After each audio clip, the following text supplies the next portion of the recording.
lessons on Transylvania history, and he warmed up to the subject wonderfully. In his speaking of things and people, and especially of battles, he spoke as if he had been present at them all. This he afterwards explained by saying that to _boyar_ the pride of his house and name is his own pride, that their glory is his glory, that their fate is his fate. Whenever he spoke of his house, he always said we, and spoke almost in the plural, like a king speaking. I wish I could put down all he said exactly as he said it, for to me it was most fascinating. It seemed to have in it a whole history of the country. He grew excited as he spoke, and walked about the room pulling his great white mustache and grasping anything on which he laid his hands as though he would crush it by main strength. One thing he said which I shall put down as nearly as I can, for it tells in its way the story of his race. We Sikeles have a right to be proud, for in our veins flows the blood of many brave races who fought as the lion fights, for lordship. Here, in the whirlpool of European races, the Ugric tribe bore down from Iceland the fighting spirit which Thor and Woden gave them, which their berserkers displayed to such fell intent on the seaboards of Europe, aye, and of Asia and Africa too, till the peoples thought that the werewolves themselves had come. Here, too, when they came, they found the Huns, whose warlike fury had swept the earth like a living flame, till the dying peoples held that in their veins ran the blood of those old witches, who, expelled from Scythia, had mated with the devils in the desert. Fools, fools! What devil or what witch was ever so great as Attila, whose blood is in these veins? He held up his arms.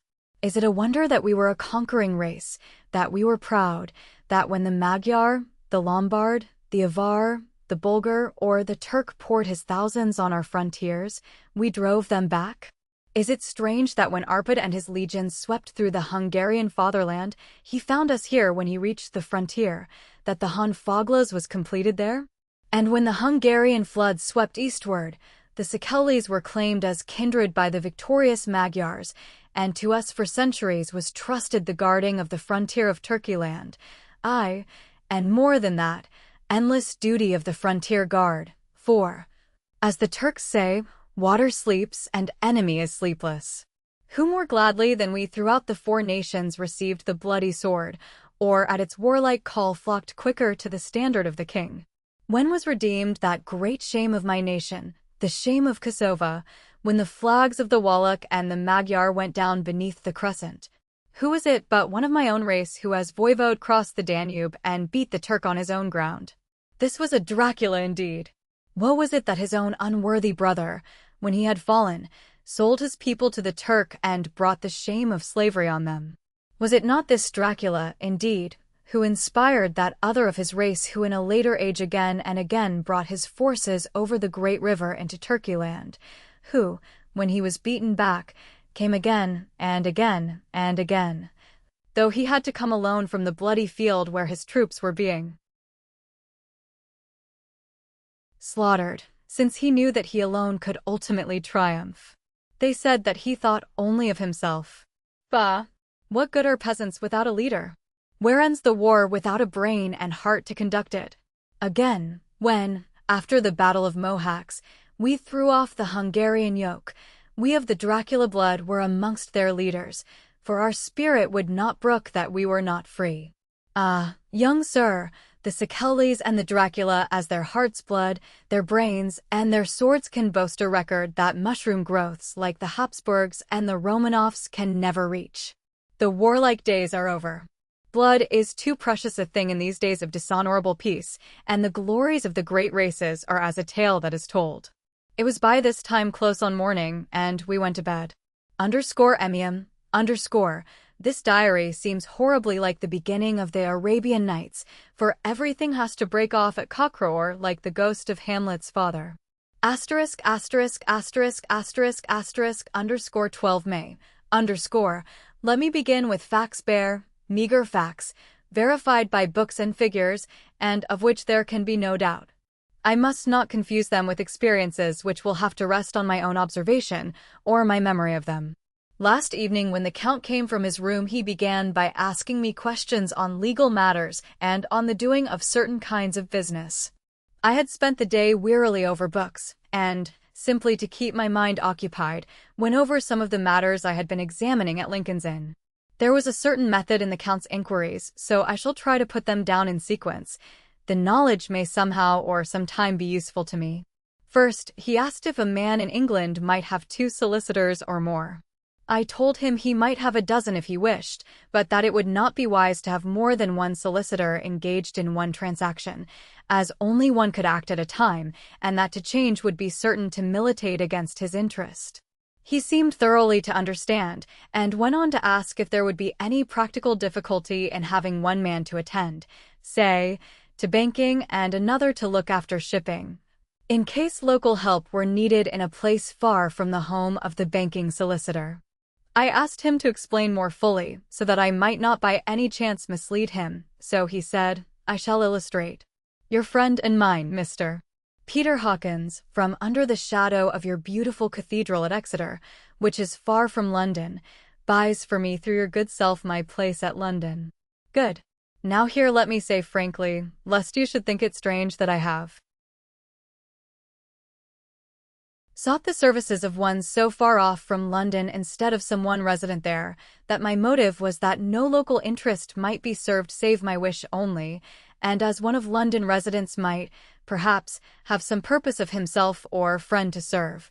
I went thus afield to seek my agent, whose labours should be only to my interest. Now, suppose I, who have much of affairs, wish to ship goods, say, to Newcastle, or Durham, or Harwich, or Dover, might it not be that it could with more ease be done by consigning to one in these ports? I answered that certainly it would be most easy, but that we solicitors had a system of agency one for the other, so that local work could be done locally on instruction from any solicitor, so that the client, simply placing himself in the hands of one man, could have his wishes carried out by him without further trouble. But, said he, I could be at liberty to direct myself. Is it not so? Of course, I replied, and such is often done by men of business, who do not like the whole of their affairs to be known by any one person. Good, he said, and then went on to ask about the means of making consignments and the forms to be gone through, and of all sorts of difficulties which might arise, but by forethought could be guarded against. I explained all these things to him to the best of my ability, and he certainly left me under the impression that he would have made a wonderful solicitor, for there was nothing that he did not think of or foresee. For a man who was never in the country, and who did not evidently do much in the way of business, his knowledge and acumen were wonderful. When he had satisfied himself on these points of which he had spoken, and I had verified all as well as I could by the books available, he suddenly stood up and said, Have you written since your first letter to our friend Mr. Peter Hawkins, or to any other? It was with some bitterness in my heart that I answered that I had not, that as yet I had not seen any opportunity of sending letters to anybody. Then right now, my young friend, he said, laying a heavy hand on my shoulder, write to our friend and to any other, and say, if it will please you, that you shall stay with me until a month from now. Do you wish me to stay so long? I asked, for my heart grew cold at the thought. I desire it much, nay, I will take no refusal. When your master, employer, what you will, engaged that someone should come on his behalf, it was understood that my needs only were to be consulted. I have not stinted. Is it not so? What could I do but bow acceptance? It was Mr. Hawkins's interest, not mine, and I had to think of him, not myself, and besides, while Count Dracula was speaking, there was that in his eyes and in his bearing which made me remember that I was a prisoner, and that if I wished it I could have no choice. The Count saw his victory in my bow, and his mastery in the trouble of my face, for he began at once to use them, but in his own smooth, resistless way. I pray you, my good young friend, that you will not discourse of things other than business in your letters. It will doubtless please your friends to know that you are well, and that you look forward to getting home to them. Is it not so?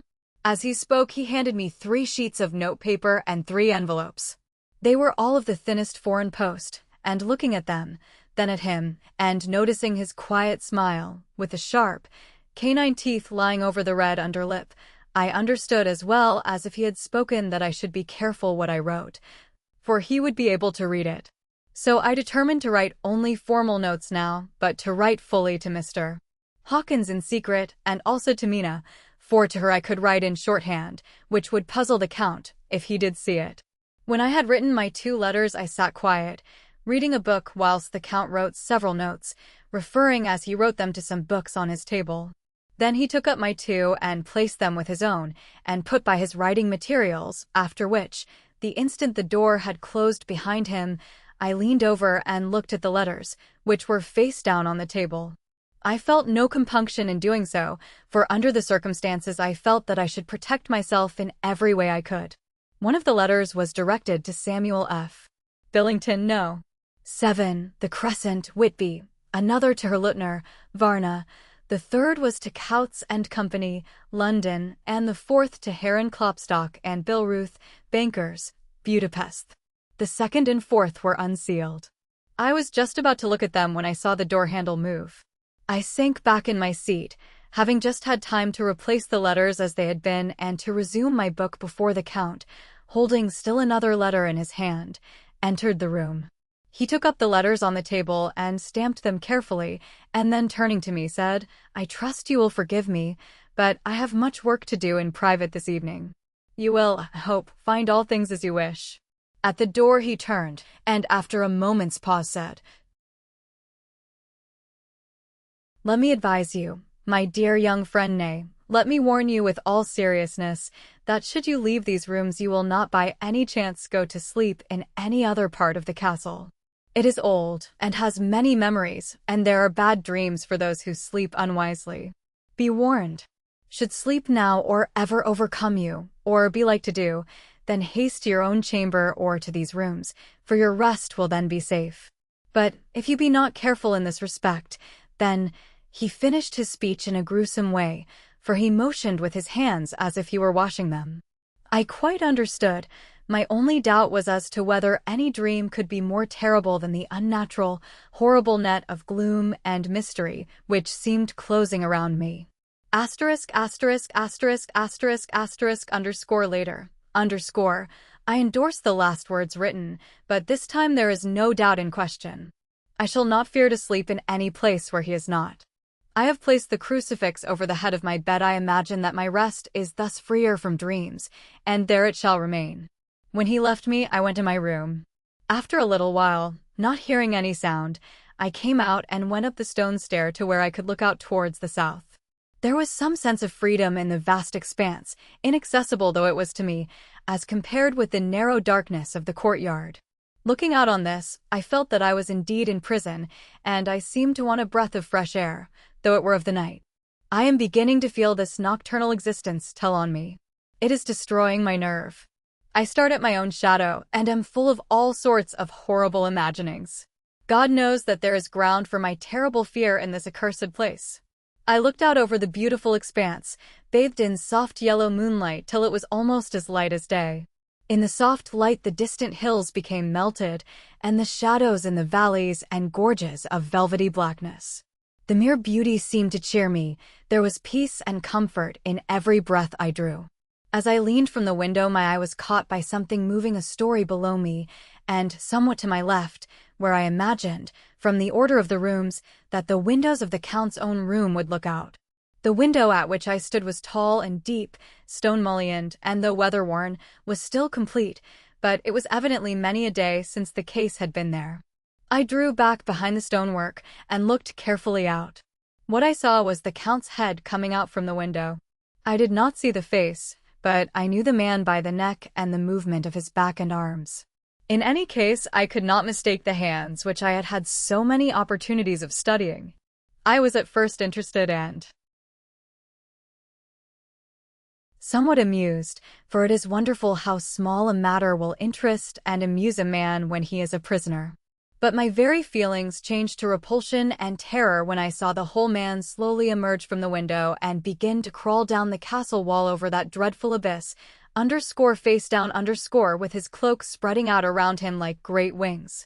At first I could not believe my eyes.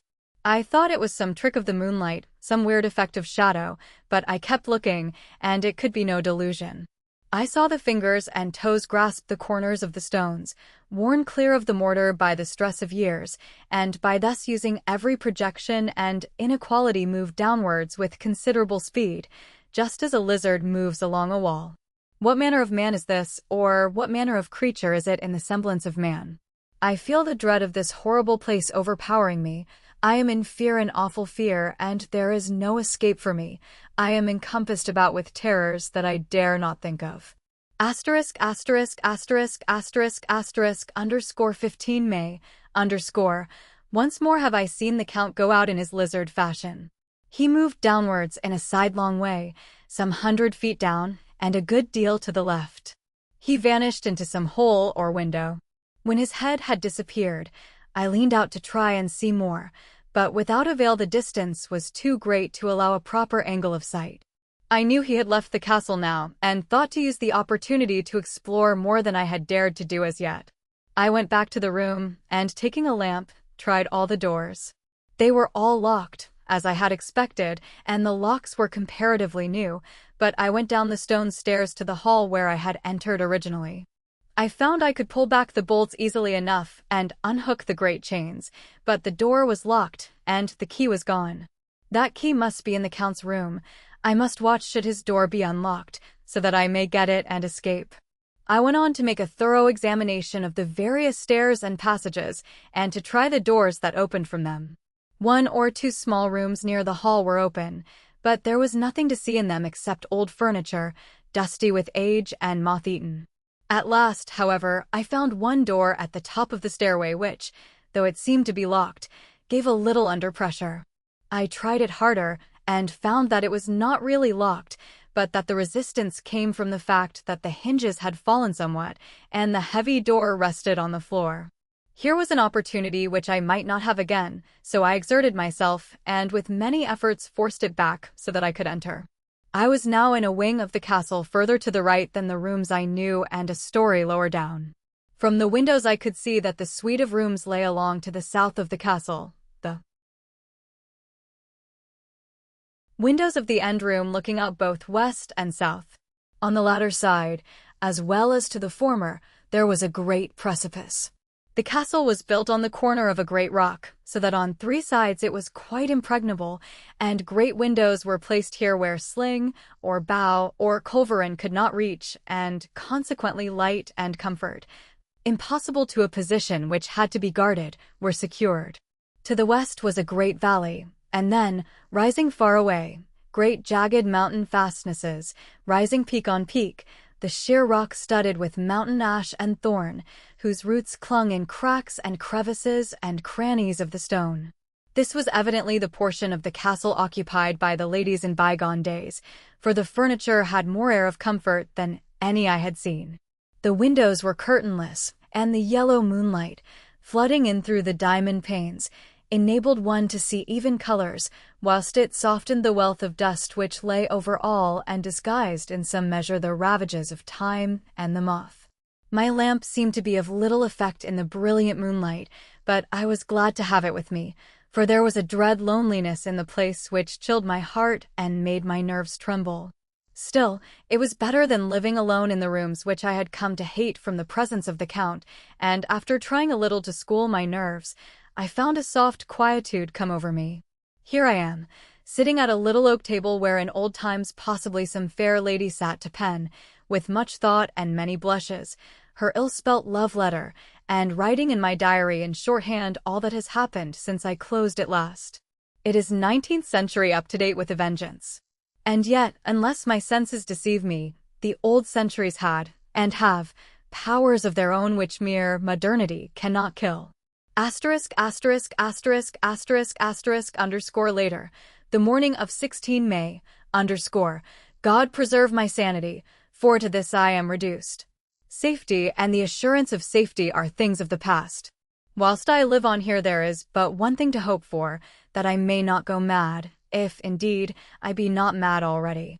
If I be sane, then surely it is maddening to think that of all the foul things that lurk in this hateful place the Count is the least dreadful to me, that to him alone I can look for safety, even though this be only whilst I can serve his purpose.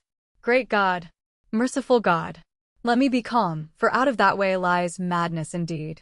I begin to get new lights on certain things which have puzzled me. Up to now I never quite knew what Shakespeare meant when he made Hamlet say, "My tablets. Quick, my tablets.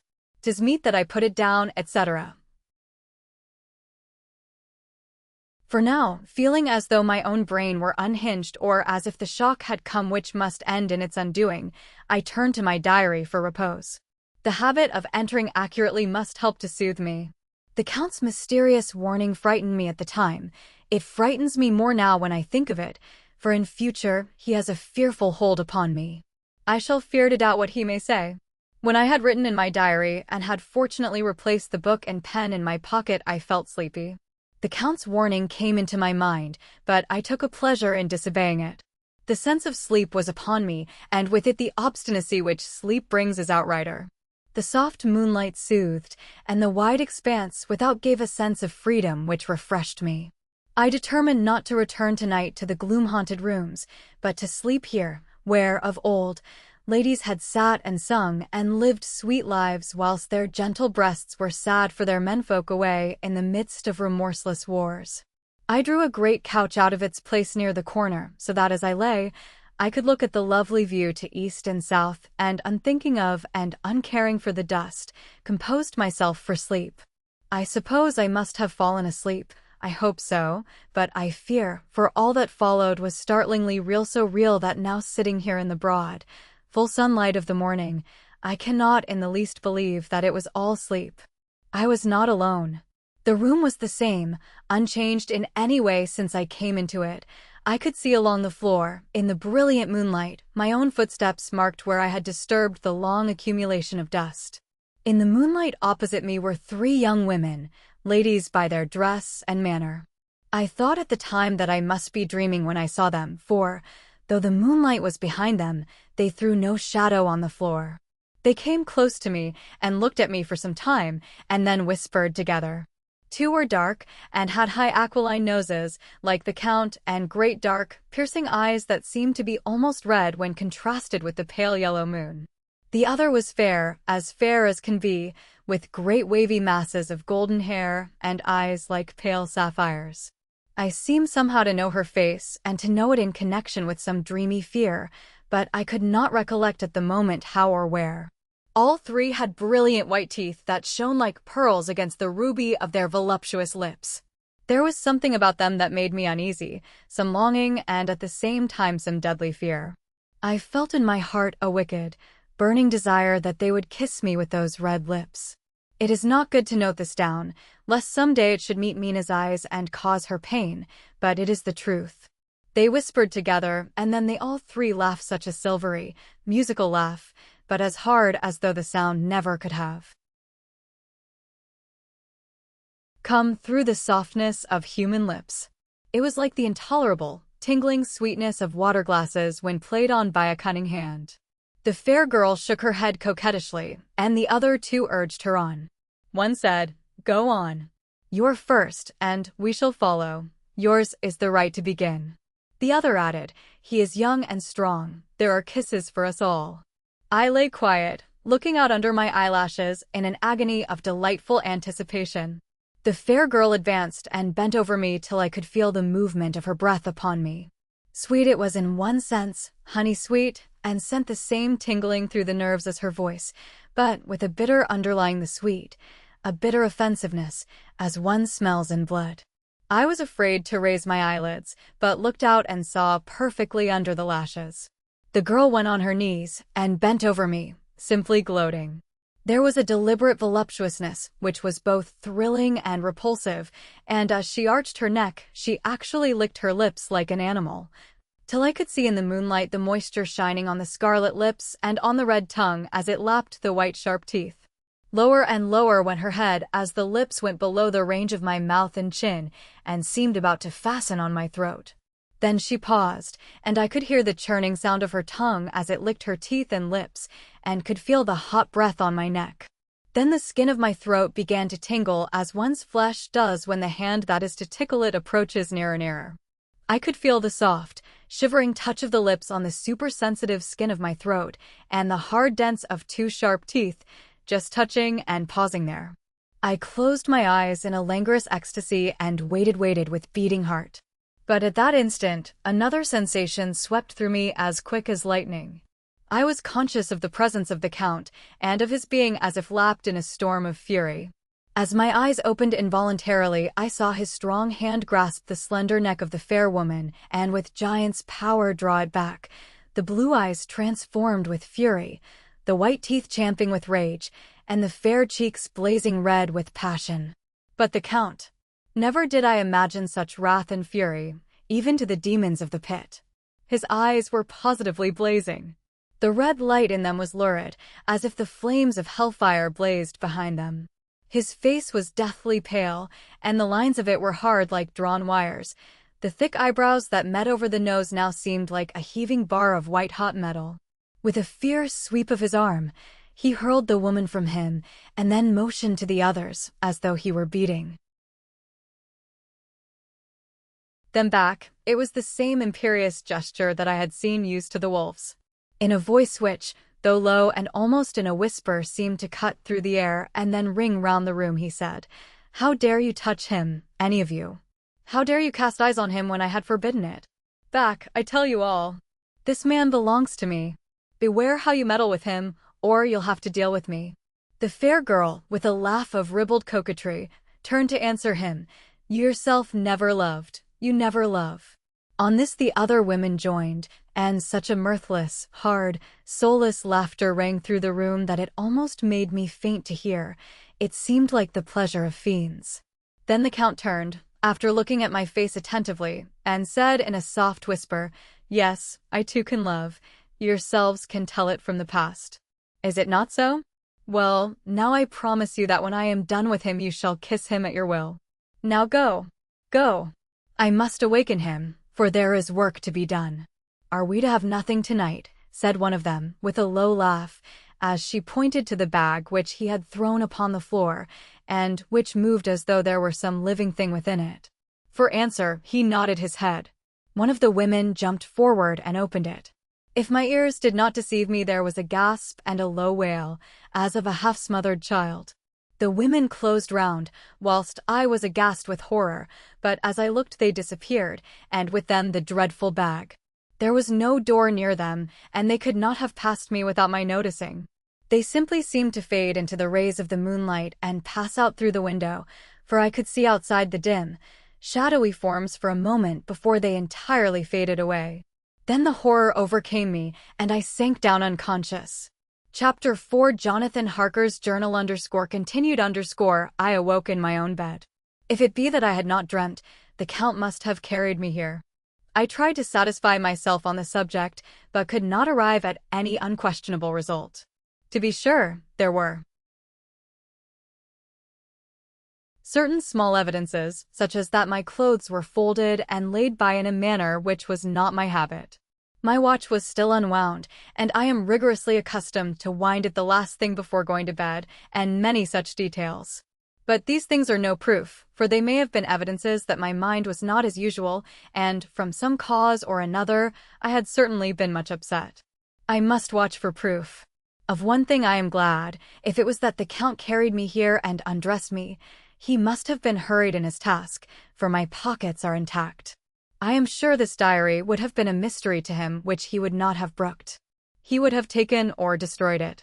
As I look round this room, although it has been to me so full of fear, it is now a sort of sanctuary, for nothing can be more dreadful than those awful women, who were who _are waiting to suck my blood. ********18 May _ I have been down to look at that room again in daylight, for I must know the truth. When I got to the doorway at the top of the stairs, I found it closed. It had been so forcibly driven against the jamb that part of the woodwork was splintered. I could see that the bolt of the lock had not been shot, but the door is fastened from the inside. I fear it was no dream, and must act on this surmise. ********19 May _ I am surely in the toils. Last night the Count asked me in the suavest tones to write 3 letters, one saying that my work here was nearly done, and that I should start for home within a few days, another that I was starting on the next morning from the time of the letter, and the third that I had left the castle and arrived at Bistritz. I would fain have rebelled, but felt that in the present state of things it would be madness to quarrel openly with the Count whilst I am so absolutely in his power, and to refuse would be to excite his suspicion and to arouse his anger. He knows that I know too much, and that I must not live, lest I be dangerous to him. My only chance is to prolong my opportunities. Something may occur which will give me a chance to escape. I saw in his eyes something of that gathering wrath which was manifest when he hurled that fair woman from him.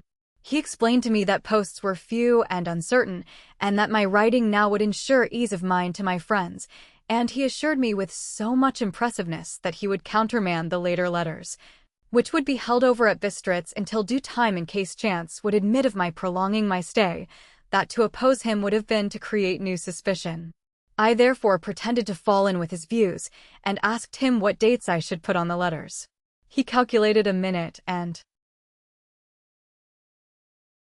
then said, "The first should be June 12th, the second June 19th, and the third June 29th. I know now the span of my life. God help me. Asterisk asterisk asterisk asterisk asterisk underscore 28 May underscore. There is a chance of escape, or at any rate of being able to send word home. A band of Skaney have come to the castle, and are encamped in the courtyard. These Skaney are gypsies. I have notes of them in my book. They are peculiar to this part of the world, though allied to the ordinary gypsies all the world over. There are thousands of them in Hungary and Transylvania who are almost outside all law. They attach themselves as a rule to some great noble or underscore boyar underscore and call themselves by his name.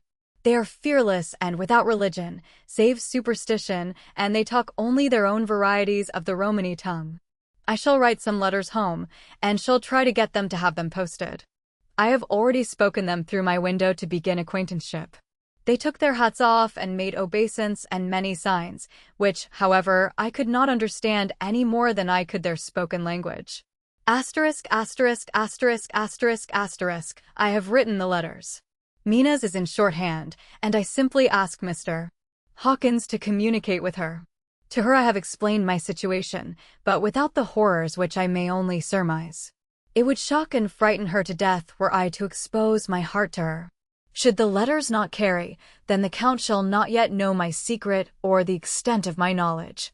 Asterisk asterisk asterisk asterisk asterisk. I have given the letters.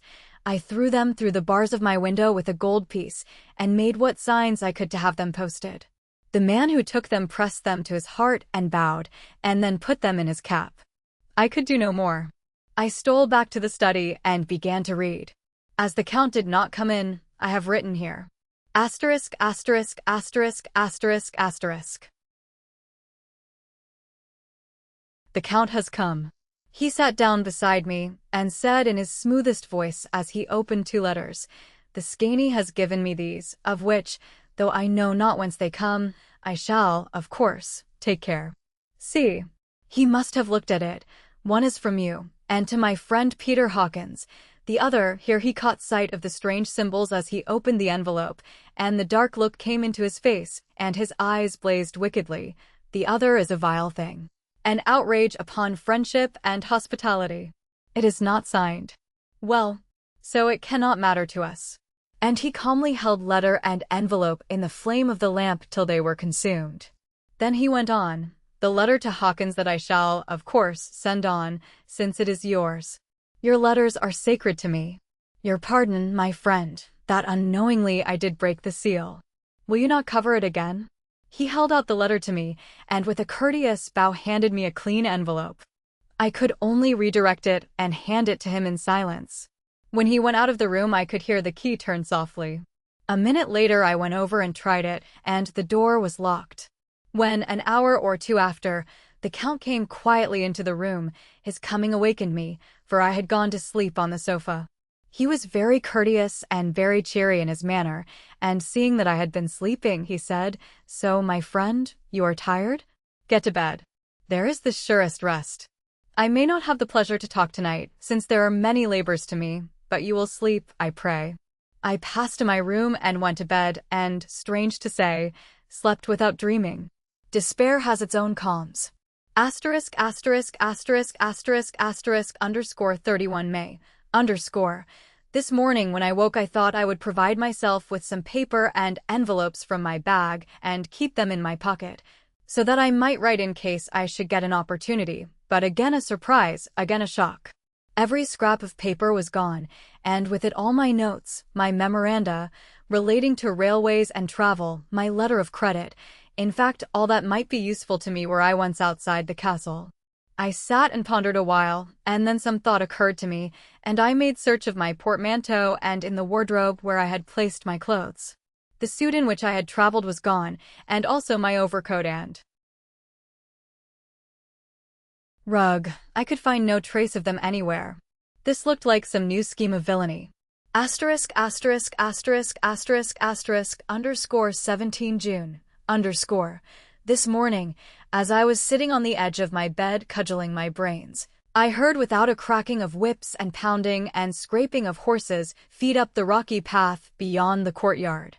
With joy I hurried to the window and saw drive into the yard 2 great lighter wagons, each drawn by 8 sturdy horses, and at the head of each pair a Slovak, with his wide hat, great nail-studded belt, dirty sheepskin, and high boots. They had also their long staves in hand. I ran to the door, intending to descend and try and join them through the main hall, as I thought that way might be opened for them. Again a shock. My door was fastened on the outside. Then I ran to the window and cried to them. They looked up at me stupidly and pointed, but just then the hetman of the Skani came out, and seeing them pointing to my window, said something, at which they laughed. Henceforth no effort of mine, no piteous cry or agonized entreaty, would make them even look at me. They resolutely turned away. The lighter wagons contained great, square boxes, with handles of thick rope. These were evidently empty by the ease with which the Slovaks handled them, and by their resonance as they were roughly moved. When they were all unloaded and packed in a great heap in one corner of the yard, the Slovaks were given some money by the Skani, and spitting on it for luck, lazily went each to his horse's head. Shortly afterwards, I heard the cracking of their whips die away in the distance. ********24 June, before morning, Last night the Count left me early and locked himself into his own room. As soon as I dared I ran up the winding stair and looked out of the window, which opens south. I thought I would watch for the Count, for there is something going on. The Skani are quartered somewhere in the castle and are doing work of some kind. I know it, for now and then I hear a faraway muffled sound as of mattock and spade, and, whatever it is, it must be the end of some ruthless villainy. I had been at the window somewhat less than half an hour when I saw something coming out of the Count's window. I drew back and watched carefully and saw the whole man emerge. It was a new shock to me to find that he had on the suit of clothes which I had worn whilst traveling here, and slung over his shoulder the terrible bag which I had seen the women take away. There could be no doubt as to his quest, and in my garb too. This, then, is his new scheme of evil, that he will allow others to see me, as they think, so that he may both leave evidence that I have been seen in the towns or villages posting my own letters, and that any wickedness which he may do shall by the local people be attributed to me. It makes me rage to think that this can go on, and, whilst I am shut up here, a veritable prisoner, but without that protection of the law which is even a criminal's right and consolation. I thought I would watch for the Count's return, and for a long time sat doggedly at the window. Then I began to notice that there were some quaint little specks floating in the rays of the moonlight. They were like the tiniest grains of dust, and they whirled round and gathered in clusters in a nebulous sort of way.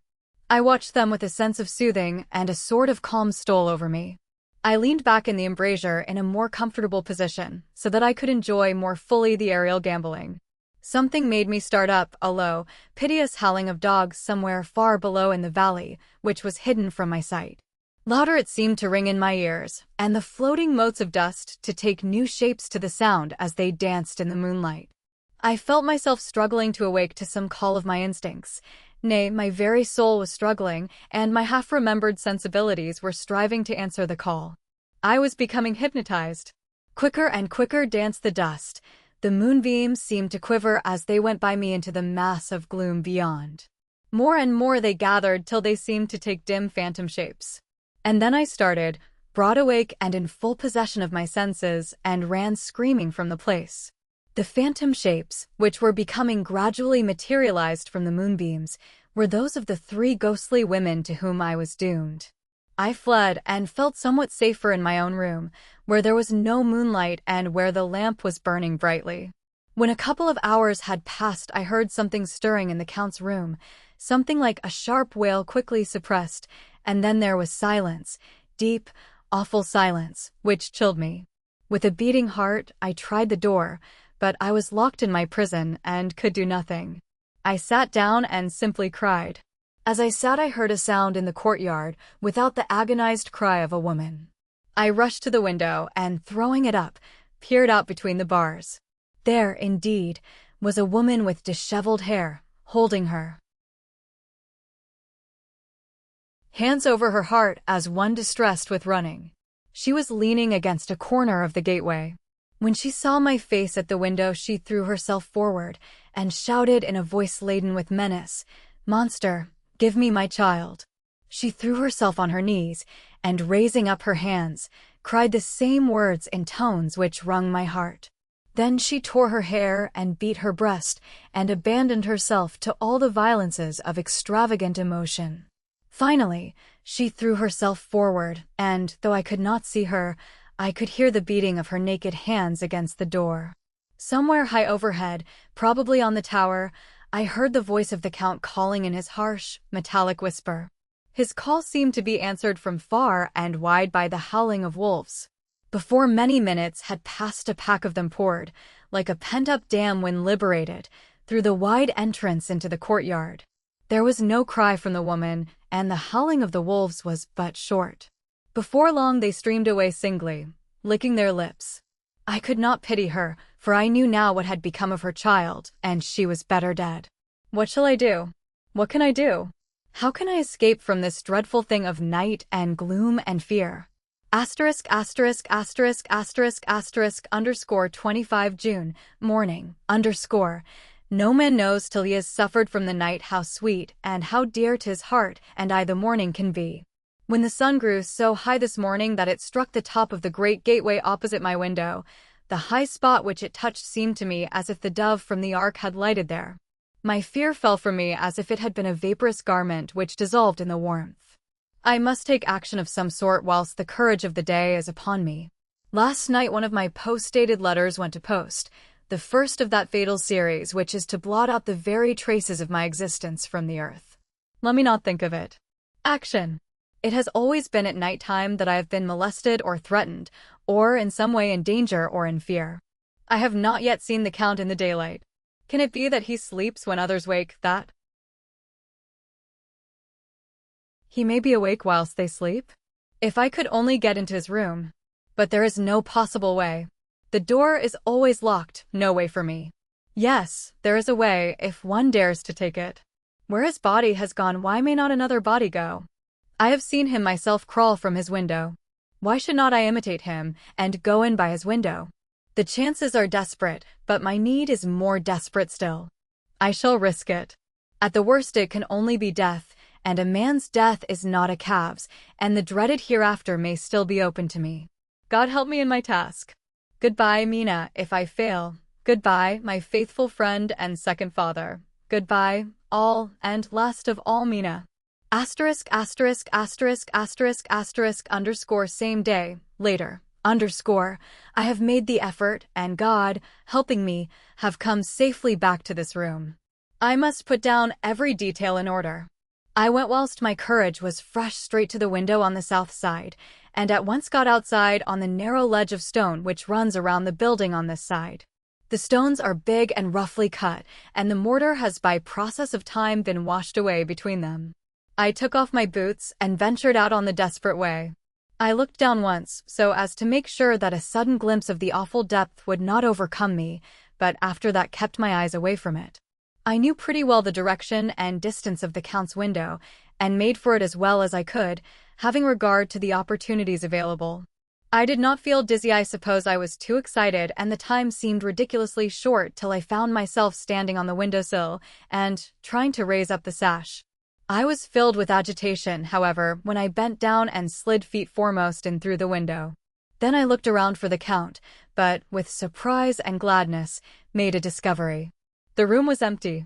It was barely furnished with odd things, which seemed to have never been used. The furniture was something the same style as that in the south rooms, and was covered with dust. I looked for the key, but it was not in the lock, and I could not find it anywhere. The only thing I found was a great heap of gold in one corner, gold of all kinds, Roman and British and Austrian and Hungarian and Greek and Turkish money, covered with a film of dust, as though it had lain long in the ground. None of it that I noticed was less than 300 years old. There were also chains and ornaments, some jeweled, but all of them old and stained. At one corner of the room was a heavy door. I tried it, for, since I could not find the key of the room or the key of the outer door, which was the main object of my search, I must make further examination, or all my efforts would be in vain. It was open and led through a stone passage to a circular stairway, which went steeply down. I descended, minding carefully where I went, for the stairs were dark, being only lit by loopholes in the heavy masonry. At the bottom there was a dark, tunnel-like passage, through which came a deathly, sickly odor, the odor of old earth newly turned. As I went through the passage, the smell grew closer and heavier. At last I pulled open a heavy door which stood ajar, and found myself in an old, ruined chapel, which had evidently been used as a graveyard. The roof was broken, and in 2 places were steps leading to vaults, but the ground had recently been dug over, and the earth placed in great wooden boxes, manifestly those which had been brought by the Slovaks. There was nobody about, and I made search for any further outlet, but there was none. Then I went over every inch of the ground, so as not to lose a chance. I went down even into the vaults, where the dim light struggled, although to do so was a dread to my very soul. Into 2 of these I went, but saw nothing except fragments of old coffins and piles of dust. In the 3rd, however, I made a discovery. There, in one of the great boxes, of which there were 50 in all, on a pile of newly dug earth, lay the Count. He was either dead or asleep. I could not say which, for the eyes were open and stony, but without the glassiness of death, and the cheeks had the warmth of life through all their pallor. The lips were as red as ever. But there was no sign of movement, no pulse, no breath, no beating of the heart. I bent over him and tried to find any sign of life, but in vain. He could not have lain there long, for the earthy smell would have passed away in a few hours. By the side of the box was its cover, pierced with holes here and there. I thought he might have the keys on him, but when I went to search I saw the dead eyes, and in them, dead though they were, such a look of hate, though unconscious of me or my presence, that I fled from the place, and leaving the Count's room by the window, crawled again up the castle wall. Regaining my room, I threw myself panting upon the bed and tried to think. ********29 June. Today is the date of my last letter, and the Count has taken steps to prove that it was genuine, for again I saw him leave the castle by the same window, and in my clothes. As he went down the wall, lizard fashion, I wished I had a gun or some lethal weapon, that I might destroy him, but I fear that no weapon wrought alone by man's hand would have any effect on him. I dared not wait to see him return, for I feared to see those weird sisters. I came back to the library and read there till I fell asleep. I was awakened by the Count, who looked at me as grimly as a man can look as he said, "Tomorrow, my friend, we must part. You return to your beautiful England. It is some work which may have such an end that we may never meet. Your letter home has been dispatched. Tomorrow I shall not be here, but all shall be ready for your journey. In the morning come the Skani, who have some labors of their own here, and also come some Slovaks. When they have gone, my carriage shall come for you, and shall bear you to the Borgo Pass to meet the diligence from Bukovina to Bistritz. But I am in hopes that I shall see more of you at Castle Dracula." I suspected him, and determined to test his sincerity. Sincerity? It seems like a profanation of the word to write it in connection with such a monster, so asked him point-blank, "Why may I not go tonight?" "Because, dear sir, my coachman and horses are away on a mission." "But I would walk with pleasure. I want to get away at once." He smiled, such a soft, smooth, diabolical smile that I knew there was some trick behind his smoothness. He said, "And your baggage?" "I do not care about it. I can send for it some other time." The Count stood up and said, with a sweet courtesy which made me rub my eyes, it seemed so real, "You English have a saying which is close to my heart, for its spirit is that which rules our _boyars _ welcome the coming, speed the parting guest. Come with me, my dear young friend. Not an hour shall you wait in my house against your will, though sad am I at your going, and that you so suddenly desire it. Come." With a stately gravity, he, with the lamp, preceded me down the stairs and along the hall. Suddenly he stopped. Hark! Close at hand came the howling of many wolves. It was almost as if the sound sprang up at the rising of his hand, just as the music of a great orchestra seems to leap under the baton of the conductor. After a pause of a moment, he proceeded, in his stately way, to the door, drew back the ponderous bolts, unhooked the heavy chains, and began to draw it open. To my intense astonishment, I saw that it was unlocked. Suspiciously, I looked all round, but could see no key of any kind. As the door began to open, the howling of the wolves without grew louder and angrier, their red jaws, with champing teeth, and their blunt-clawed feet as they leaped, came in through the opening door. I knew then that to struggle at the moment against the Count was useless. With such allies as these at his command, I could do nothing. But still the door continued slowly to open, and only the Count's body stood in the gap. Suddenly it struck me that this might be the moment and means of my doom. I was to be given to the wolves, and at my own instigation. There was a diabolical wickedness in the idea great enough for the Count, and as a last chance I cried out, "Shut the door. I shall wait till morning," and covered my face with my hands to hide my tears of bitter disappointment. With one sweep of his powerful arm, the Count threw the door shut, and the great bolts clanged and echoed through the hall as they shot back into their places. In silence we returned to the library, and after a minute or two I went to my own room. The last I saw of Count Dracula was his kissing his hand to me, with a red light of triumph in his eyes, and with a smile that Judas in hell might be proud of. When I was in my room and about to lie down, I thought I heard a whispering at my door. I went to it softly and listened. Unless my ears deceived me, I heard the voice of the Count. "Back, back, to your own place. Your time is not yet come. Wait. Have patience. Tonight is mine. Tomorrow night is yours." There was a low, sweet ripple of laughter, and in a rage I threw open the door and saw without the three terrible women licking their lips. As I appeared, they all joined in a horrible laugh and ran away.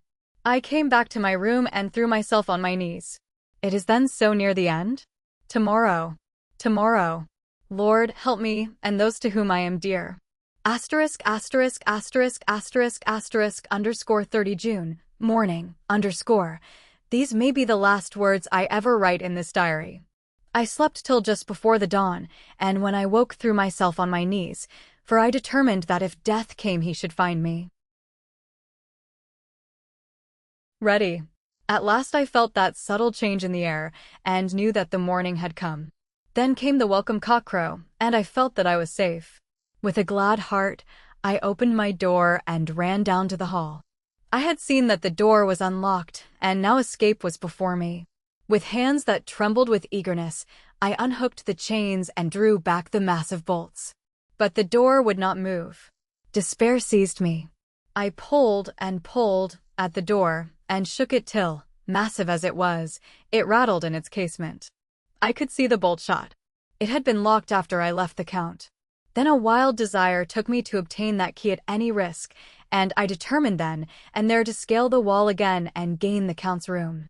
He might kill me, but death now seemed the happier choice of evils. Without a pause I rushed up to the east window and scrambled down the wall, as before, into the Count's room.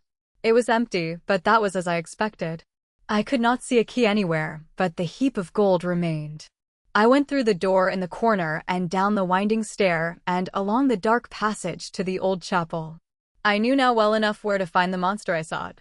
The great box was in the same place, close against the wall, but the lid was laid on it, not fastened down, but with the nails ready in their places to be hammered home. I knew I must reach the body for the key, so I raised the lid and laid it back against the wall, and then I saw something which filled my very soul with horror. There lay the Count, but looking as if his youth had been half renewed, for the white hair and mustache were changed to dark iron gray, the cheeks were fuller, and the white skin seemed ruby red underneath. The mouth was redder than ever, for on the lips were gouts of fresh blood, which trickled from the corners of the mouth and ran over the chin and neck. Even the deep, burning eyes seemed set amongst swollen flesh, for the lids and pouches underneath were bloated. It seemed as if the whole awful creature were simply gorged with blood.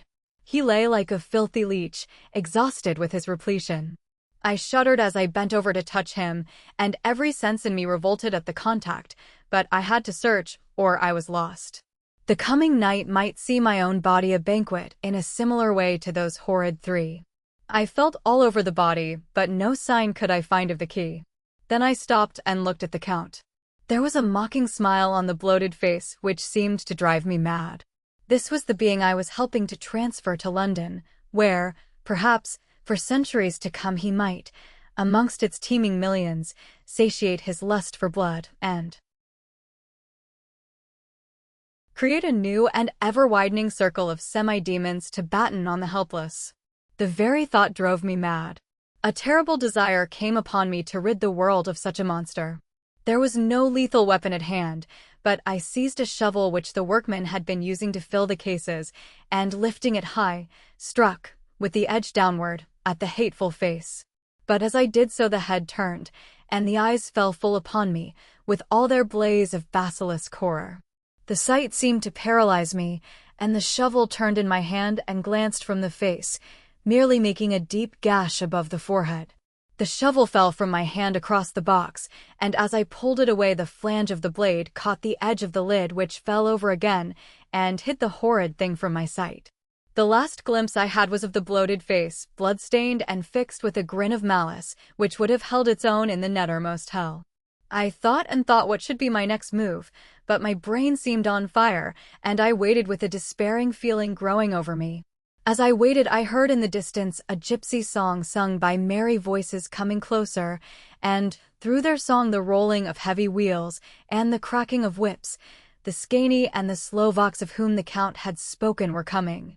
With a last look around and at the box which contained the vile body, I ran from the place and gained the Count's room, determined to rush out at the moment the door should be opened.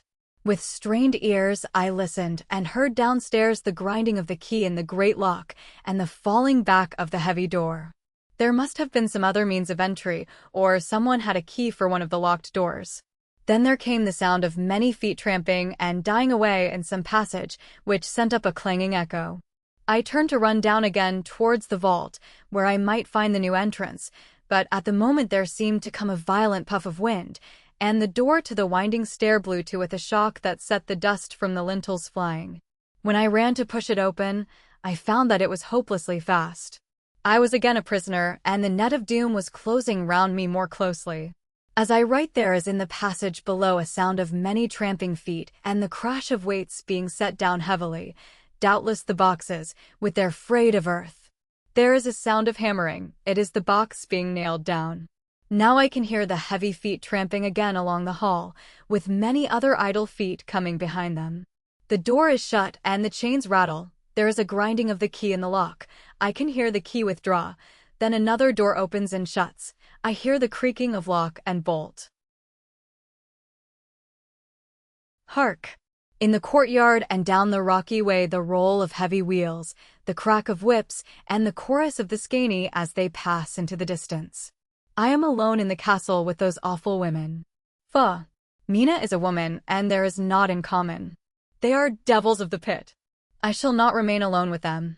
I shall try to scale the castle wall farther than I have yet attempted. I shall take some of the gold with me, lest I want it later. I may find a way from this dreadful place. And then away for home. Away to the quickest and nearest train. Away from this cursed spot, from this cursed land, where the devil and his children still walk with earthly feet. At least God's mercy is better than that of these monsters, and the precipice is steep and high. At its foot a man may sleep as a man. Goodbye all. Mina. Chapter 5 _ letter from Miss Mina Murray to Miss Lucy Westenra, _ 9 May, my dearest Lucy, forgive my long delay in writing, but I have been simply overwhelmed with work. The life of an assistant schoolmistress is sometimes trying. I am longing to be with you and by the sea, where we can talk together freely and build our castles in the air. I have been working very hard lately, because I want to keep up with Jonathan's studies, and I have been practicing shorthand very assiduously.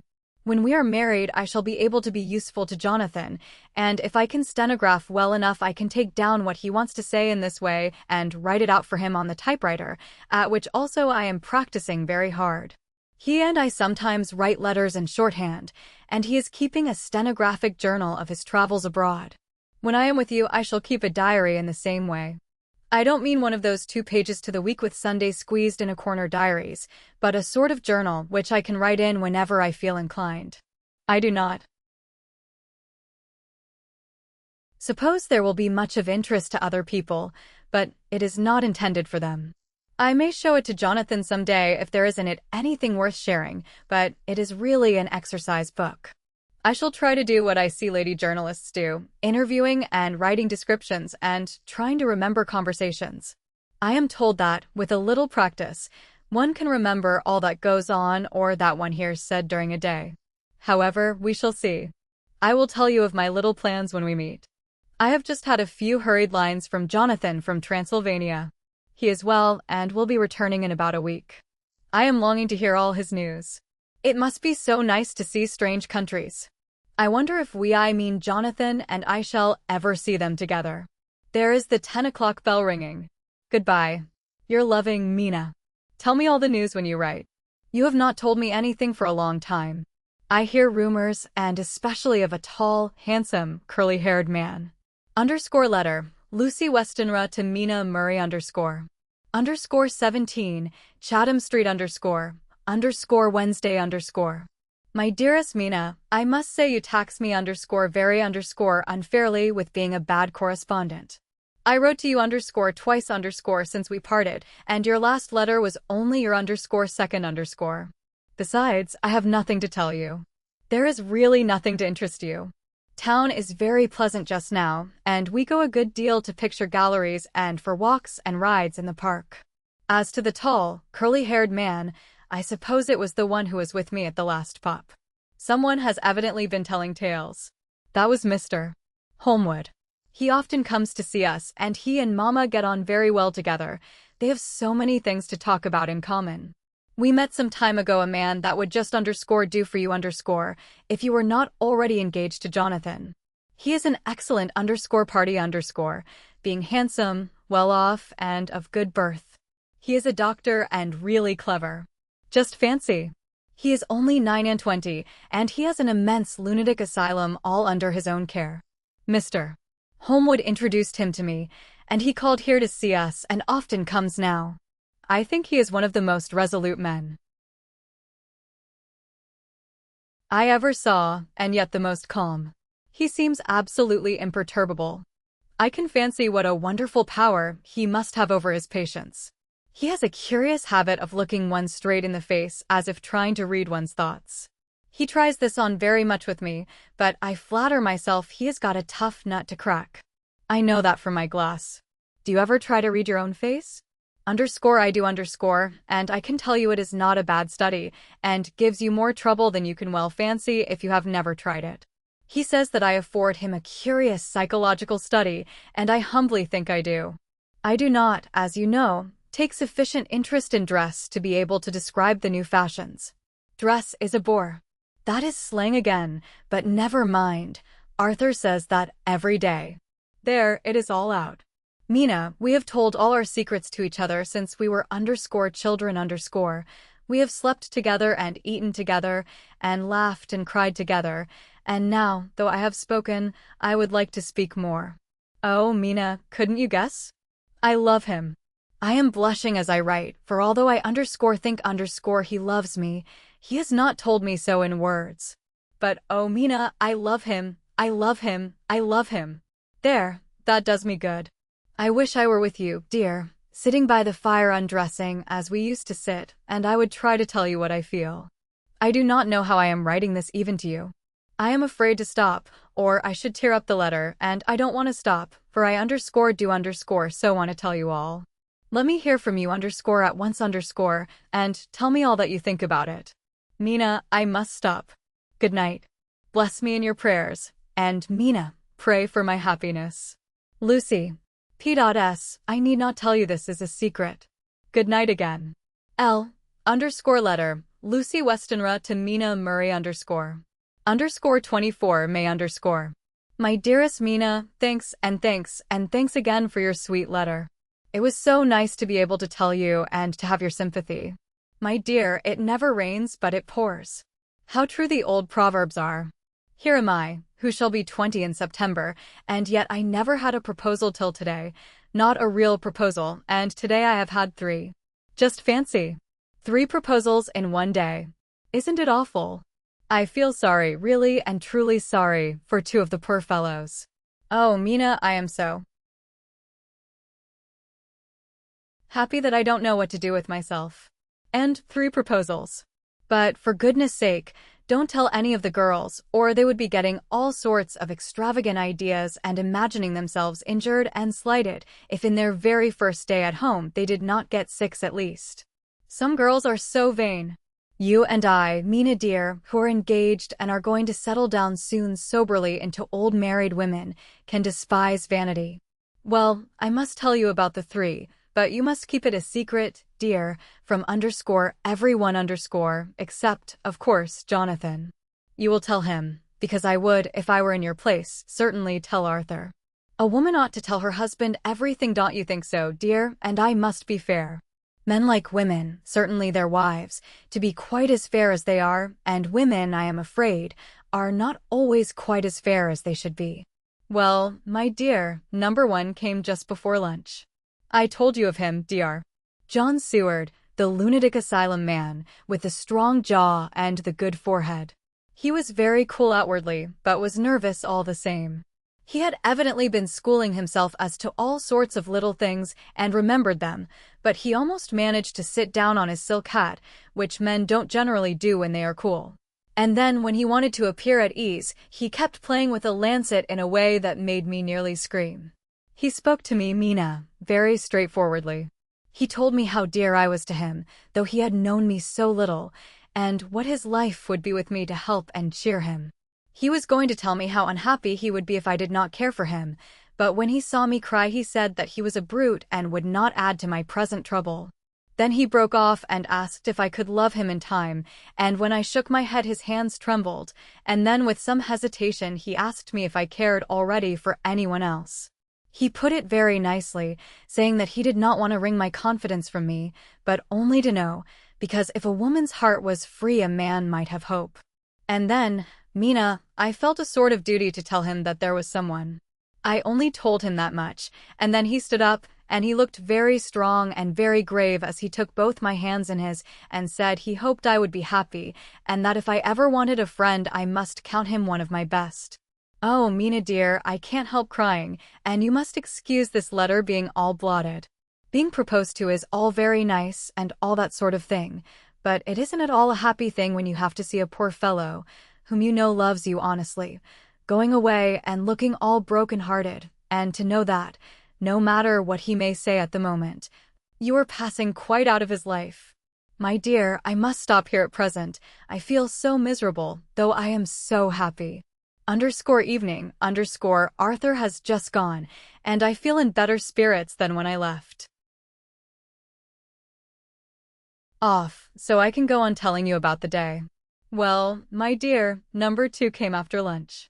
He is such a nice fellow, an American from Texas, and he looks so young and so fresh that it seems almost impossible that he has been to so many places and has had such adventures. I sympathize with poor Desdemona when she had such a dangerous stream poured in her ear, even by a black man. I suppose that we women are such cowards that we think a man will save us from fears, and we marry him. I know now what I would do if I were a man and wanted to make a girl love me. No, I don't, for there was Mr. Morris telling us his stories, and Arthur never told any, and yet, my dear, I am somewhat previous. Mr. Quincy P. Morris found me alone. It seems that a man always does find a girl alone. No, he doesn't, for Arthur tried twice to make a chance, and I helping him all I could. I am not ashamed to say it now. I must tell you beforehand that Mr. Morris doesn't always speak slang, that is to say, he never does so to strangers or before them, for he is really well educated and has exquisite manners, but he found out that it amused me to hear him talk American slang, and whenever I was present, and there was no one to be shocked, he said such funny things. I am afraid, my dear, he has to invent it all, for it fits exactly into whatever else he has to say. But this is a way slang has. I do not know myself if I shall ever speak slang. I do not know if Arthur likes it, as I have never heard him use any as yet. Well, Mr. Morris sat down beside me and looked as happy and jolly as he could, but I could see all the same that he was very nervous. He took my hand in his and said ever so sweetly, "Miss Lucy, I know I ain't good enough to regulate the fixins of your little shoes, but I guess if you wait till you find a man that is you will go join them 7 young women with the lamps when you quit. Won't you just hitch up alongside of me and let us go down the long road together, driving in double harness?" Well, he did look so good-humored and so jolly that it didn't seem half so hard to refuse him as it did poor Dr. Seward. So I said, as lightly as I could, that I did not know anything of hitching, and that I wasn't broken to harness at all yet. Then he said that he had spoken in a light manner, and he hoped that if he had made a mistake in doing so on so grave, so momentous an occasion for him, I would forgive him.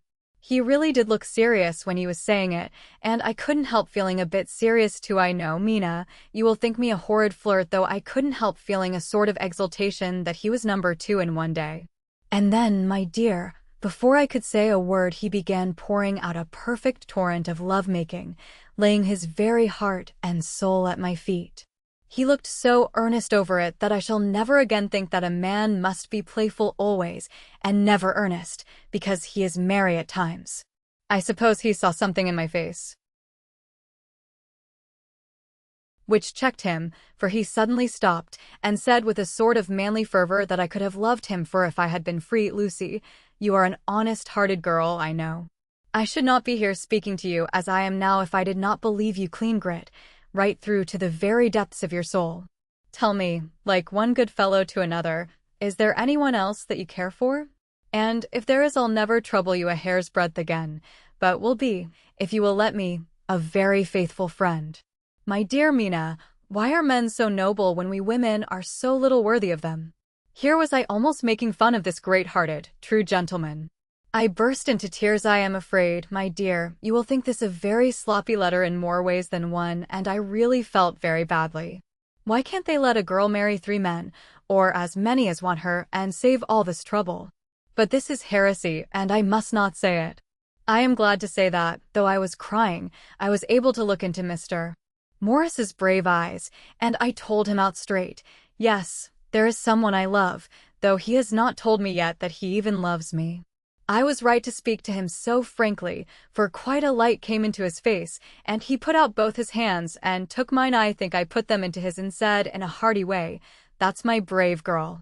It's better worth being late for a chance of winning you than being in time for any other girl in the world. Don't cry, my dear. If it's for me, I'm a hard nut to crack, and I take it standing up. If that other fellow doesn't know his happiness, well, he'd better look for it soon, or he'll have to deal with me. Little girl, your honesty and pluck have made me a friend, and that's rarer than a lover. It's more unselfish anyhow. My dear, I'm going to have a pretty lonely walk between this and Kingdom Come. Won't you give me one kiss? It'll be something to keep off the darkness now and then.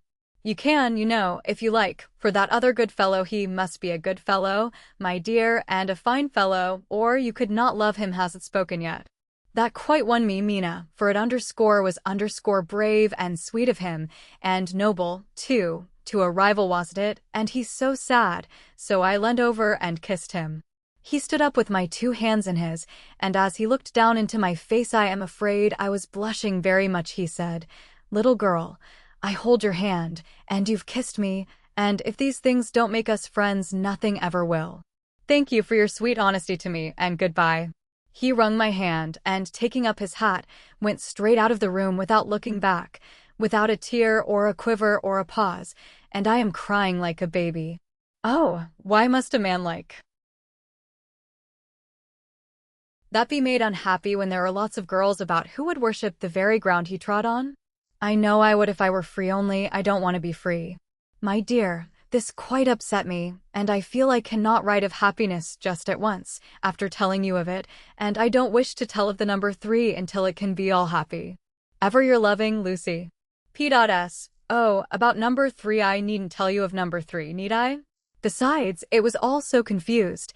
It seemed only a moment from his coming into the room till both his arms were round me, and he was kissing me. I am very, very happy, and I don't know what I have done to deserve it. I must only try in the future to show that I am not ungrateful to God for all his goodness to me in sending to me such a lover, such a husband, and such a friend. Goodbye. _Dr. Seward's diary, kept in phonograph, 25 May, ebb tide and appetite today. Cannot eat, cannot rest, so diary instead. Since my rebuff of yesterday, I have a sort of empty feeling. Nothing in the world seems of sufficient importance to be worth the doing. As I knew that the only cure for this sort of thing was work, I went down amongst the patients. I picked out one who has afforded me a study of much interest. He is so quaint that I am determined to understand him as well as I can. Today I seem to get nearer than ever before to the heart of his mystery. I questioned him more fully than I had ever done, with a view to making myself master of the facts of his hallucination. In my manner of doing it there was, I now see, something of cruelty. I seemed to wish to keep him to the point of his madness, a thing which I avoid with the patients as I would the mouth of hell. Emium, under what circumstances would I not avoid the pit of hell? Omnia Romi Venalia sunt, hell has its price. Verb. Sap, if there be anything behind this instinct it will be valuable to trace it afterwards accurately so I had better commence to do so therefore. R. M. Renfield, I taught 59. Sanguine temperament, great physical strength, morbidly excitable, periods of gloom, ending in some fixed idea which I cannot make out. I presume that the sanguine temperament itself and the disturbing influence end in a mentally accomplished finish, a possibly dangerous man, probably dangerous if unselfish. In selfish men caution is as secure an armor for their foes as for themselves. What I think of on this point is, when self is the fixed point the centripetal force is balanced with the centrifugal, when duty, a cause, etc., is the fixed point, the latter force is paramount. And only accident or a series of accidents can balance it. Letter, Quincy P. Morris to Hahn. Arthur Holmwood, 25 May, my dear Art, we've told yarns by the campfire in the prairies, and dressed one another's wounds after trying a landing at the Marquesas, and drunk healths on the shore of Titicaca.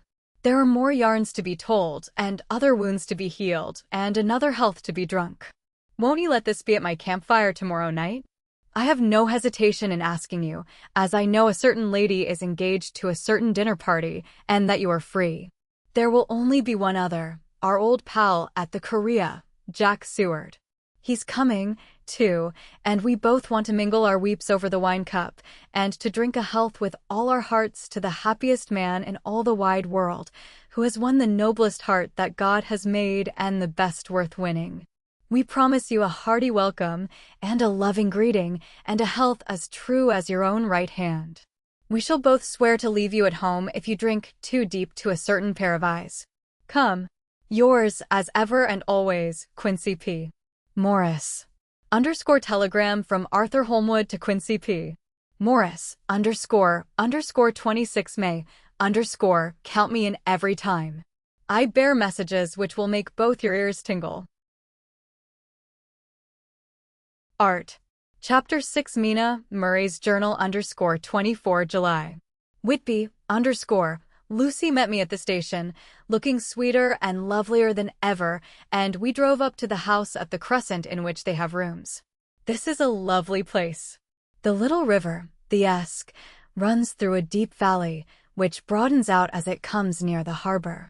A great viaduct runs across, with high piers, through which the view seems somehow further away than it really is. The valley is beautifully green, and it is so steep that when you are on the high land on either side you look right across it, unless you are near enough to see down. The houses of the old town the side away from us are all red-roofed, and seem piled up one over the other anyhow, like the pictures we see of Nuremberg. Right over the town is the ruin of Whitby Abbey, which was sacked by the Danes, and which is the scene of part of Marmion, where the girl was built up in the wall. It is a most noble ruin of immense size and full of beautiful and romantic bits. There is a legend that a white lady is seen in one of the windows. Between it and the town there is another church, the parish one, round which is a big graveyard, all full of tombstones. This is to my mind the nicest spot in Whitby, for it lies right over the town and has a full view of the harbor and all up the bay to where the headland called Kettleness stretches out into the sea. It descends so steeply over the harbor that part of the bank has fallen away, and some of the graves have been destroyed. In one place, part of the stonework of the graves stretches out over the sandy pathway far below. There are walks, with seats beside them, through the churchyard, and people go and sit there all day long looking at the beautiful view and enjoying the breeze. I shall come and sit here very often myself and work. Indeed, I am writing now, with my book on my knee, and listening to the talk of 3 old men who are sitting beside me. They seem to do nothing all day but sit up here and talk. The harbor lies below me, with, on the far side, one long granite wall stretching out into the sea, with a curve outwards at the end of it, in the middle of which is a lighthouse. A heavy seawall runs along outside of it. On the near side, the seawall makes an elbow crooked inversely, and its end too has a lighthouse. Between the 2 piers there is a narrow opening into the harbor, which then suddenly widens. It is nice at high water, but when the tide is out it shoals away to nothing, and there is merely the stream of the Esk, running between banks of sand, with rocks here and there. Outside the harbor on this side there rises for about half a mile a great reef, the sharp edge of which runs straight out from behind the south lighthouse. At the end of it is a buoy with a bell, which swings in bad weather and sends in a mournful sound on the wind. They have a legend here that when a ship is lost bells are heard out at sea. I must ask the old man about this. He is coming this way. He is a funny old man. He must be awfully old, for his face is all gnarled and twisted like the bark of a tree. He tells me that he is nearly 100, and that he was a sailor in the Greenland fishing fleet when Waterloo was fought.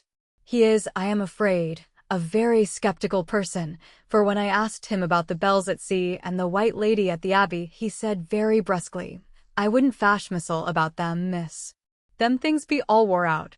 Mind, I don't say that they never was, but I do say that they wasn't in my time.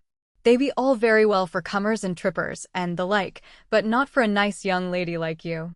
Them feet folks from York and Leeds that be always eatin' cured herrins and drinkin' tea and lookin' out to buy cheap jet would creed odd.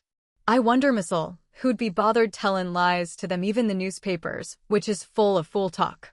I thought he would be a good person to learn interesting things from, so I asked him if he would mind telling me something about the whale fishing in the old days. He was just settling himself to begin when the clock struck 6, whereupon he labored to get up, and said, "I must gang a Jeanwards home now, miss. My granddaughter doesn't like to be kept waitin' when the tea is ready, for it takes me time to crammel abun the greys, for there be a many of 'em, and, miss, I lack belly timber sairly by the clock." He hobbled away, and I could see him hurrying, as well as he could, down the steps. The steps are a great feature on the place. They lead from the town up to the church. There are hundreds of them, I do not know how many, and they wind up in a delicate curve. The slope is so gentle that a horse could easily walk up and down them. I think they must originally have had something to do with the Abbey. I shall go home too. Lucy went out visiting with her mother, and as they were only duty calls, I did not go. They will be home by this. Asterisk asterisk asterisk asterisk asterisk underscore 1 August underscore. I came up here an hour ago with Lucy, and we had a most interesting talk with my old friend and the 2 others who always come and join him. He is evidently the Sir Oracle of them, and I should think must have been in his time a most dictatorial person. He will not admit anything, and down-faces everybody. If he can't out-argue them, he bullies them, and then takes their silence for agreement with his views. Lucy was looking sweetly pretty in her white lawn frock. She has got a beautiful color since she has been here. I noticed that the old men did not lose any time in coming up and sitting near her when we sat down. She is so sweet with old people. I think they all fell in love with her on the spot.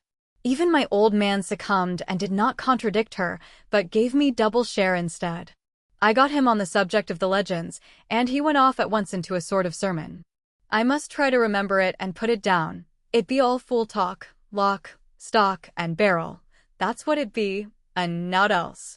These bands and wafts and bogosts and barguests and bogles and all in at them is only fit to set bairns and dizzy women a belderin. They be nowt but airblebs. They, and all grimps and signs and warnin's, be all invented by parsons and ilsome bodies and railway touters to scare and scunner halflins, and to get folks to do something that they don't other incline to. It makes me ireful to think o' them. Why, it's them that, not content with printin' lies on paper and preachin' them out of pulpits, does want to be cuttin' them on the tombstones. Look here all around you in whate'er ye will. All them steens, holdin' up their heads as well as they can out of their pride, is a can't simply tumblin' down with the weight o' the lies wrote on them. Here lies the body, or, sacred to the memory, wrote on all of them. And yet in nigh half of them there bean't no bodies at all. And the memories of them bean't cared a pinch of snuff about, much less sacred. Lies all of them nothin' but lies of one kind or another. My gog, but it'll be a quare scouterment at the day of judgment when they come tumblin' up in their death sarks, all jupped together and tryin' to drag their tombsteens with them to prove how good they was, some of them trimlin' and ditherin', with their hands that dozened and slippy from lyin' in the sea that they can't even keep their grup o' them. I could see from the old fellow's self-satisfied air and the way in which he looked round for the approval of his cronies that he was showing off, so I put in a word to keep him going. Oh, Mr. Swales, you can't be serious. Surely these tombstones are not all wrong. Yablins. There may be a poorish few not wrong, savon, where they make out the people too good, for there be folk that do think a bombole be like the sea, if only it be their own. The whole thing be only lies. Now look you here, you come here a stranger, and you see this Kirkgarth. I nodded, for I thought it better to assent, though I did not quite understand his dialect. I knew it had something to do with the church. He went on, and you consate that all these steens be a bunfolk that be happed here, snod and snog. I assented again. Then that be just where the lie comes in. Why, there be scores of these laybeds that be tomb as old Dunn's buckabox on Friday night. He nudged one of his companions, and they all laughed. And my gog, how could they be otherwise? Look at that one, the aftest abaft the beer bank. Read it. I went over and read, Edward Spenslaff, Master Mariner, murdered by pirates off the coast of Andres, April, 1854, AET. 30, when I came back, Mr. Swales went on. Who brought him home, I wonder, to hap him here? Murdered off the coast of Andres. And you constated his body lay under. Why, I could name ye a dozen whose bones lie in the Greenland seas above, he pointed northwards, or where the currents may have drifted them. There be the steens around ye. Ye can, with your young eyes, read the small print of the lies from here. This Braithwaite Lowry I knew his father, lost in the lively off Greenland in 20, or Andrew Woodhouse, drowned in the same seas in 1777, or John Paxton, drowned off Cape Farewell a year later, or old John Rawlings, whose grandfather sailed with me, drowned in the Gulf of Finland in 50. Do you think that all these men will have to make a rush to Whitby when the trumpet sounds? I have me anthems boot it. I tell you that when they got here they'd be jomlin and joestlin one another that way that it ud be like a fight up on the ice in the old days, when we'd be at one another from daylight to dark and tryin' to tie up our cuts by the light of the aurora borealis. This was evidently local pleasantry, for the old man cackled over it, and his cronies joined in with gusto. But, I said, surely you are not quite correct, for you start on the assumption that all the poor people, or their spirits, will have to take their tombstones with them on the day of judgment. Do you think that will be really necessary? Well, what else be they tombstones for? Answer me that, miss. To please their relatives, I suppose. To please their relatives, you suppose. This he said with intense scorn. How will it pleasure their relatives to know that lies is wrote over them, and that everybody in the place knows that they be lies? He pointed to a stone at our feet which had been laid down as a slab, on which the seat was rested, close to the edge of the cliff. Read the lies on that thruffstein, he said. The letters were upside down to me from where I sat, but Lucy was more opposite to them, so she leant over and read, Sacred to the memory of George Cannon, who died, in the hope of a glorious resurrection, on July 29, 1873, falling from the rocks at Kettleness. This tomb was erected by his sorrowing mother to her dearly beloved son. He was the only son of his mother, and she was a widow. Really, Mr. Swales, I don't see anything very funny in that. She spoke her comment very gravely and somewhat severely. You don't see aught funny. Huh. Huh. But that's because ye don't gom the sorrowin' mother was a hellcat that hated him because he was a crooked regular lamater he was in. He hated her so that he committed suicide in order that she mightn't get an insurance she put on his life. He blew nigh the top of his head off with an old musket that they had for scarin' the crows with. 'Twarn't for crows then, for it brought the clegs and the daps to him. That's the way he fell off the rocks. And as to hopes of a glorious resurrection, I've often heard him say, Missile, that he hoped he'd go to hell, for his mother was so pious that she'd be sure to go to heaven, and he didn't want to addle where she was. Now isn't that Steen at any rate? He hammered it with his stick as he spoke. A pack of lies? And won't it make Gabriel keckle when Geordie comes pantin' up the grease with the tombstone balanced on his hump, and asks it to be took as evidence? I did not know what to say, but Lucy turned the conversation as she said, rising up, "Oh, why did you tell us of this? It is my favorite seat, and I cannot leave it, and now I find I must go on sitting over the grave of a suicide. That won't harm ye, my pretty, and it may make poor Geordie gladsome to have so trim a lass sittin' on his lap. That won't hurt ye. Why, I've sat here off and on for nigh 20 years past, and it hasn't done me no harm. Don't ye fash about them as lies under ye, or that doesn't lie there either. It'll be time for you to be getting scart when ye see the tombstones all run away with, and the place as bare as a stubble field. There's the clock, and I must gang. My service to ye, ladies." And off he hobbled.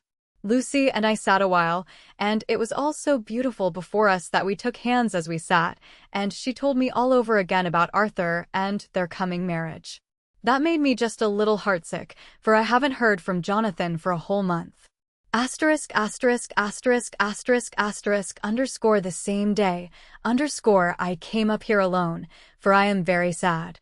There was no letter for me. I hope there cannot be anything the matter with Jonathan. The clock has just struck 9. I see the lights scattered all over the town, sometimes in rows where the streets are, and sometimes singly.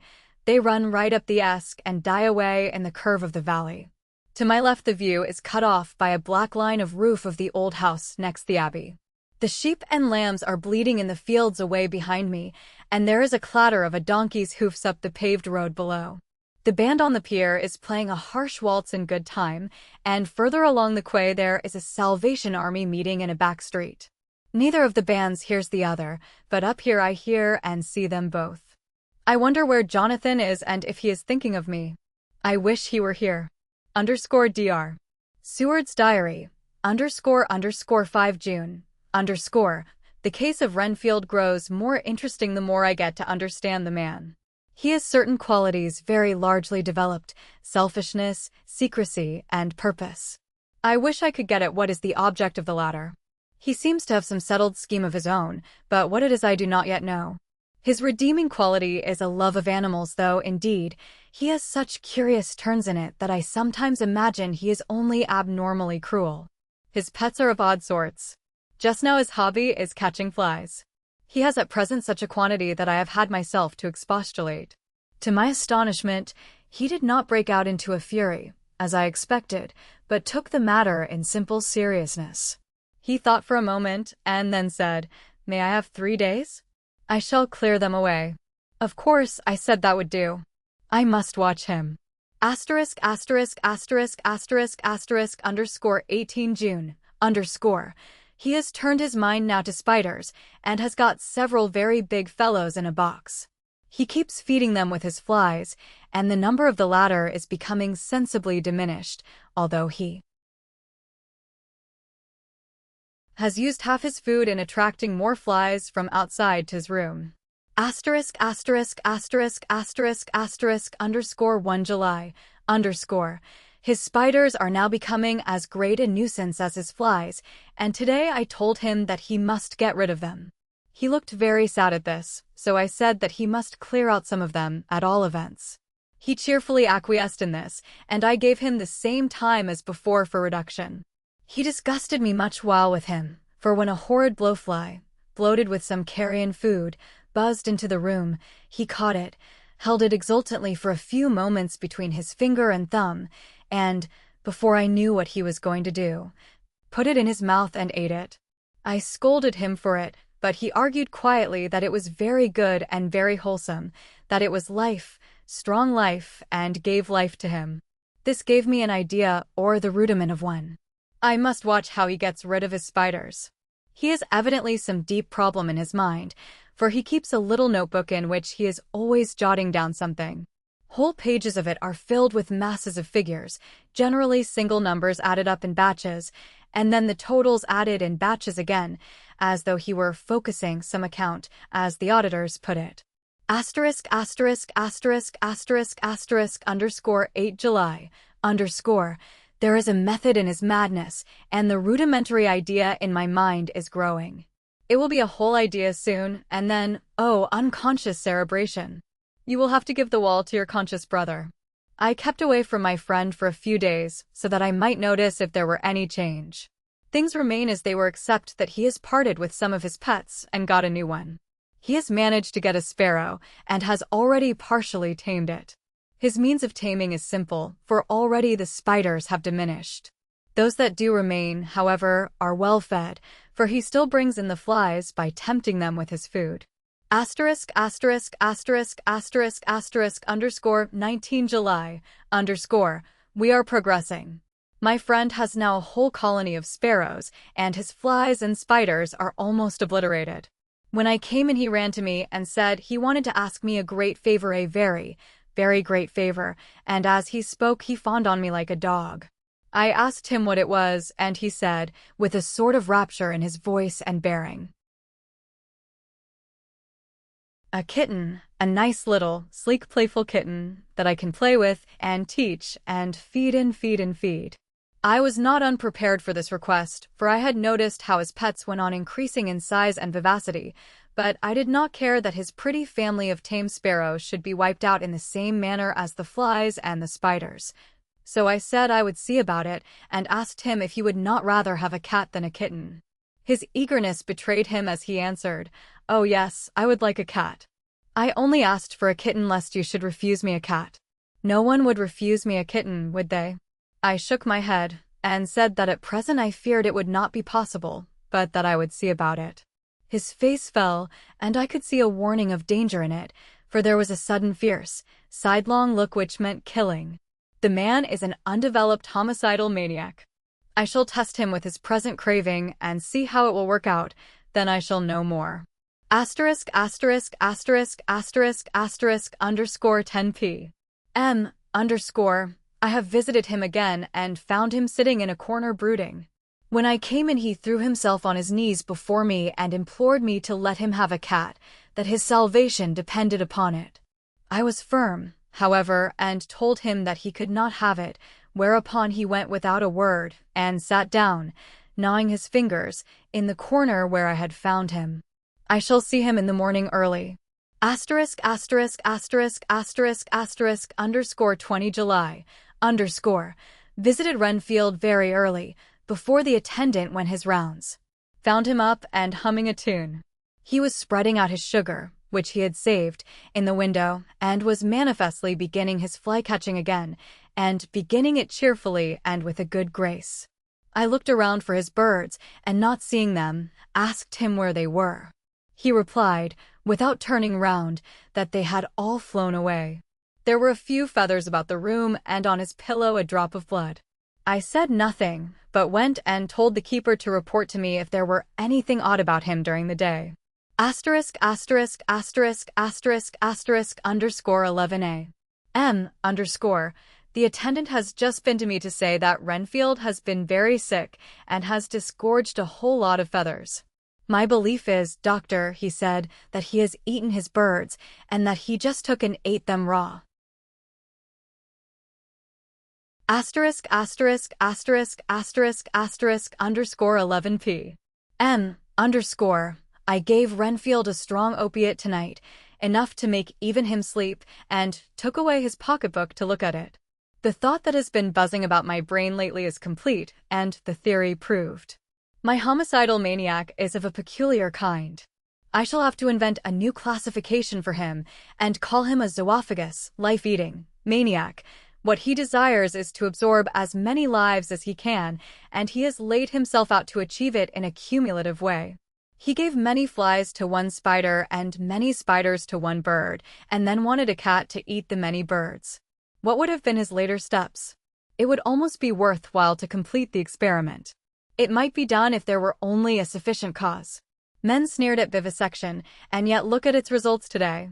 Why not advance science in its most difficult and vital aspect, the knowledge of the brain? Had I even the secret of one such minded, I hold the key to the fancy of even one lunatic. I might advance my own branch of science to a pitch compared with which Burton Sanderson's physiology or Ferrier's brain knowledge would be as nothing. If only there were a sufficient cause. I must not think too much of this, or I may be tempted. A good cause might turn the scale with me, for may not I too be of an exceptional brain, congenitally? How well the man reasoned. Lunatics always do within their own scope. I wonder at how many lives he values a man, or if at only one. He has closed the account most accurately, and today begun a new record. How many of us begin a new record with each day of our lives? To me it seems only yesterday that my whole life ended with my new hope, and that truly I began a new record. So it will be until the great recorder sums me up and closes my ledger account with a balance to profit or loss. Oh, Lucy, Lucy, I cannot be angry with you, nor can I be angry with my friend whose happiness is yours, but I must only wait on hopeless and work. Work. Work. If I only could have as strong a cause as my poor mad friend there, a good, unselfish cause to make me work, that would be indeed happiness. Mina Murray's Journal. _ 26 July. I am anxious, and it soothes me to express myself here. It is like whispering to oneself and listening at the same time. And there is also something about the shorthand symbols that makes it different from writing. I am unhappy about Lucy and about Jonathan. I had not heard from Jonathan for some time, and was very concerned, but yesterday dear Mr. Hawkins, who is always so kind, sent me a letter from him. I had written asking him if he had heard, and he said the enclosed had just been received. It is only a line dated from Castle Dracula, and says that he is just starting for home. That is not like Jonathan. I do not understand it, and it makes me uneasy. Then, too, Lucy, although she is so well, has lately taken to her old habit of walking in her sleep. Her mother has spoken to me about it, and we have decided that I am to lock the door of our room every night. Mrs. Westenra has got an idea that sleepwalkers always go out on roofs of houses and along the edges of cliffs, and then get suddenly wakened and fall over with a despairing cry that echoes all over the place. Poor dear, she is naturally anxious about Lucy, and she tells me that her husband, Lucy's father, had the same habit, that he would get up in the night and dress himself and go out, if he were not stopped. Lucy is to be married in the autumn, and she is already planning out her dresses and how her house is to be arranged. I sympathize with her, for I do the same, only Jonathan and I will start in life in a very simple way, and shall have to try to make both ends meet. Mr. Holmwood, he is the Hon. Arthur Holmwood, only son of Lord Godalming, is coming up here very shortly as soon as he can leave town, for his father is not very well, and I think dear Lucy is counting the moments till he comes. She wants to take him up to the seat on the churchyard cliff and show him the beauty of Whitby. I dare say it is the waiting which disturbs her. She will be all right when he arrives. **27 July. No news from Jonathan. I am getting quite uneasy about him, though why I should I do not know, but I do wish that he would write, if it were only a single line. Lucy walks more than ever, and each night I am awakened by her moving about the room. Fortunately, the weather is so hot that she cannot get cold, but still the anxiety and the perpetually being wakened is beginning to tell on me, and I am getting nervous and wakeful myself. Thank God, Lucy's health keeps up. Mr. Holmwood has been suddenly called to ring to see his father, who has been taken seriously ill. Lucy frets at the postponement of seeing him, but it does not touch her looks. She is a trifle stouter, and her cheeks are a lovely rose pink. She has lost that anemic look which she had. I pray it will all last. Asterisk asterisk asterisk asterisk asterisk underscore 3 August underscore. Another week gone, and no news from Jonathan, not even to Mr. Hawkins, from whom I have heard. Oh, I do hope he is not ill. He surely would have written. I look at that last letter of his, but somehow it does not satisfy me. It does not read like him, and yet it is his writing. There is no mistake of that. Lucy has not walked much in her sleep the last week, but there is an odd concentration about her which I do not understand. Even in her sleep she seems to be watching me. She tries the door and, finding it locked, goes about the room searching for the key. Underscore 6 August, underscore, another 3 days and no news. This suspense is getting dreadful. If I only knew where to write to or where to go to, I should feel easier, but no one has heard a word of Jonathan since that last letter. I must only pray to God for patience. Lucy is more excitable than ever, but is otherwise well. Last night was very threatening, and the fishermen say that we are in for a storm. I must try to watch it and learn the weather signs. Today is a gray day, and the sun as I write is hidden in thick clouds, high over Kettlemas. Everything is gray except the green grass, which seems like emerald amongst it, gray earthy rock, gray clouds, tinged with the sunburst at the far edge, hang over the gray sea, into which the sand points stretch like gray fingers. The sea is tumbling in over the shallows and the sandy flats with a roar, muffled in the sea mists drifting inland. The horizon is lost in a gray mist. All is vastness. The clouds are piled up like giant rocks, and there is a browl over the sea that sounds like some presage of doom. Dark figures are on the beach here and there, sometimes half-shrouded in the mist, and seem men like trees walking.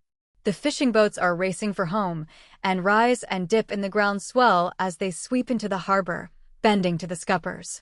Here comes old Mr. Swales. He is making straight for me, and I can see, by the way he lifts his hat, that he wants to talk. I have been quite touched by the change in the poor old man. When he sat down beside me, he said in a very gentle way, "I want to say something to you, miss."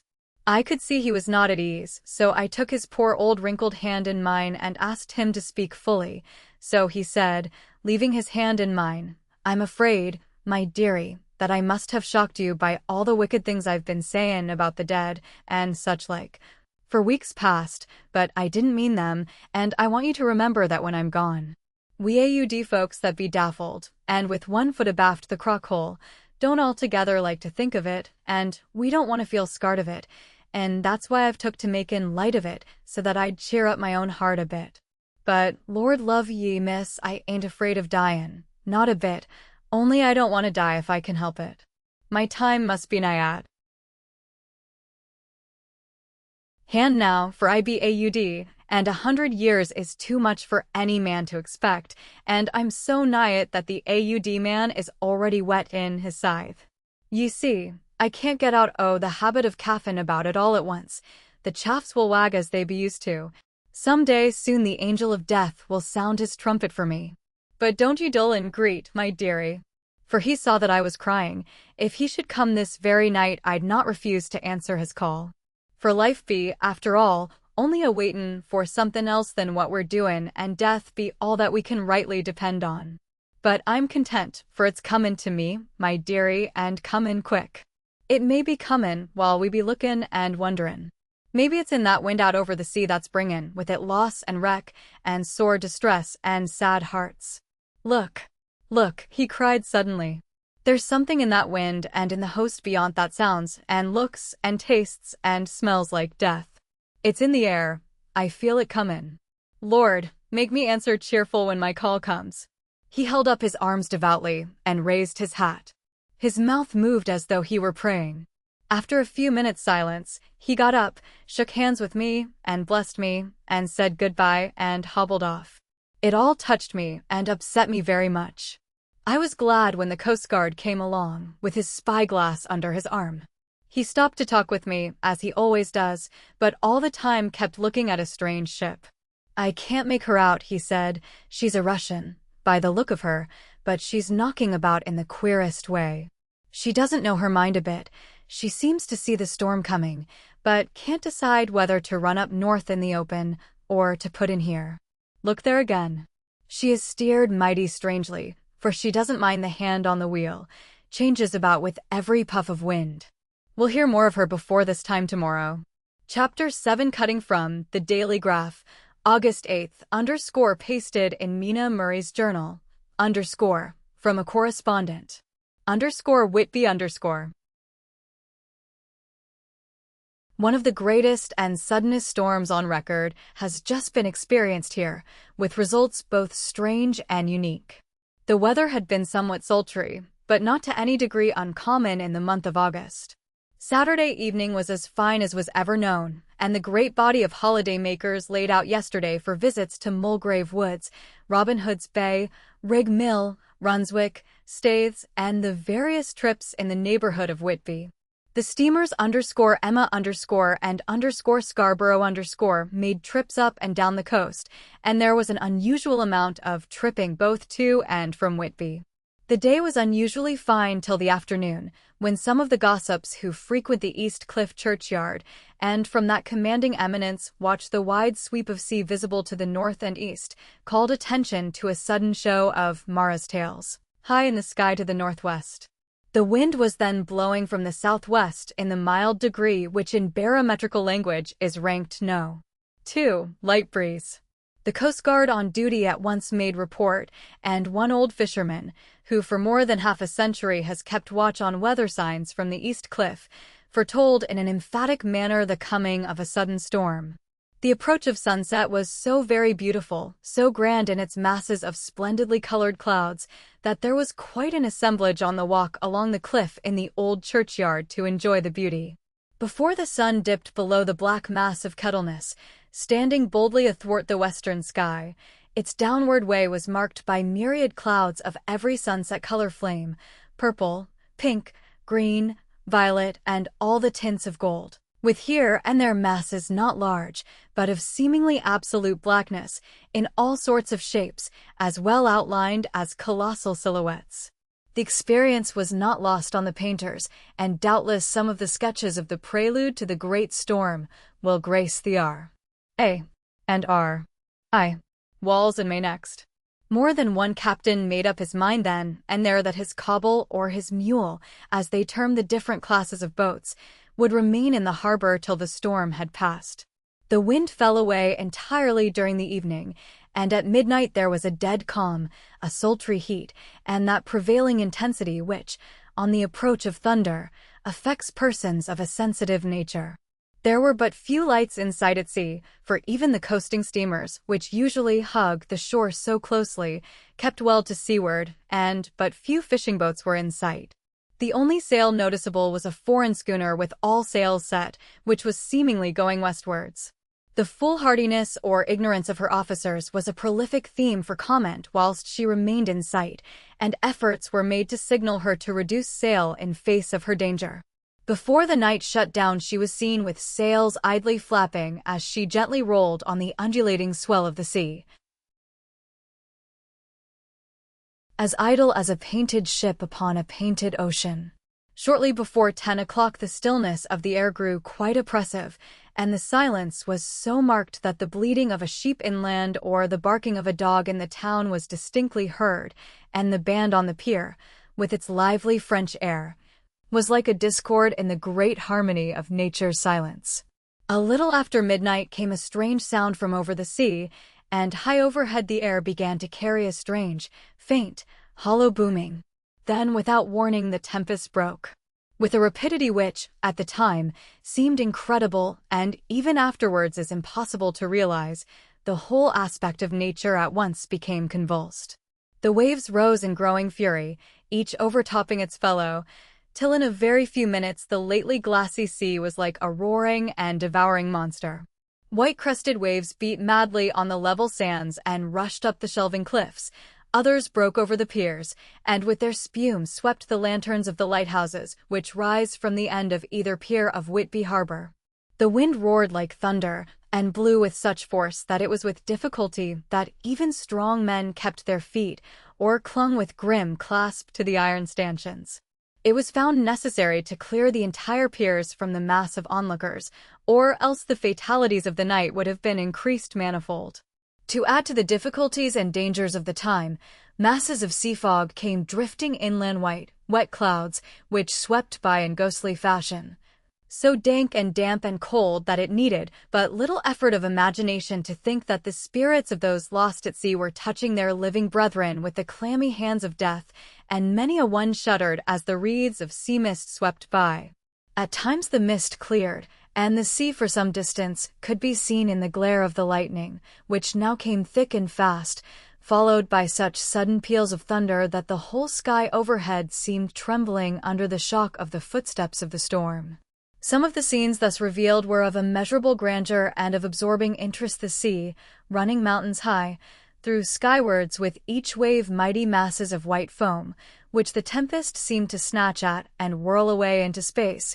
Here and there a fishing boat, with a rag of sail, running madly for shelter before the blast, now and again the white wings of a storm-tossed seabird. On the summit of the east cliff the new searchlight was ready for experiment, but had not yet been tried.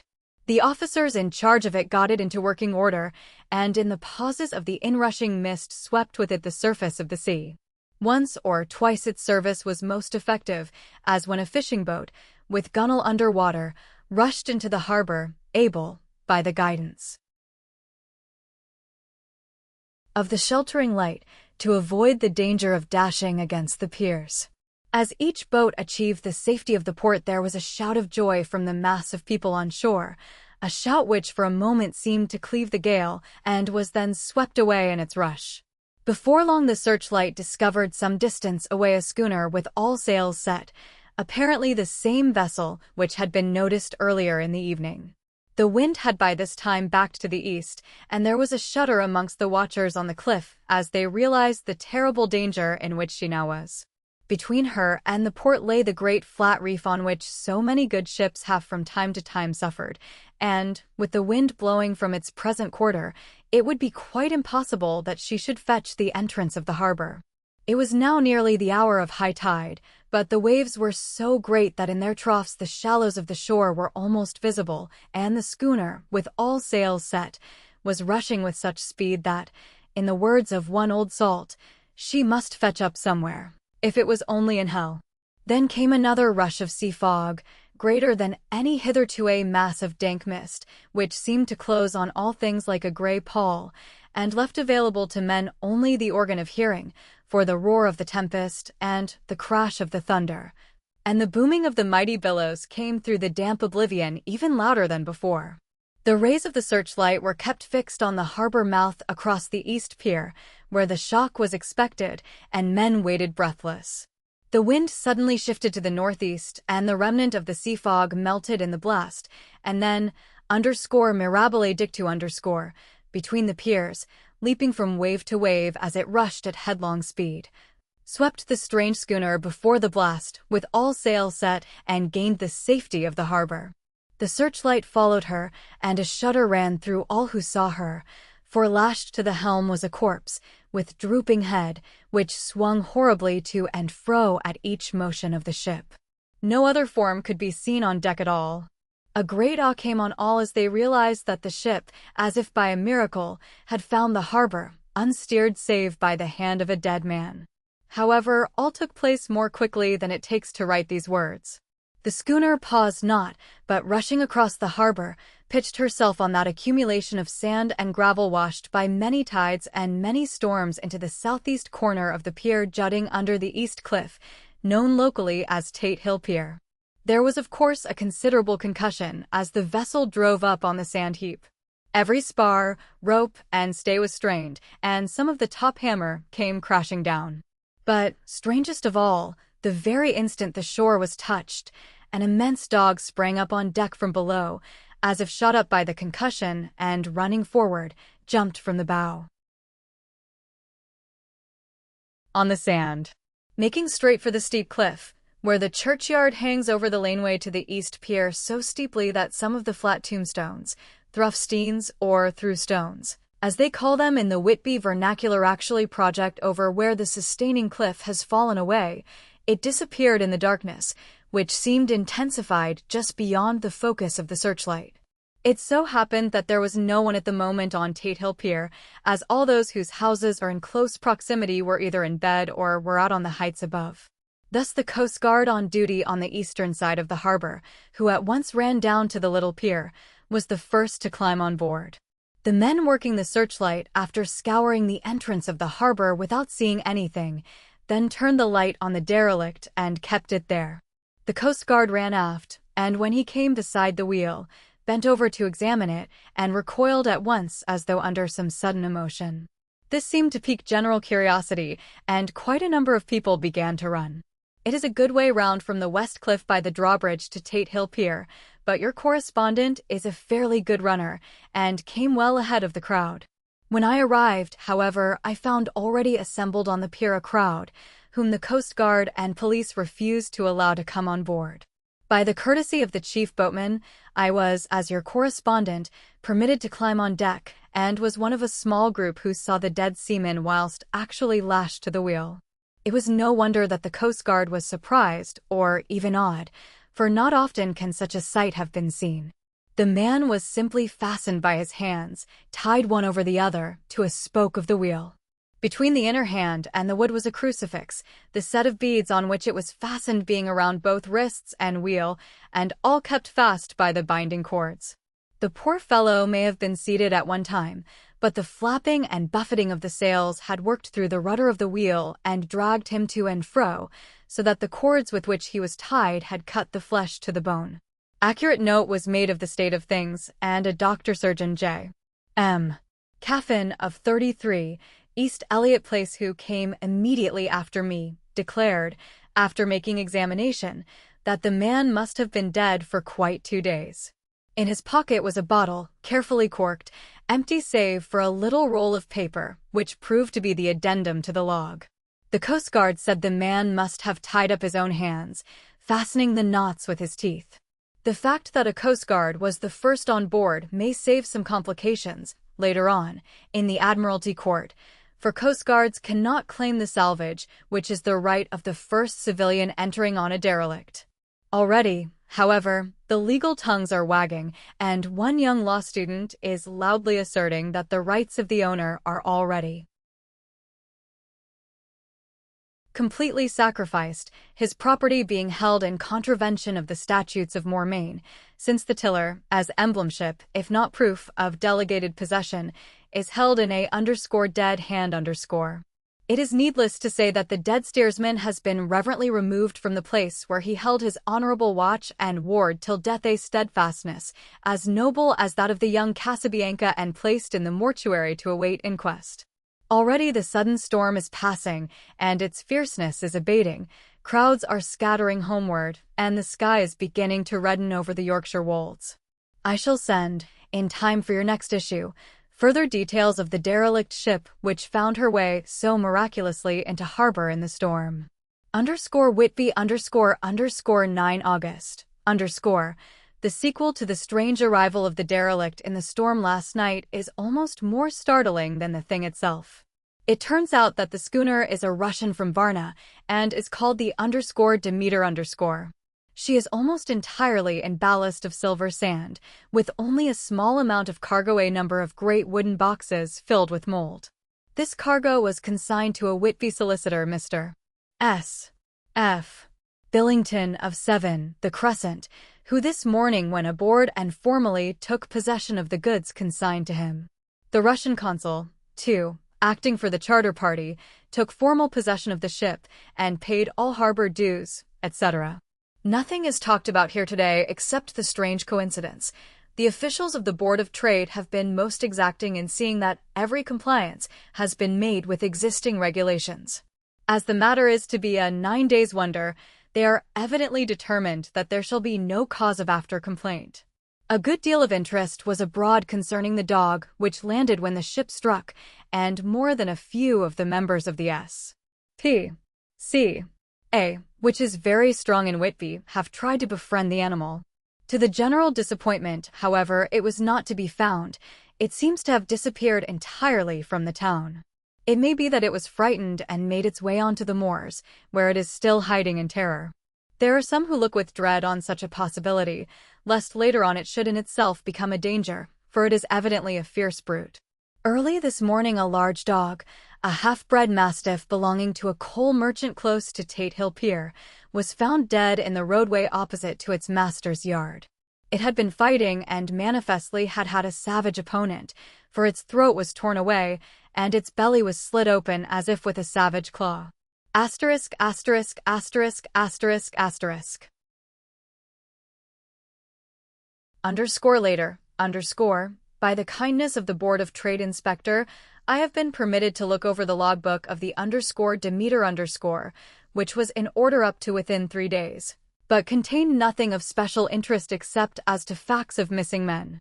The greatest interest, however, is with regard to the paper found in the bottle, which was today produced at the inquest, and a more strange narrative than the two between them unfold it has not been my lot to come across.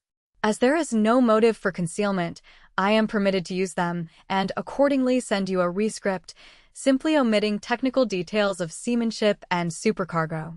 It almost seems as though the captain had been seized with some kind of mania before he had got well into blue water, and that this had developed persistently throughout the voyage.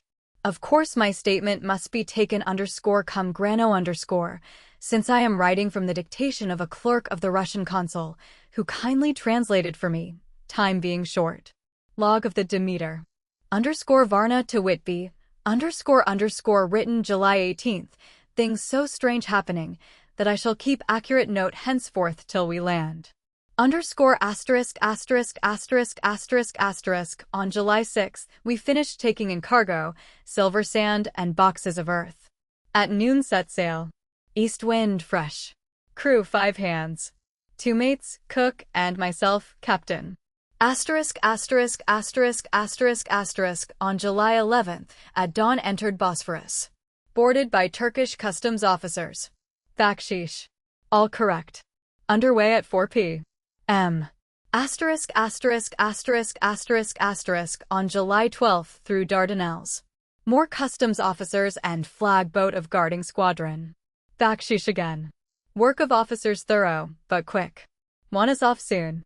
At dark passed into archipelago. Asterisk asterisk asterisk asterisk asterisk on July 13th past Cape Matapan. Crew dissatisfied about something. Seemed scared, but would not speak out. Asterisk asterisk asterisk asterisk asterisk on July 14th was somewhat anxious about crew. Men all steady fellows, who sailed with me before. Mate could not make out what was wrong.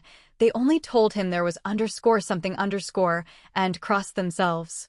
Mate lost temper with one of them that day and struck him. Expected fierce quarrel, but all was quiet. Asterisk asterisk asterisk asterisk asterisk on July 16th, mate reported in the morning that one of crew, Petrovsky, was missing. Could not account for it. Took larboard watch 8 bells last night. Was relieved by Abramov, but did not go to bunk. Men more downcast than ever. All said they expected something of the kind, but would not say more than there was underscore something underscore aboard. Mate getting very impatient with them. Feared some trouble ahead. Asterisk asterisk asterisk asterisk asterisk on July 17th, yesterday, one of the men, Olgern, came to my cabin and in an awestruck way confided to me that he thought there was a strange man aboard the ship. He said that in his watch he had been sheltering behind the deckhouse as there was a rainstorm, when he saw a tall, thin man, who was not like any of the crew, come up the companionway and go along the deck forward and disappear. He followed cautiously, but when he got to bows found no one and the hatchways were all closed. He was in a panic of superstitious fear, and I am afraid the panic may spread. To allay it, I shall today search entire ship carefully from stem to stern. Asterisk asterisk asterisk asterisk asterisk later in the day I got together the whole crew and told them, as they evidently thought there was someone in the ship, we would search from stem to stern. First mate angry, said it was folly, and to yield to such foolish ideas would demoralize the men, said he would engage to keep them out of trouble with a handspike. I let him take the helm, while the rest began thorough search, all keeping abreast, with lanterns. We left no corner unsearched. As there were only the big wooden boxes, there were no odd corners where a man could hide. Men much relieved when search over, and went back to work cheerfully. First mate scowled, but said nothing. *******22 July_. Rough weather last 3 days, and all hands busy with sails, no time to be frightened. Men seem to have forgotten their dread. Mate cheerful again, and all on good terms. Praised men for work in bad weather. Past Gibraltar and out through straits. All well. ********24 July_. There seems some doom over the ship. Already a hand short, and entering on the Bay of Biscay with wild weather ahead, and yet last night another man lost disappeared. Like the first, he came off his watch and was not seen again. Men all in a panic of fear, sent around robin, asking to have double watch, as they fear to be alone. Mate angry. Fear there will be some trouble, as either he or the men will do some violence. *******28 July_. 4 days in hell, knocking about in a sort of maelstrom, and the wind a tempest. No sleep for anyone. Men all worn out. Hardly know how to set a watch, since no one fit to go on. Second mate volunteered to steer and watch, and let men snatch a few hours' sleep. Wind abating, seas still terrific, but feel them less as ship is steadier. ******29 July_. Another tragedy. Had single watch tonight, as crew too tired to double. When morning watch came on deck, could find no one except steersman. Raised outcry and all came on deck. Thorough search, but no one found. Are now without second mate and crew in a panic. Mate and I agreed to go armed henceforth and wait for any sign of cause. ******30 July_. Last night. Rejoiced we are nearing England. Weather fine, all sails set. Retired worn out, slept soundly, awaked by mate telling me that both man of watch and steersman missing. Only self and mate and 2 hands left to work ship. *********1 August_. 2 days of fog, and not a sail sighted. Had hoped when in the English Channel to be able to signal for help or get in somewhere. Not having power to work sails, have to run before wind. Dare not lower, as could not raise them again. We seem to be drifting to some terrible doom. Mate now more demoralized than either of men. His stronger nature seems to have worked inwardly against himself. Men are beyond fear, working stolidly and patiently, with minds made up to worst. They are Russian, he Romanian. *******2 August, midnight_. Woke up from few minutes sleep by hearing a cry, seemingly outside my port. Could see nothing in fog. Rushed on deck and ran against mate. Tells me heard cry and ran, but no sign of man on watch. One more gone. Lord, help us.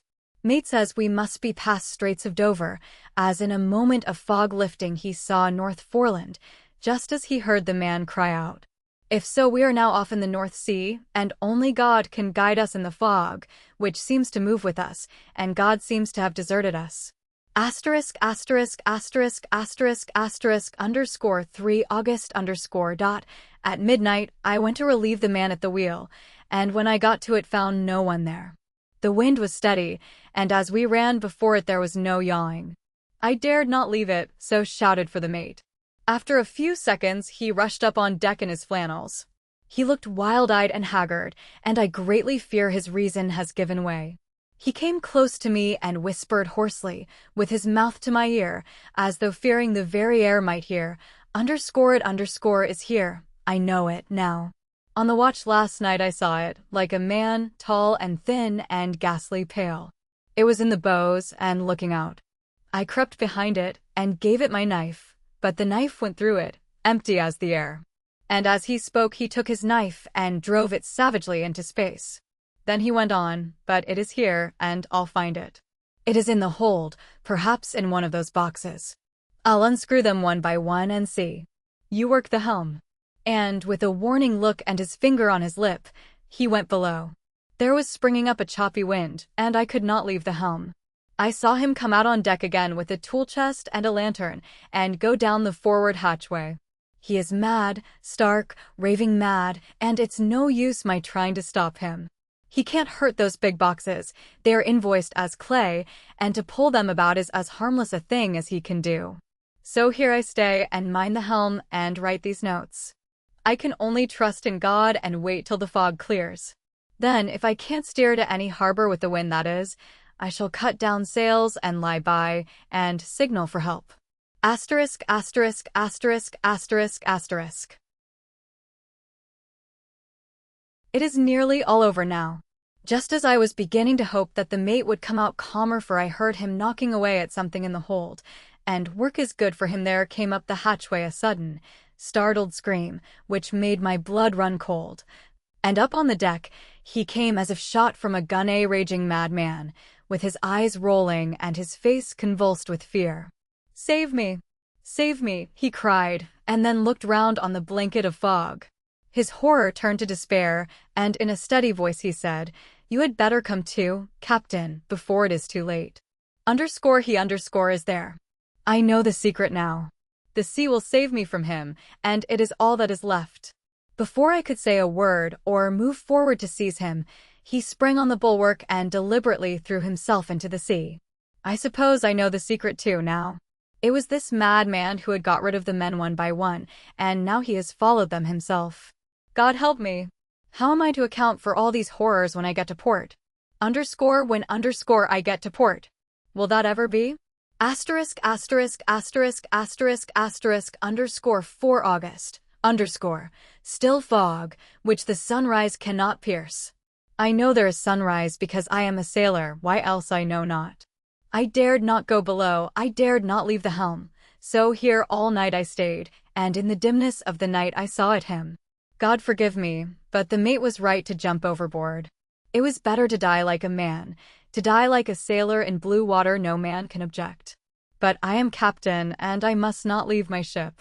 But I shall baffle this fiend or monster, for I shall tie my hands to the wheel when my strength begins to fail, and along with them I shall tie that which he dare not touch, and then, come good wind or foul, I shall save my soul and my honor as a captain. I am growing weaker, and the night is coming on. If he can look me in the face again, I may not have time to act. If we are wrecked, mayhap this bottle may be found, and those who find it may understand. If not, well, then all men shall know that I have been true to my trust. God and the Blessed Virgin and the saints help a poor ignorant soul trying to do his duty. Asterisk, asterisk, asterisk, asterisk, asterisk. Of course, the verdict was an open one. There is no evidence to adduce, and whether or not the man himself committed the murders there is now none to say. The folk here hold almost universally that the captain is simply a hero, and he is to be given a public funeral. Already it is arranged that his body is to be taken with a train of boats up the Esk for a piece, and then brought back to Tate Hill Pier and up the Abbey steps, for he is to be buried in the churchyard on the cliff. The owners of more than 100 boats have already given in their names as wishing to follow him to the grave. No trace has ever been found of the great dog, at which there is much mourning, for, with public opinion in its present state, he would, I believe, be adopted by the town. Tomorrow will see the funeral, and so will end this one more mystery of the sea. Mina Murray's journal, _8 August, Lucy was very restless all night, and I, too, could not sleep. The storm was fearful, and as it boomed loudly among the chimney pots, it made me shudder. When a sharp puff came, it seemed to be like a distant gun. Strangely enough, Lucy did not wake, but she got up twice and dressed herself. Fortunately, each time I awoke in time and managed to undress her without waking her, and got her back to bed. It is a very strange thing, this sleepwalking, for as soon as her will is thwarted in any physical way, her intention, if there be any, disappears, and she yields herself almost exactly to the routine of her life. Early in the morning, we both got up and went down to the harbor to see if anything had happened in the night. There were very few people about, and though the sun was bright and the air clear and fresh, the big, grim-looking waves, that seemed dark themselves because the foam that topped them was like snow, forced themselves in through the narrow mouth of the harbor like a bullying man going through a crowd. Somehow I felt glad that Jonathan was not on the sea last night, but on land. But, oh, is he on land or sea? Where is he and how? I am getting fearfully anxious about him. If I only knew what to do, and could do anything. Asterisk, asterisk, asterisk, asterisk, asterisk, underscore 10 August, underscore. The funeral of the poor sea captain today was most touching. Every boat in the harbor seemed to be there, and the coffin was carried by captains all the way from Tate Hill Pier up to the churchyard. Lucy came with me, and we went early to our old seat, whilst the cortege of boats went up the river to the viaduct and came down again. We had a lovely view and saw the procession nearly all the way. The poor fellow was laid to rest quite near our seat so that we stood on it when the time came and saw everything. Poor Lucy seemed much upset. She was restless and uneasy all the time, and I cannot but think that her dreaming at night is telling on her. She is quite odd in one thing. She will not admit to me that there is any cause for restlessness, or if there be, she does not understand it herself. There is an additional cause in that poor old Mr. Swales was found dead this morning on our seat, his neck being broken. He had evidently, as the doctor said, fallen back in the seat in some sort of fright, for there was a look of fear and horror on his face that the men said made them shudder. Poor dear old man. Perhaps he had seen death with his dying eyes. Lucy is so sweet and sensitive that she feels influences more acutely than other people do. Just now she was quite upset by a little thing which I did not much heed, though I am myself very fond of animals. One of the men who came up here often to look for the boats was followed by his dog. The dog is always with him. They are both quiet persons, and I never saw the man angry, nor heard the dog bark. During the service the dog would not come to its master, who was on the seat with us, but kept a few yards off, barking and howling. Its master spoke to it gently, and then harshly, and then angrily, but it would neither come nor cease to make a noise. It was in a sort of fury, with its eyes savage and all its hairs bristling out like a cat's tail when puss is on the warpath. Finally the man, too, got angry and jumped down and kicked the dog, and then took it by the scruff of the neck and half dragged and half threw it on the tombstone on which the seat is fixed. The moment it touched the stone the poor thing became quiet and fell all into a tremble. It did not try to get away, but crouched down, quivering and cowering, and was in such a pitiable state of terror that I tried, though without effect, to comfort it. Lucy was full of pity, too, but she did not attempt to touch the dog, but looked at it in an agonized sort of way. I greatly fear that she is of too supersensitive a nature to go through the world without trouble. She will be dreaming of this tonight, I am sure. The whole agglomeration of things, the ship steered into port by a dead man, his attitude, tied to the wheel with a crucifix and beads, the touching funeral, the dog, now furious and now in terror, will all afford material for her dreams. I think it will be best for her to go to bed tired out physically, so I shall take her for a long walk by the cliffs to Robin Hood's Bay and back. She ought not to have much inclination for sleepwalking then. Chapter 8 Mina Murray's Journal _same day, 11 o'clock p.m. Oh, but I am tired. If it were not that I had made my diary a duty, I should not open it tonight. We had a lovely walk. Lucy, after a while, was in gay spirits, owing, I think, to some dear cows who came nosing towards us in a field close to the lighthouse and frightened the wits out of us. I believe we forgot everything except, of course, personal fear, and it seemed to wipe the slate clean and give us a fresh start. We had a capital severe tea at Robin Hood's Bay in a sweet little old-fashioned inn, with a bow window right over the seaweed-covered rocks of the Strand. I believe we should have shocked the new woman with our appetites. Men are more tolerant, bless them.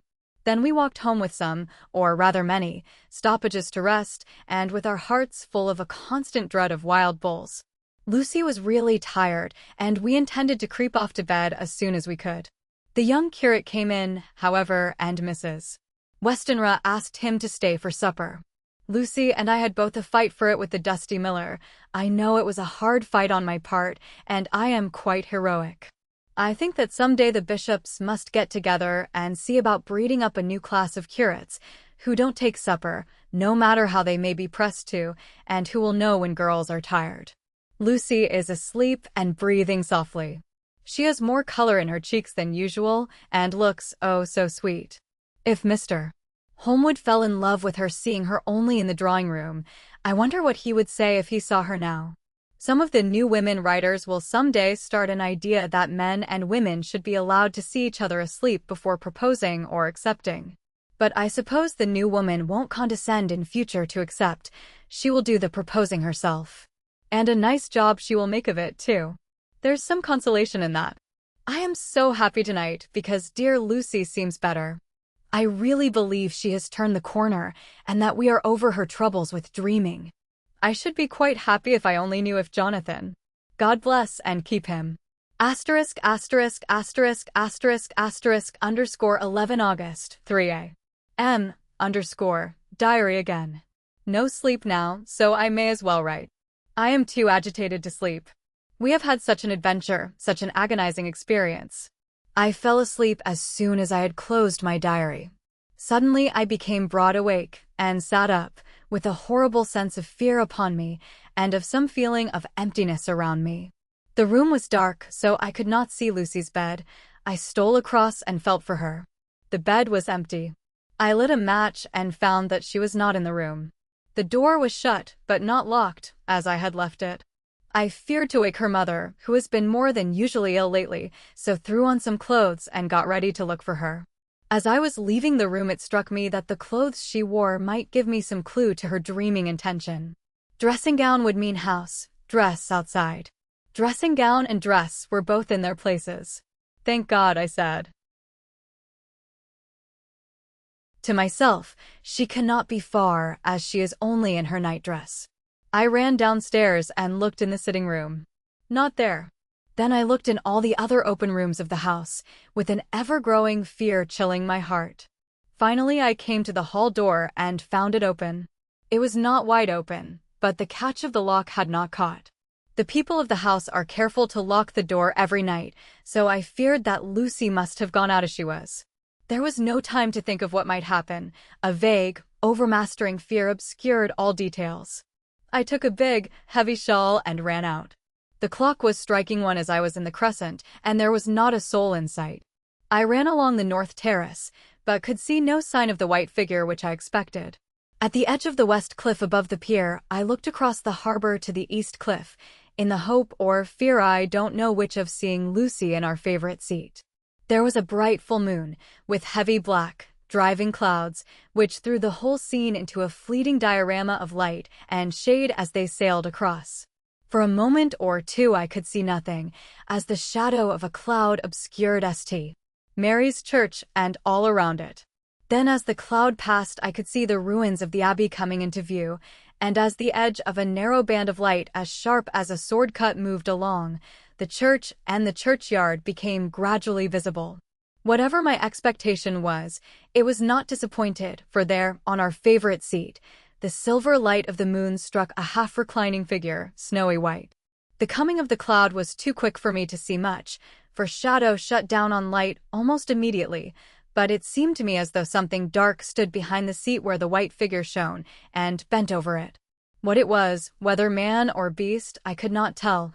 I did not wait to catch another glance, but flew down the steep steps to the pier and along by the fish market to the bridge, which was the only way to reach the east cliff. The town seemed as dead, for not a soul did I see. I rejoiced that it was so, for I wanted no witness of poor Lucy's condition. The time and distance seemed endless, and my knees trembled and my breath came labored as I toiled up the endless steps to the abbey. I must have gone fast, and yet it seemed to me as if my feet were weighted with lead, and as though every joint in my body were rusty. When I got almost to the top I could see the seat and the white figure, for I was now close enough to distinguish it even through the spells of shadow. There was undoubtedly something, long and black, bending over the half-reclining white figure. I called in fright, "Lucy! Lucy, and something raised a head, and from where I could see a white face and red, gleaming eyes. Lucy did not answer, and I ran on to the entrance of the churchyard. As I entered, the church was between me and the seat, and for a minute or so I lost sight of her. When I came in view again, the cloud had passed, and the moonlight struck so brilliantly that I could see Lucy half reclining with her head lying over the back of the seat. She was quite alone, and there was not a sign of any living thing about. When I bent over her, I could see that she was still asleep. Her lips were parted, and she was breathing not softly as usual with her, but in long, heavy gasps, as though striving to get her lungs full at every breath. As I came close, she put up her hand in her sleep and pulled the collar of her nightdress close around her throat. Whilst she did so, there came a little shudder through her, as though she felt the cold. I flung the warm shawl over her and drew the edges tight round her neck, for I dreaded lest she should get some deadly chill from the night air, unclad as she was. I feared to wake her all at once, so, in order to have my hands free that I might help her, I fastened the shawl at her throat with a big safety pin, but I must have been clumsy in my anxiety and pinched or pricked her with it, for by and by, when her breathing became quieter, she put her hand to her throat again and moaned. When I had her carefully wrapped up, I put my shoes on her feet and then began very gently to wake her. At first she did not respond, but gradually she became more and more uneasy in her sleep, moaning and sighing occasionally. At last, as time was passing fast, and for many other reasons, I wished to get her home at once, I shook her more forcibly, till finally she opened her eyes and awoke. She did not seem surprised to see me, as, of course, she did not realize all at once where she was. Lucy always wakes prettily, and even at such a time, when her body must have been chilled with cold, and her mind somewhat appalled at waking unclad in a churchyard at night, she did not lose her grace.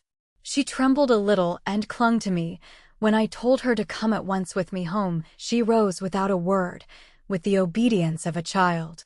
As we passed along, the gravel hurt my feet, and Lucy noticed me wince. She stopped and wanted to insist upon my taking my shoes, but I would not. However, when we got to the pathway outside the churchyard, where there was a puddle of water remaining from the storm, I daubed my feet with mud, using each foot in turn on the other, so that as we went home, no one, in case we should meet anyone, should notice my bare feet.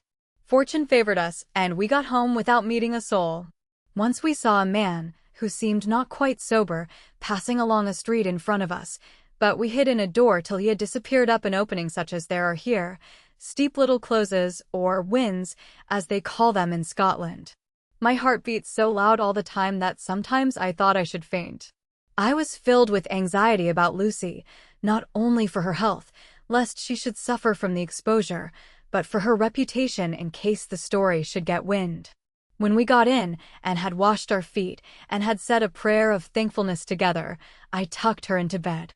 Before falling asleep, she asked, even implored me not to say a word to anyone, even her mother, about her sleepwalking adventure. I hesitated at first to promise, but on thinking of the state of her mother's health, and how the knowledge of such a thing would fret her, and thinking, too, of how such a story might become distorted, nay, infallibly would in case it should leak out, I thought it wiser to do so. I hope I did right. I have locked the door, and the key is tied to my wrist, so perhaps I shall not be again disturbed. Lucy is sleeping soundly. The reflex of the dawn is high and far over the sea. Asterisk, asterisk, asterisk, asterisk, asterisk, underscore same day noon, underscore, all goes well.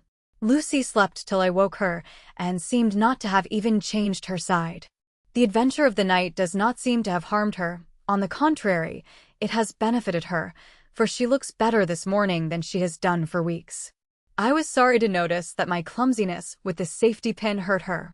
Indeed, it might have been serious, for the skin of her throat was pierced. I must have pinched up a piece of loose skin and have transfixed it, for there are 2 little red points like pinpricks, and on the band of her nightdress was a drop of blood. When I apologized and was concerned about it, she laughed and petted me, and said she did not even feel it. Fortunately, it cannot leave a scar as it is so tiny. Asterisk asterisk asterisk asterisk asterisk underscore same day night underscore. We passed a happy day. The air was clear, and the sun bright, and there was a cool breeze. We took our lunch to Mulgrave Woods, Mrs. Weston were driving by the road and Lucy and I walking by the cliff path and joining her at the gate. I felt a little sad myself, for I could not but feel how underscore absolutely underscore happy it would have been had Jonathan been with me. But there. I must only be patient. In the evening we strolled in the casino terrace and heard some good music by Spar and Mackenzie and went to bed early. Lucy seems more restful than she has been for some time and fell asleep at once. I shall lock the door and secure the key the same as before, though I do not expect any trouble tonight. Asterisk asterisk asterisk asterisk asterisk underscore 12 August underscore. My expectations were wrong, for twice during the night I was wakened by Lucy trying to get out. She seemed, even in her sleep, to be a little impatient at finding the door shut and went back to bed under a sort of protest. I woke with the dawn and heard the birds chirping outside of the window. Lucy woke, too, and I was glad to see, was even better than on the previous morning. All her old gaiety of manner seemed to have come back, and she came and snuggled in beside me and told me all about Arthur. I told her how anxious I was about Jonathan, and then she tried to comfort me. Well, she succeeded somewhat for, though sympathy can't alter facts, it can help to make them more bearable. Asterisk asterisk asterisk asterisk asterisk underscore 13 August underscore. Another quiet day, and to bed with the key on my wrist as before. Again I awoke in the night and found Lucy sitting up in bed, still asleep, pointing to the window. I got up quietly and, pulling aside the blind, looked out. It was brilliant moonlight, and the soft effect of the light over the sea and sky merged together in one great, silent mystery was beautiful beyond words. Between me and the moonlight flitted a great bat, coming and going in great whirling circles. Once or twice it came quite close, but was, I suppose, frightened at seeing me, and flitted away across the harbor towards the abbey. When I came back from the window, Lucy had lain down again, and was sleeping peacefully. She did not stir again all night. Asterisk asterisk asterisk asterisk asterisk underscore 14 August underscore. On the East Cliff, reading and writing all day. Lucy seems to have become as much in love with the spot as I am, and it is hard to get her away from it when it is time to come home for lunch or tea or dinner. This afternoon she made a funny remark. We were coming home for dinner and had come to the top of the steps up from the West Pier and stopped to look at the view, as we generally do. The setting sun, low down in the sky, was just dropping behind Kettleness. The red light was thrown over on the East Cliff and the old abbey, and seemed to bathe everything in a beautiful rosy glow. We were silent for a while, and suddenly Lucy murmured as if to herself, "His red eyes again. They're just the same." It was such an odd expression, coming underscore apropos underscore of nothing, that it quite startled me. I slewed round a little, so as to see Lucy well without seeming to stare at her, and saw that she was in a half-dreamy state, with an odd look on her face that I could not quite make out, so I said nothing, but followed her eyes. She appeared to be looking over at our own seat, whereon was a dark figure seated alone. I was a little startled myself, for it seemed for an instant as if the stranger had great eyes like burning flames, but a second look dispelled the illusion. The red sunlight was shining on the windows of St. Mary's Church behind our seat, and as the sun dipped there was just sufficient change in the refraction and reflection to make it appear as if the light moved. I called Lucy's attention to the peculiar effect, and she became herself with a start, but she looked sad all the same. It may have been that she was thinking of that terrible night up there. We never refer to it, so I said nothing, and we went home to dinner. Lucy had a headache and went early to bed. I saw her asleep, and went out for a little stroll myself. I walked along the cliffs to the westward, and was full of sweet sadness, for I was thinking of Jonathan. When coming home it was then bright moonlight, so bright that, though the front of our part of the crescent was in shadow, everything could be well seen. I threw a glance up at our window, and saw Lucy's head leaning out. I thought that perhaps she was looking out for me, so I opened my handkerchief and waved it. She did not notice or make any movement whatever. Just then, the moonlight crept round an angle of the building, and the light fell on the window. There distinctly was Lucy with her head lying up against the side of the windowsill and her eyes shut. She was fast asleep, and by her, seated on the windowsill, was something that looked like a good-sized bird. I was afraid she might get a chill, so I ran upstairs, but as I came into the room she was moving back to her bed, fast asleep and breathing heavily. She was holding her hand to her throat, as though to protect it from cold. I did not wake her, but tucked her up warmly. I have taken care that the door is locked and the window securely fastened. She looks so sweet as she sleeps, but she is paler than is her wont, and there is a drawn, haggard look under her eyes which I do not like. I fear she is fretting about something. I wish I could find out what it is. **************** *15 August, rose later than usual. Lucy was languid and tired, and slept on after we had been called. We had a happy surprise at breakfast. Arthur's father is better, and wants the marriage to come off soon.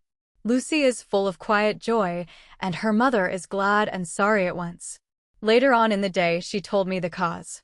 She is grieved to lose Lucy as her very own, but she is rejoiced that she is soon to have someone to protect her. Poor dear, sweet lady. She confided to me that she has got her death warrant.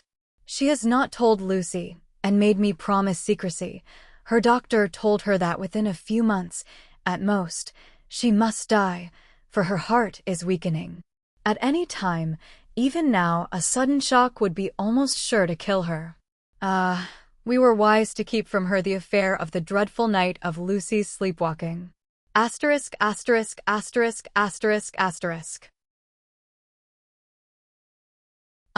17 August, no diary for 2 whole days. I have not had the heart to write. Some sort of shadowy pall seems to be coming over our happiness. No news from Jonathan, and Lucy seems to be growing weaker, whilst her mother's hours are numbering to a close. I do not understand Lucy's fading away as she is doing. She eats well and sleeps well, and enjoys the fresh air, but all the time the roses in her cheeks are fading, and she gets weaker and more languid day by day. At night I hear her gasping as if for air. I keep the key of our door always fastened to my wrist at night, but she gets up and walks about the room, and sits at the open window. Last night I found her leaning out when I woke up, and when I tried to wake her I could not. She was in a faint. When I managed to restore her she was as weak as water, and cried silently between long, painful struggles for breath. When I asked her how she came to be at the window, she shook her head and turned away. I trust her feeling ill may not be from that unlucky prick of the safety pin. I looked at her throat just now as she lay asleep, and the tiny wounds seem not to have healed. They are still open, and, if anything, larger than before, and the edges of them are faintly white. They are like little white dots with red centers. Unless they heal within a day or two, I shall insist on the doctor seeing about them. _letter, Samuel F. Billington and Son, Solicitors, Whitby, to Messrs. Carter, Patterson and Company, London, _17 August, Dear Sirs, herewith please receive invoice of goods sent by Great Northern Railway.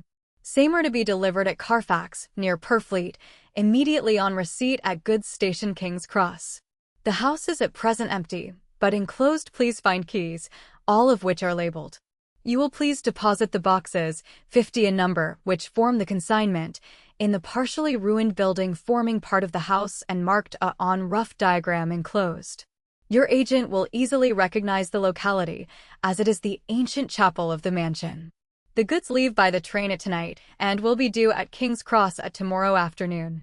As our client wishes the delivery made as soon as possible, we shall be obliged by your having teams ready at King's Cross at the time named and forthwith conveying the goods to destination. In order to obviate any delays possible through any routine requirements as to payment in your departments, we enclose check. Herewith for £10, receipt of which please acknowledge. Should the charge be less than this amount, you can return balance. If greater, we shall at once send check for difference on hearing from you. You are to leave the keys on coming away in the main hall of the house, where the proprietor may get them on his entering the house by means of his duplicate key. Pray do not take us, as exceeding the bounds of business courtesy in pressing you in all ways to use the utmost expedition. We are, dear sirs, faithfully yours, Samuel F. Billington and Son. Letter Messrs. Carter, Patterson and Company, London, to Messrs. Billington and Son, Whitby, 21 August, Dear Sirs, we beg to acknowledge £10 received and to return check £1.17. 9d, amount of overplus as shown in receipted account herewith. Goods are delivered in exact accordance with instructions, and keys left in parcel in main hall, as directed. We are, dear sirs, yours respectfully. Pro Carter, Patterson and Co. Mina Murray's Journal, 18 August, I am happy today, and right sitting on the seat in the churchyard. Lucy is ever so much better. Last night she slept well all night, and did not disturb me once. The roses seem coming back already to her cheeks, though she is still sadly pale and wan-looking. If she were in any way anemic I could understand it, but she is not.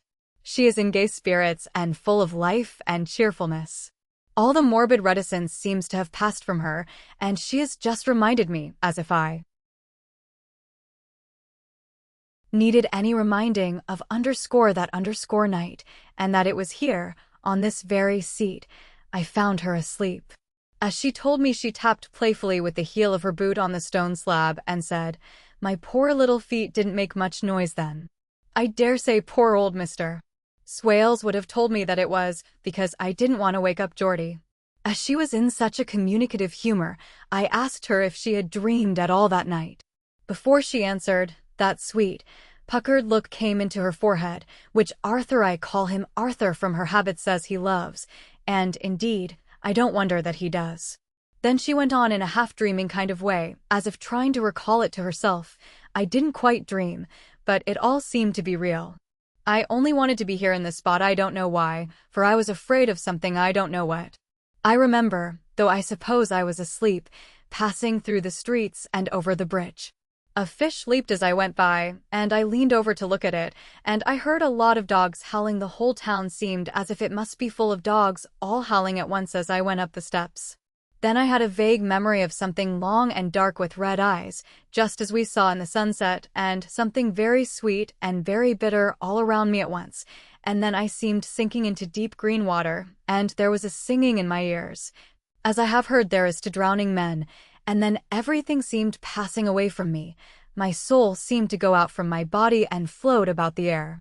I seem to remember that once the West Lighthouse was right under me, and then there was a sort of agonizing feeling, as if I were in an earthquake, and I came back and found you shaking my body. I saw you do it before I felt you. Then she began to laugh. It seemed a little uncanny to me, and I listened to her breathlessly. I did not quite like it, and thought it better not to keep her mind on the subject, so we drifted on to other subjects, and Lucy was like her old self again. When we got home the fresh breeze had braced her up, and her pale cheeks were really more rosy. Her mother rejoiced when she saw her, and we all spent a very happy evening together. ********** 19 August, Joy, joy, joy. Although not all joy. At last, news of Jonathan. The dear fellow has been ill. That is why he did not write. I am not afraid to think it or say it, now that I know. Mr. Hawkins sent me on the letter, and wrote himself, oh, so kindly. I am to leave in the morning and go over to Jonathan, and to help to nurse him if necessary, and to bring him home. Mr. Hawkins says it would not be a bad thing if we were to be married out there. I have cried over the good sister's letter till I can feel it wet against my bosom, where it lies. It is of Jonathan, and must be next my heart, for he is _ my heart. My journey is all mapped out, and my luggage ready. I am only taking one change of dress. Lucy will bring my trunk to London and keep it till I send for it may be that I must write no more. I must keep it to say to Jonathan, my husband. The letter that he has seen and touched must comfort me till we meet. Underscore letter, Sister Agatha, Hospital of St. Joseph and St. Mary, Budapest, to Miss Wilhelmina Murray, underscore 12 August, underscore Dear Madam, I write by desire of Mr. Jonathan Harker, who is himself not strong enough to write, though progressing well, thanks to God and St. Joseph and St. Mary. He has been under our care for nearly 6 weeks, suffering from a violent brain fever.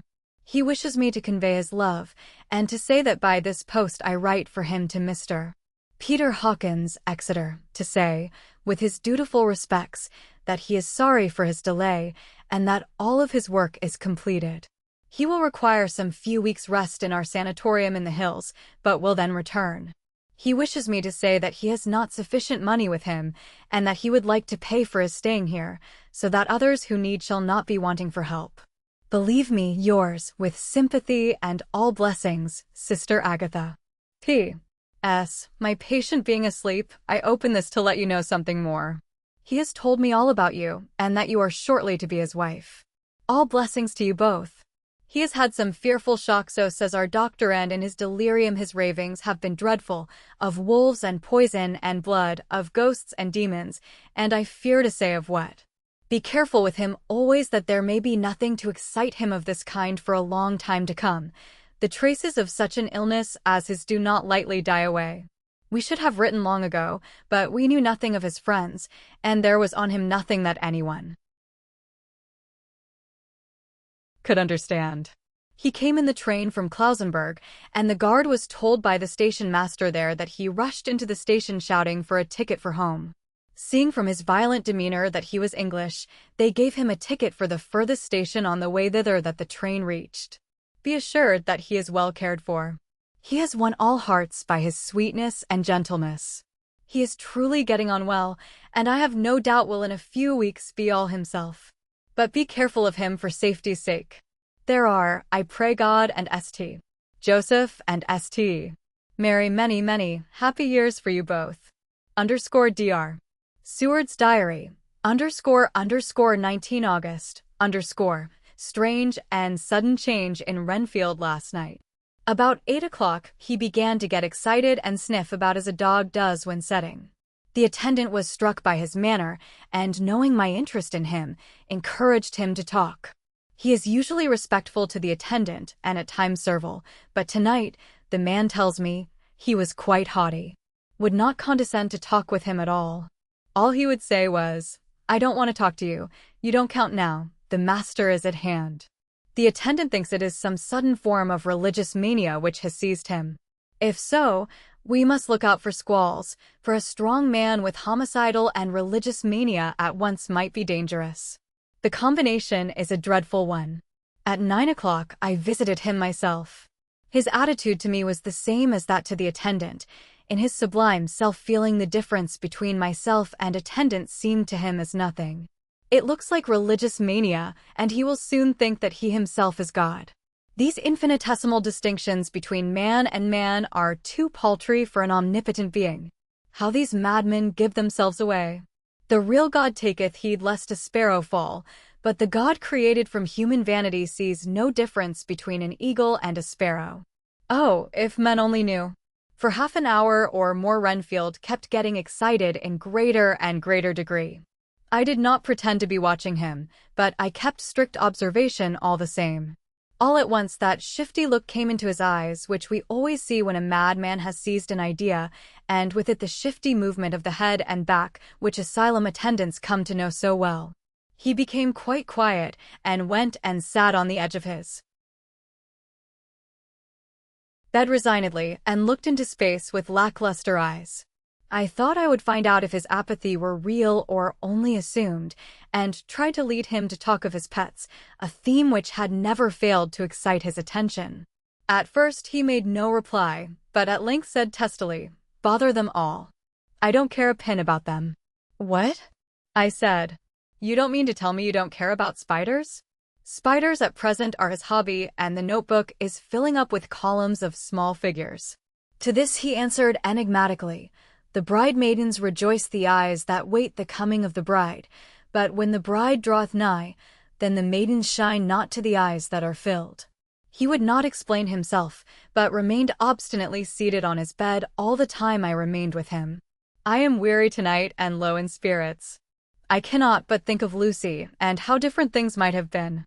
If I don't sleep at once, chloral, the modern Morpheus C_2, HCl_30. H_20. I must be careful not to let it grow into a habit. No, I shall take none tonight. I have thought of Lucy, and I shall not dishonor her by mixing the two. If need be, tonight shall be sleepless. *********_later.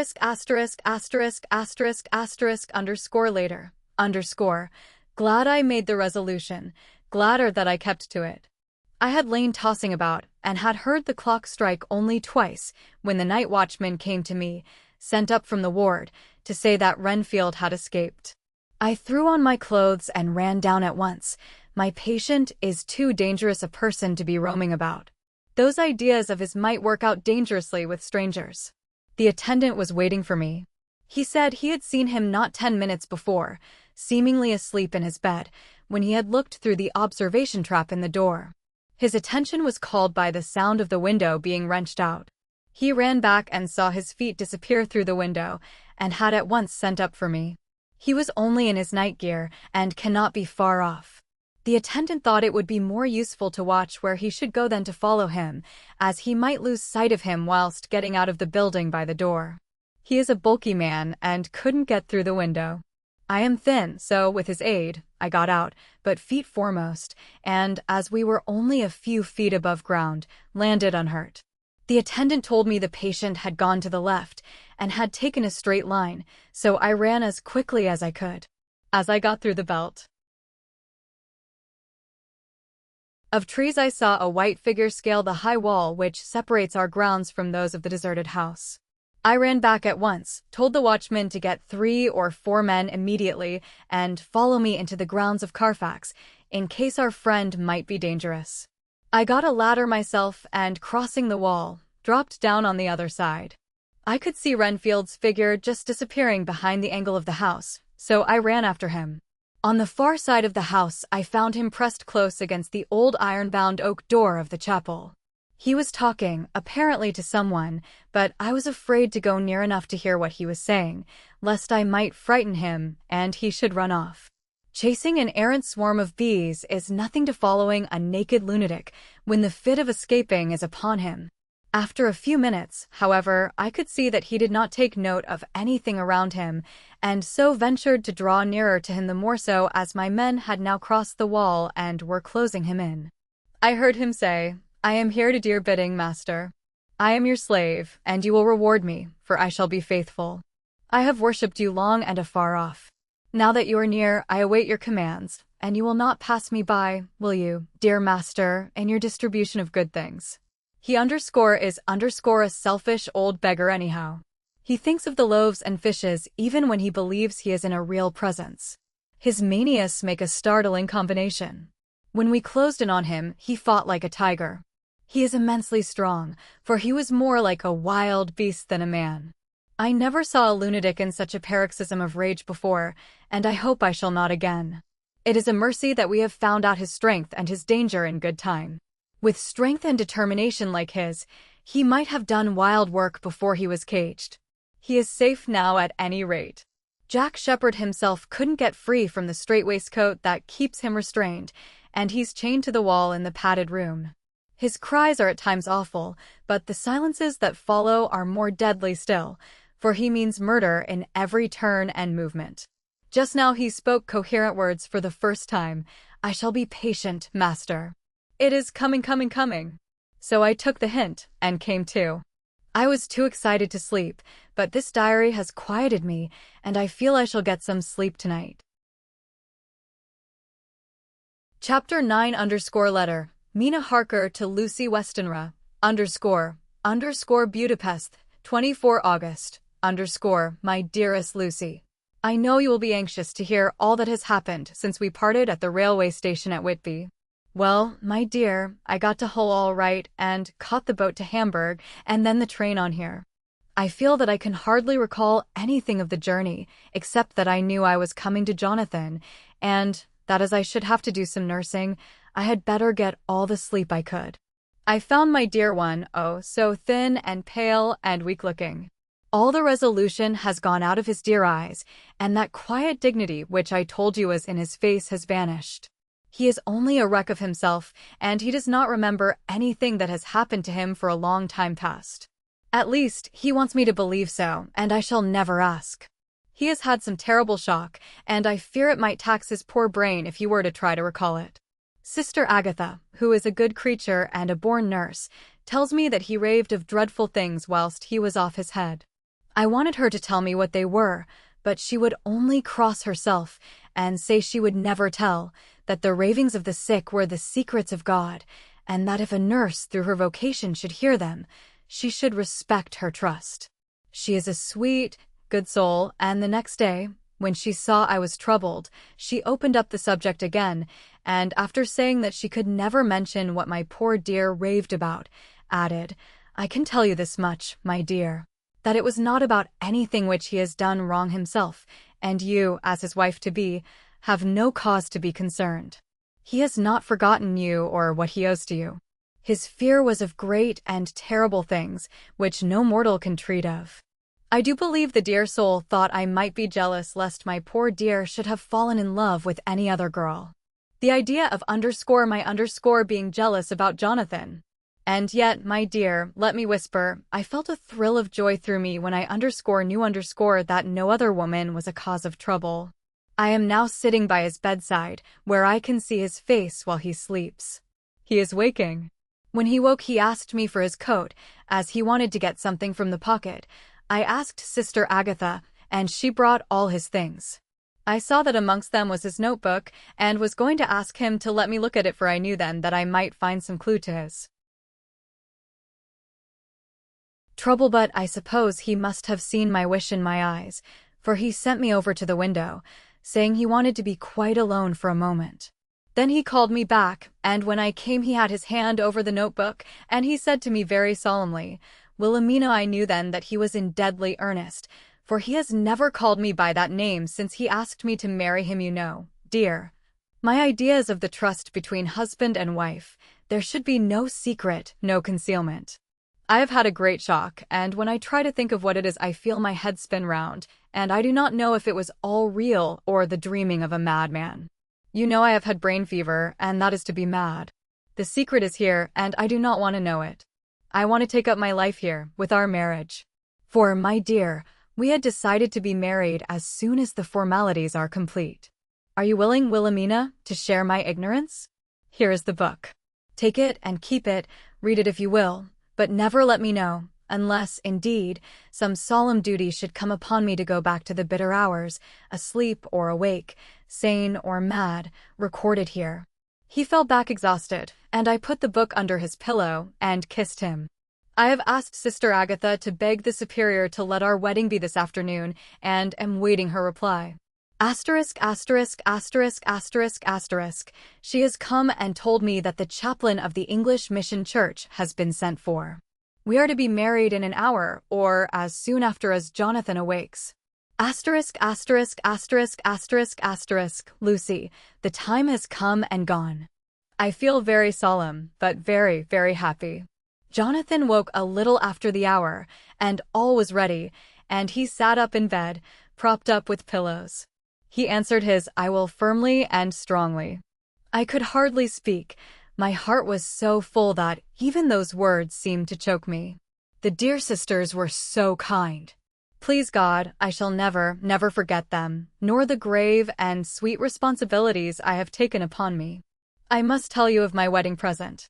When the chaplain and the sisters had left me alone with my husband, oh, Lucy, it is the first time I have written the words, "My husband left me alone with my husband." I took the book from under his pillow and wrapped it up in white paper, and tied it with a little bit of pale blue ribbon which was round my neck, and sealed it over the knot with sealing wax, and for my seal I used my wedding ring. Then I kissed it and showed it to my husband, and told him that I would keep it so, and then it would be an outward and visible sign for us all our lives that we trusted each other, that I would never open it unless it were for his own dear sake or for the sake of some stern duty.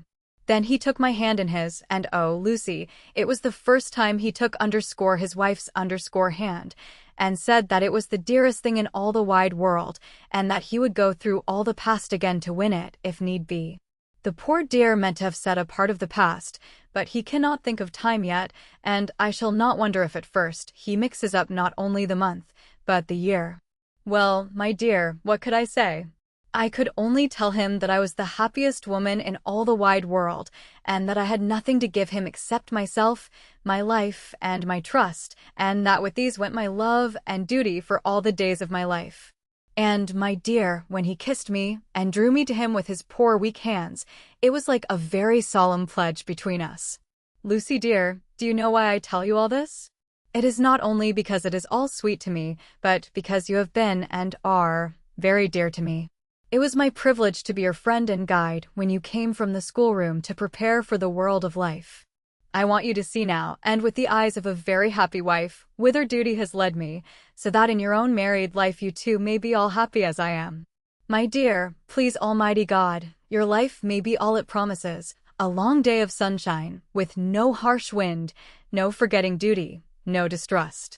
I must not wish you no pain, for that can never be, but I do hope you will be always as happy as I am now. Goodbye, my dear. I shall post this at once, and, perhaps, write you very soon again.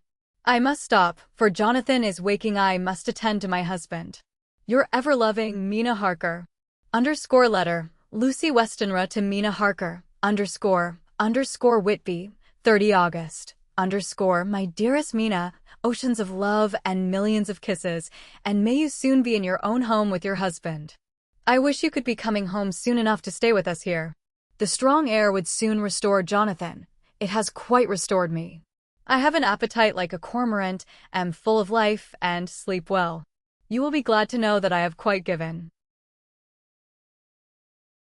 up walking in my sleep. I think I have not stirred out of my bed for a week. That is when I once got into it at night. Arthur says I am getting fat. By the way, I forgot to tell you that Arthur is here. We have such walks and drives, and rides, and rowing, and tennis, and fishing together, and I love him more than ever. He tells me that he loves me more, but I doubt that, for at first he told me that he couldn't love me more than he did then. But this is nonsense. There he is, calling to me. So no more just at present from your loving Lucy. P.S. Mother sends her love. She seems better, poor dear. P.S. We are to be married on September 28th. Dr. Seward's Diary.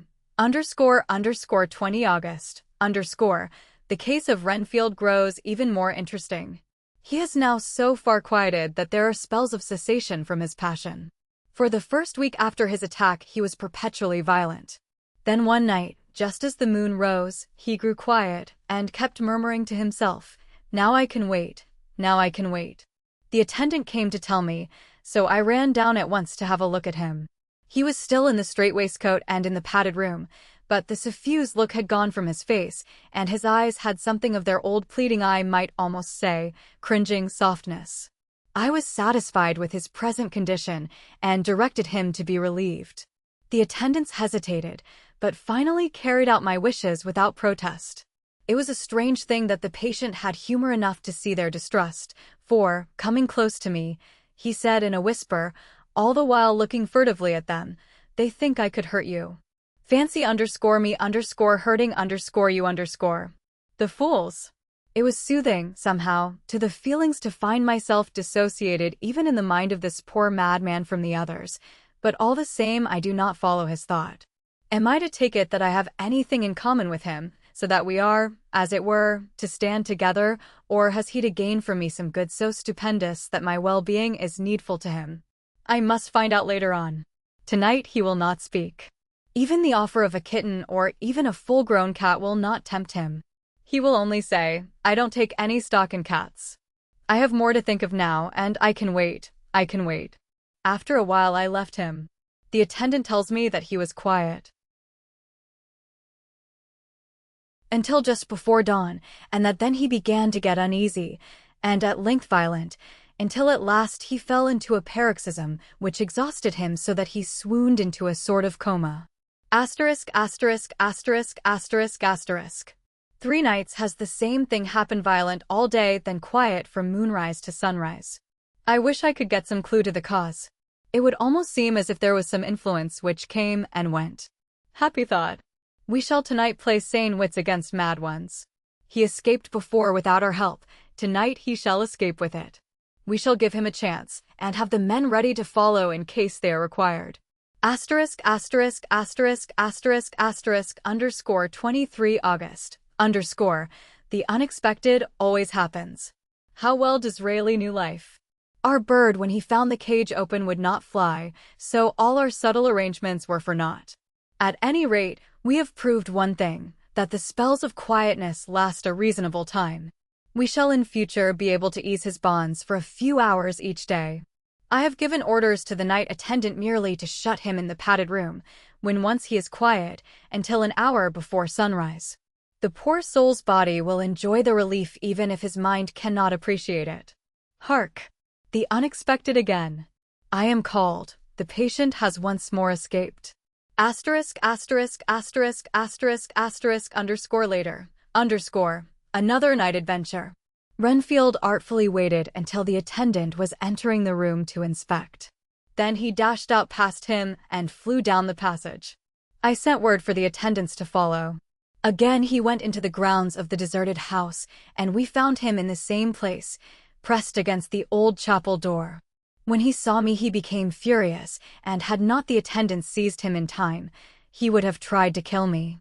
As we were holding him, a strange thing happened. He suddenly redoubled his efforts, and then as suddenly grew calm. I looked round instinctively, but could see nothing. Then I caught the patient's eye and followed it, but could trace nothing as it looked into the moonlit sky except a big bat, which was flapping its silent and ghostly way to the west. Bats usually wheel and flit about, but this one seemed to go straight on, as if it knew where it was bound for or had some intention of its own. The patient grew calmer every instant, and presently said, "You needn't tie me, I shall go quietly." Without trouble we came back to the house. I feel there is something ominous in his calm, and shall not forget this night. Underscore Lucy Westonris Diary underscore Hillingham, 24 August, underscore. I must imitate Mina and keep writing things down. Then we can have long talks when we do meet. I wonder when it will be. I wish she were with me again, for I feel so unhappy. Last night I seemed to be dreaming again just as I was at Whitby. Perhaps it is the change of air or getting home again. It is all dark and horrid to me, for I can remember nothing, but I am full of vague fear, and I feel so weak and worn out. When Arthur came to lunch he looked quite grieved when he saw me, and I hadn't the spirit to try to be cheerful. I wonder if I could sleep in Mother's room tonight. I shall make an excuse and try. Asterisk, asterisk, asterisk, asterisk, asterisk, underscore 25 August, underscore. Another bad night. Mother did not seem to take to my proposal. She seems not too well herself, and doubtless she fears to worry me. I tried to keep awake and succeeded for a while, but when the clock struck 12 it waked me from a doze, so I must have been falling asleep. There was a sort of scratching or flapping at the window, but I did not mind it, and as I remember no more, I suppose I must then have fallen asleep. More bad dreams. I wish I could remember them. This morning I am horribly weak. My face is ghastly pale, and my throat pains me. It must be something wrong with my lungs, for I don't seem ever to get air enough.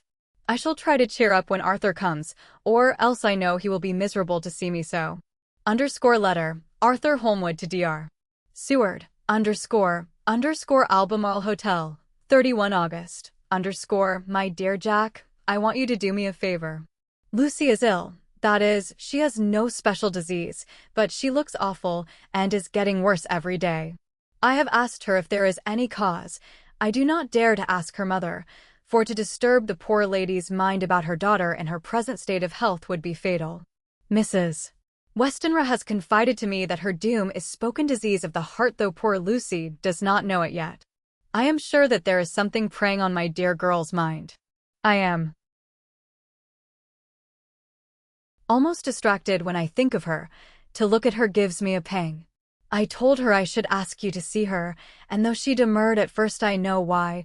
Old fellow, she finally consented.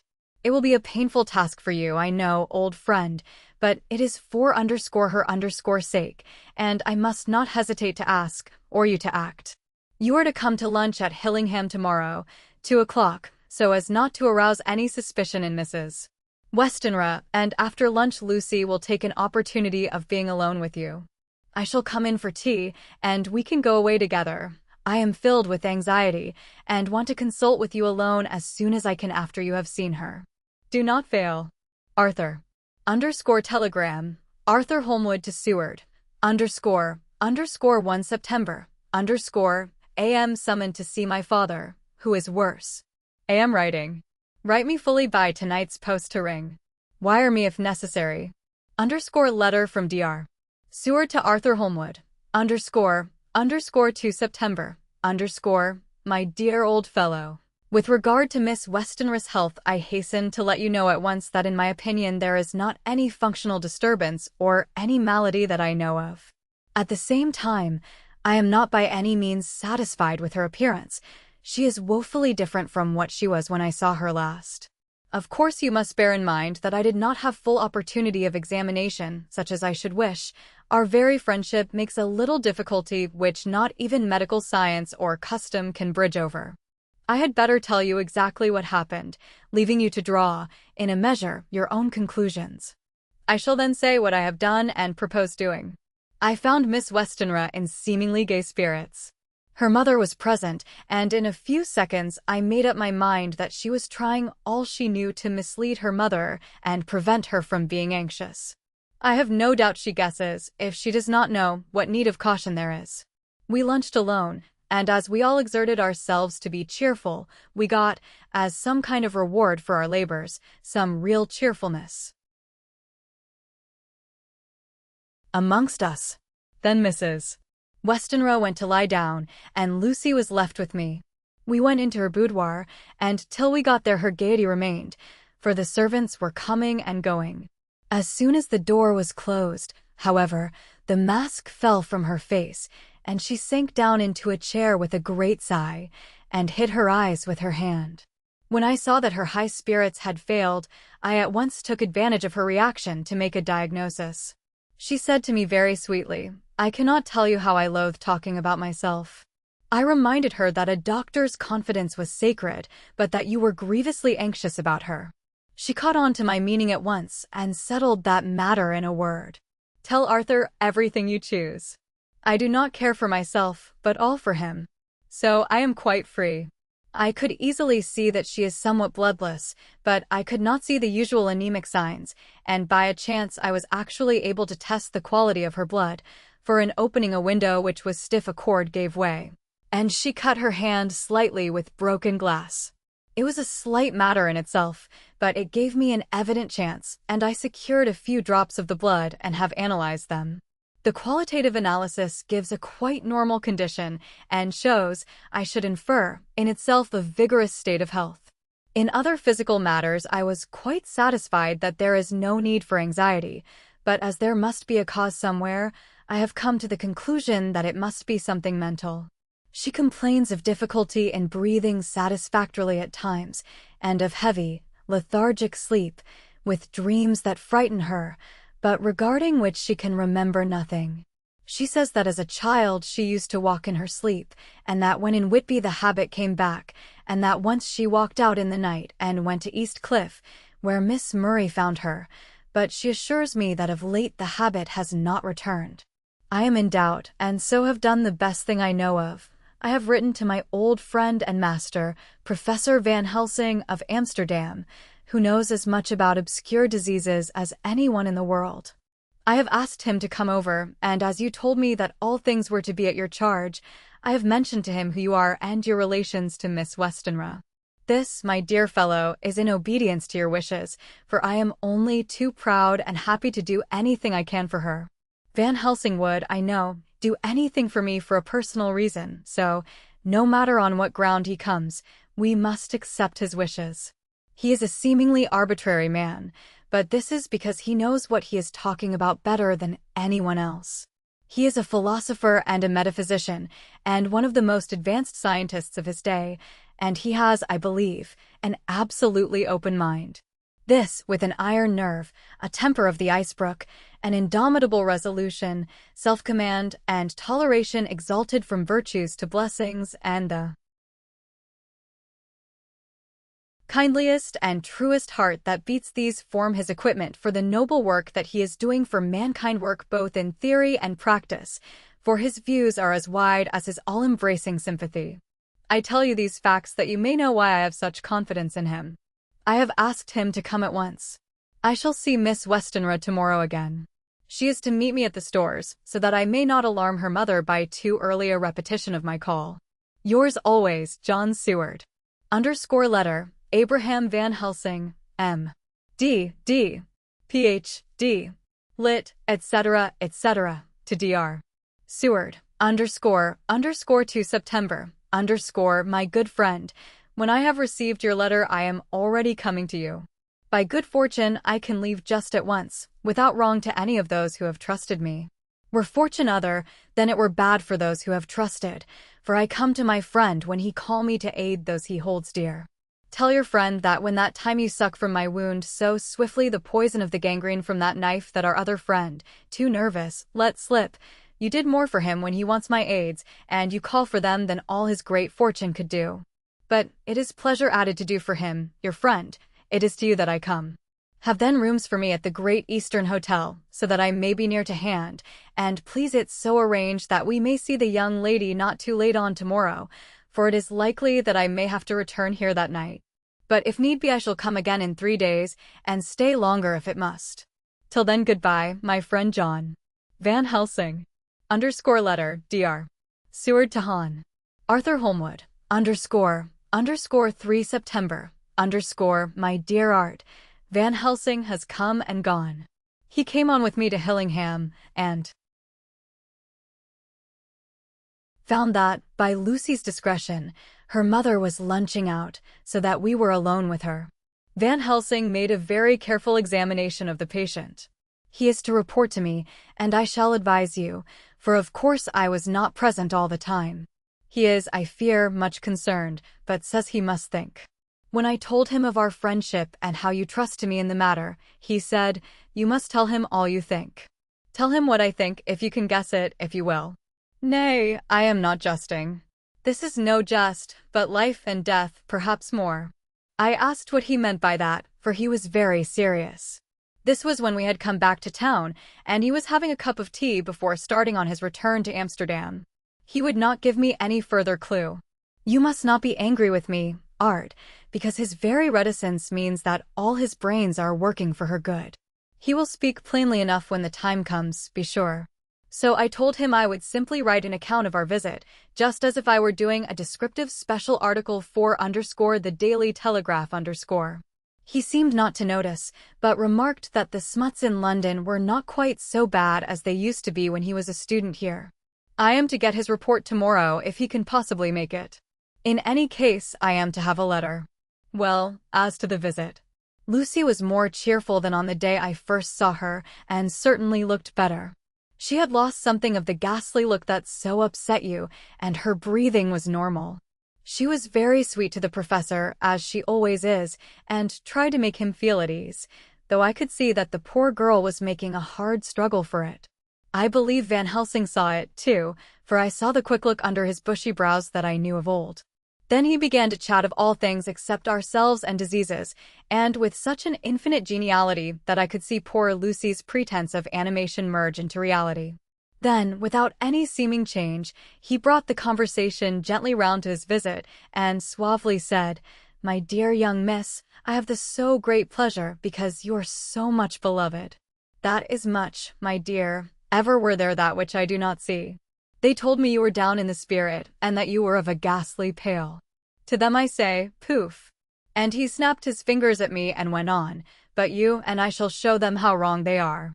How can he?" And he pointed at me with the same look and gesture as that with which once he pointed me out to his class, on, or rather after, a particular occasion which he never fails to remind me of anything of a young lady's. He has his madmans to play with, and to bring them back to happiness, and to those that love them. It is much to do, and, oh, but there are rewards, in that we can bestow such happiness. But the young ladies! He has no wife nor daughter, and the young do not tell themselves to the young, but to the old, like me, who have known so many sorrows and the causes of them. So, my dear, we will send him away to smoke the cigarette in the garden, whiles you and I have little talk all to ourselves. I took the hint, and strolled about, and presently the professor came to the window and called me in. He looked grave, but said, "I have made careful examination, but there is no functional cause. With you I agree that there has been much blood lost. It has been, but is not. But the conditions of her are in no way anemic. I have asked her to send me her maid, that I may ask just 1 or 2 questions, that so I may not chance to miss nothing. I know well what she will say. And yet there is cause, there is always cause for everything. I must go back home and think. You must send to me the telegram every day, and if there be cause I shall come again.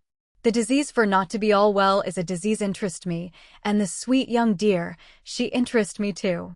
She charm me, and for her, if not for you or disease, I come. As I tell you, he would not say a word more, even when we were alone. And so now, Art, you know all I know. I shall keep stern watch. I trust your poor father is rallying. It must be a terrible thing to you, my dear old fellow, to be placed in such a position between 2 people who are both so dear to you. I know your idea of duty to your father, and you are right to stick to it, but, if need be, I shall send you word to come at once to Lucy, so do not be over-anxious unless you hear from me. _Dr. Seward's Diary, __4 September, Zoophagus patient still keeps up our interest in him. He had only 1 outburst, and that was yesterday at an unusual time. Just before the stroke of noon he began to grow restless. The attendant knew the symptoms and at once summoned aid. Fortunately the men came at a run, and were just in time, for at the stroke of noon he became so violent that it took all their strength to hold him. In about 5 minutes, however, he began to get more and more quiet, and finally sank into a sort of melancholy, in which state he has remained up to now. The attendant tells me that his screams whilst in the paroxysm were really appalling. I found my hands full when I got in, attending to some of the other patients who were frightened by him. Indeed, I can quite understand the effect, for the sounds disturbed even me, though I was some distance away. It is now after the dinner hour of the asylum, and as yet my patient sits in a corner brooding, with a dull, sullen, woebegone look in his face, which seems rather to indicate than to show something directly. I cannot quite understand it. **********.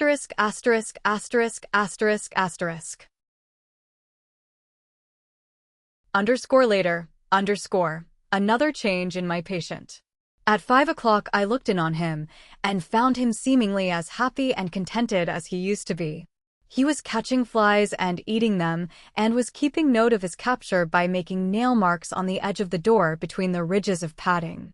When he saw me, he came over and apologized for his bad conduct, and asked me in a very humble, cringing way to be led back to his own room and to have his notebook again.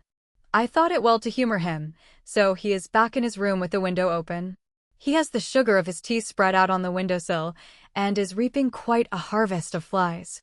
He is not now eating them, but putting them into a box, as of old, and is already examining the corners of his room to find a spider. I tried to get him to talk about the past few days, for any clue to his thoughts would be of immense help to me, but he would not rise.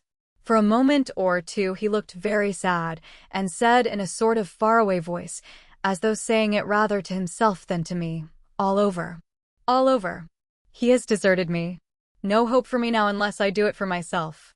Then suddenly turning to me in a resolute way, he said, "Doctor, won't you be very good to me, and let me have a little more sugar?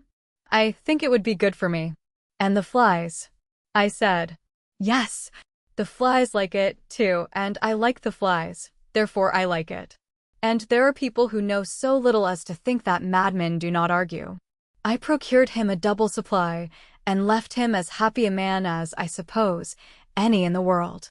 I wish I could fathom his mind. Asterisk asterisk asterisk asterisk asterisk underscore midnight underscore another change in him. I had been to see Miss Westenra, whom I found much better, and had just returned, and was standing at our own gate looking at the sunset, when once more I heard him yelling. As his room is on this side of the house, I could hear it better than in the morning. It was a shock to me to turn from the wonderful smoky beauty of a sunset over London, with its lurid lights and inky shadows and all the marvelous tints that come on foul clouds even as on foul water, and to realize all the grim sternness of my own cold stone building, with its wealth of breathing misery, and my own desolate heart to endure it all. I reached him just as the sun was going down, and from his window saw the red disk sink. As it sank, he became less and less frenzied, and just as it dipped he slid from the hands that held him, an inert mass, on the floor.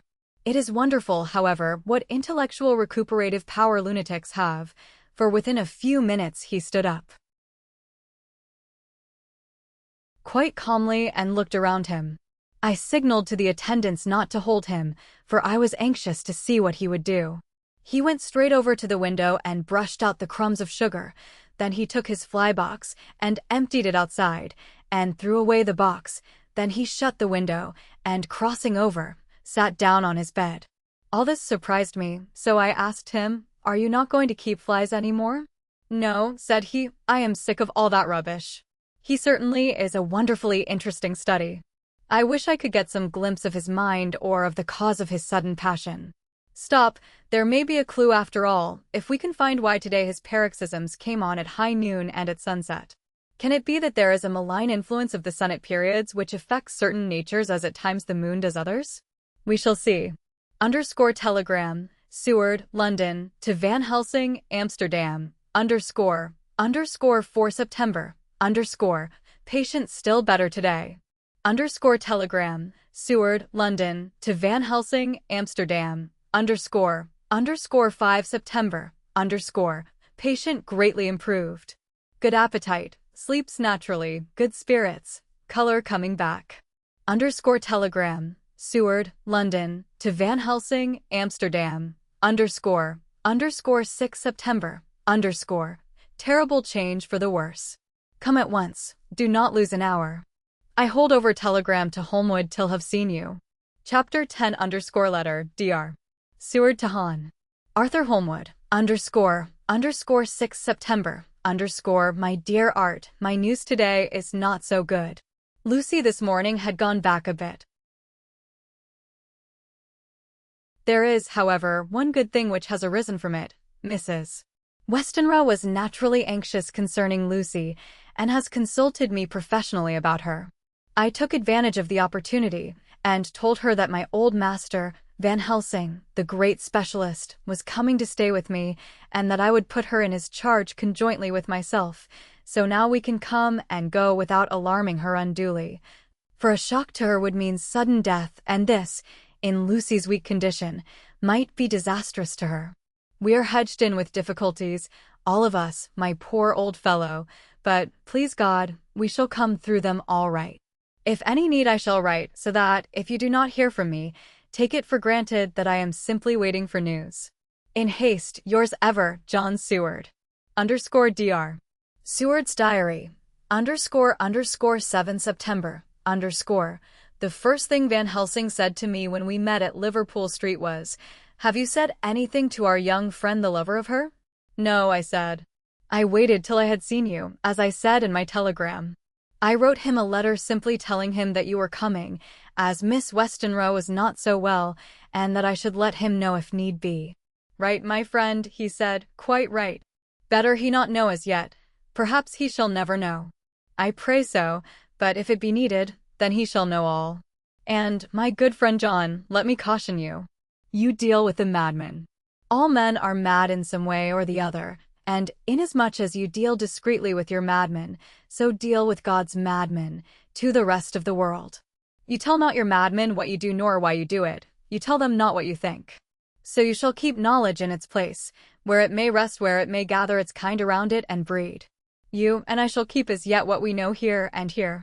He touched me on the heart and on the forehead, and then touched himself the same way. I have for myself thoughts at the present. Later I shall unfold to you. Why not now? I asked.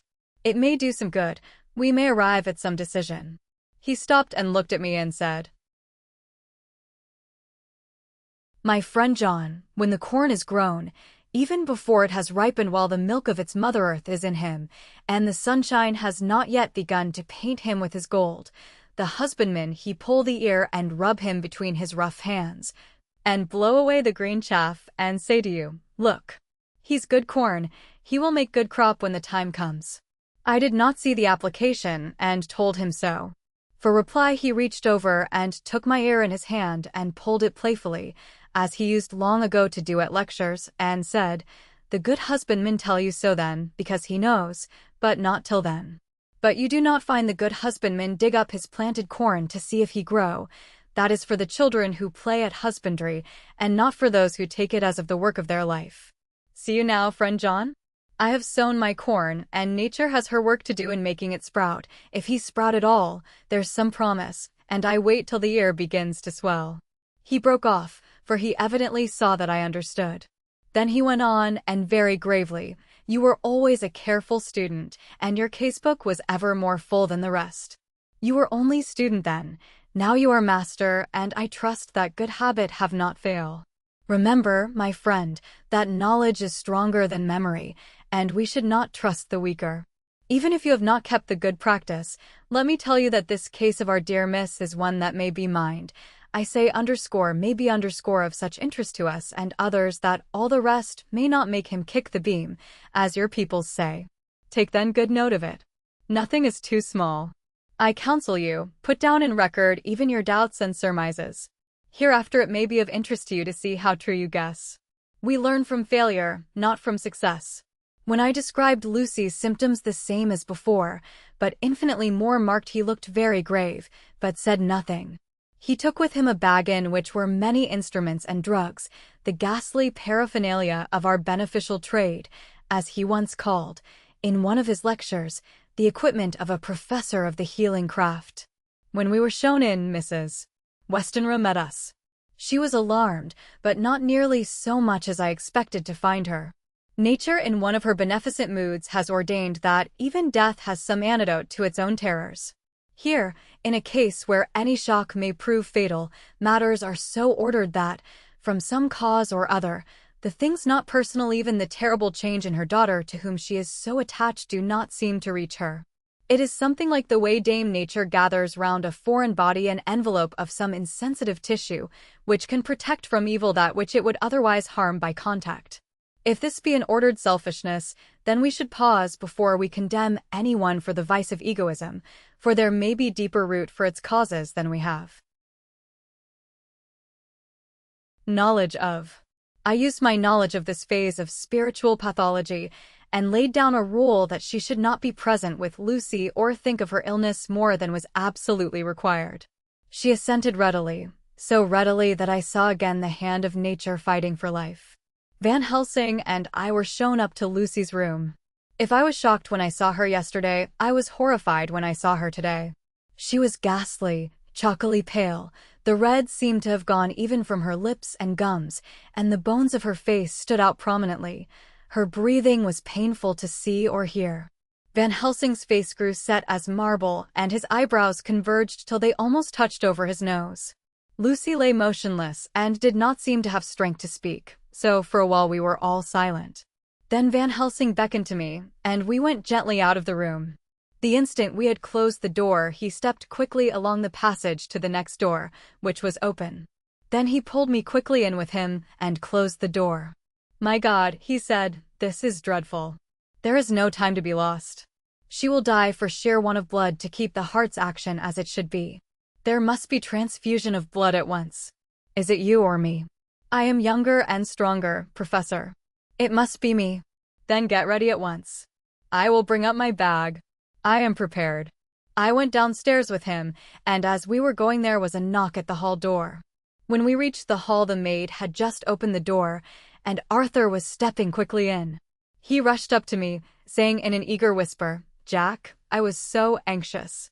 I read between the lines of your letter and have been in an agony. The dad was better, so I ran down here to see for myself. Is not that gentleman Dr. Van Helsing? I am so thankful to you, sir, for coming. When first the professor's eye had lit upon him, he had been angry at his interruption at such a time, but now, as he took in his stalwart proportions and recognized the strong young manhood which seemed to emanate from him, his eyes gleamed. Without a pause, he said to him gravely as he held out his hand, "Sir, you have come in time. You are the lover of our dear miss. She is bad, very, very bad. Nay, my child, do not go like that." For he suddenly grew pale and sat down in a chair almost fainting. "You are to help her. You can do more than any that live, and your courage is your best help." "What can I do?" asked Arthur hoarsely. "Tell me, and I shall do it. My life is hers, and I would give the last drop of blood in my body for her." The professor has a strongly humorous side, and I could from old knowledge detect a trace of its origin in his answer. "My young sir, I do not ask so much as that, not the last. What shall I do?" There was fire in his eyes, and his open nostril quivered with intent. Van Helsing slapped him on the shoulder. "Come," he said. "You are a man, and it is a man we want. You are better than me, better than my friend John." Arthur looked bewildered, and the professor went on by explaining in a kindly way, "Young miss is bad, very bad. She wants blood, and blood she must have or die. My friend John and I have consulted, and we are about to perform what we call transfusion of blood to transfer from full veins of one to the empty veins which pine for him. John was to give his blood, as he is the more young and strong than me." Here Arthur took my hand and wrung it hard in silence. "But now you are here, you are more good than us, old or young, who toil much in the world of thought. Our nerves are not so calm and our blood not so bright than yours."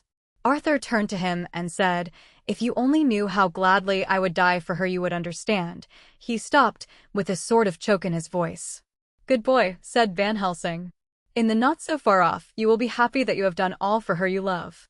Come now and be silent. You shall kiss her once before it is done, but then you must go, and you must leave at my sign. Say no word to madam, you know how it is with her. There must be no shock, any knowledge of this would be one. Come." We all went up to Lucy's room. Arthur by direction remained outside. Lucy turned her head and looked at us, but said nothing. She was not asleep, but she was simply too weak to make the effort. Her eyes spoke to us, that was all. Van Helsing took some things from his bag and laid them on a little table out of sight. Then he mixed a narcotic and, coming over to the bed, said cheerily, "Now, little miss, here is your medicine. Drink it off, like a good child. See, I lift you so that to swallow is easy." Yes, she had made the effort with success. It astonished me how long the drug took to act. This, in fact, marked the extent of her weakness. The time seemed endless until sleep began to flicker in her eyelids. At last, however, the narcotic began to manifest its potency, and she fell into a deep sleep. When the professor was satisfied, he called Arthur into the room and bade him strip off his coat. Then he added, "You may take that one little kiss whiles I bring over the table. Friend John, help to me." So neither of us looked whilst he bent over her. Van Helsing, turning to me, said, "He is so young and strong and of blood so pure that we need not defibrinate it." Then with swiftness, but with absolute method, Van Helsing performed the operation. As the transfusion went on, something like life seemed to come back to poor Lucy's cheeks, and through Arthur's growing pallor the joy of his face seemed absolutely to shine. After a bit, I began to grow anxious, for the loss of blood was telling on Arthur, strong man as he was. It gave me an idea of what a terrible strain Lucy's system must have undergone, that what weakened Arthur only partially restored her. But the professor's face was set, and he stood watch in hand and with his eyes fixed now on the patient and now on Arthur. I could hear my own heart beat. Presently he said in a soft voice, "Do not stir an instant. It is enough. You attend him, I will look to her." When all was over, I could see how much Arthur was weakened. I dressed the wound and took his arm to bring him away, when Van Helsing spoke without turning round. "The man seems to have eyes in the back of his head. The brave lover, I think, deserve another kiss, which he shall have presently." And as he had now finished his operation, he adjusted the pillow to the patient's head. As he did so, the narrow black velvet band which she seems always to wear round her throat, buckled with an old diamond buckle which her lover had given her, was dragged a little up and showed a red mark on her throat. Arthur did not notice it, but I could hear the deep hiss of indrawn breath, which is one of Van Helsing's ways of betraying emotion. He said nothing at the moment, but turned to me, saying, "Now take down our brave young lover, give him of the port wine, and let him lie down a while. He must then go home and rest, sleep much and eat much, that he may be recruited of what he has so given to his love. He must not stay here. Hold a moment. I may take it, sir, that you are anxious of result. Then bring it with you that in all ways the operation is successful. You have saved her life this time, and you can go home and rest easy in mind that all that can be is. I shall tell her all when she is well. She shall love you none the less for what you have done. Goodbye." When Arthur had gone, I went back to the room. Lucy was sleeping gently, but her breathing was stronger. I could see the counterpane move as her breast heaved. By the bedside sat Van Helsing, looking at her intently. The velvet band again covered the red mark. I asked the professor in a whisper, "What do you make of that mark on her throat? What do you make of it?" "I have not examined it yet," I answered, and there proceeded to loose the band. Just over the external jugular vein there were 2 punctures, not large, but not wholesome looking. There was no sign of disease, but the edges were white and worn-looking, as if by some trituration. It at once occurred to me that this wound, or whatever it was, might be the means of that manifest loss of blood, but I abandoned the idea as soon as formed, for such a thing could not be. The whole bed would have been drenched to a scarlet with the blood, which the girl must have lost to leave such a pallor as she had before the transfusion. "Well," said Van Helsing. "Well," said I can make nothing of it." The professor stood up. "I must go back to Amsterdam tonight," he said. "There are books and things there which I want. You must remain here all the night, and you must not let your sight pass from her." "Shall I have a nurse?" I asked. "We are the best nurses, you and I. You keep watch all night, see that she is well fed, and that nothing disturbs her. You must not sleep all the night. Later on we can sleep, you and I. I shall be back as soon as possible. And then we may begin." "May begin?" I said. "What on earth do you mean?" "We shall see," he answered, as he hurried out. He came back a moment later and put his head inside the door and said with warning finger held up, "Remember, she is your charge. If you leave her and harm befall, you shall not sleep easy hereafter."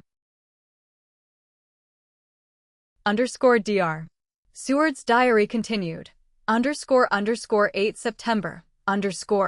I sat up all night with Lucy. The opiate worked itself off towards dusk, and she waked naturally. She looked a different being from what she had been before the operation. Her spirits even were good, and she was full of a happy vivacity, but I could see evidences of the absolute prostration which she had undergone. When I told Mrs. Westenra that Dr. Van Helsing had directed that I should sit up with her, she almost pooh-poohed the idea, pointing out her daughter's renewed strength and excellent spirits. I was firm, however, and made preparations for my long vigil.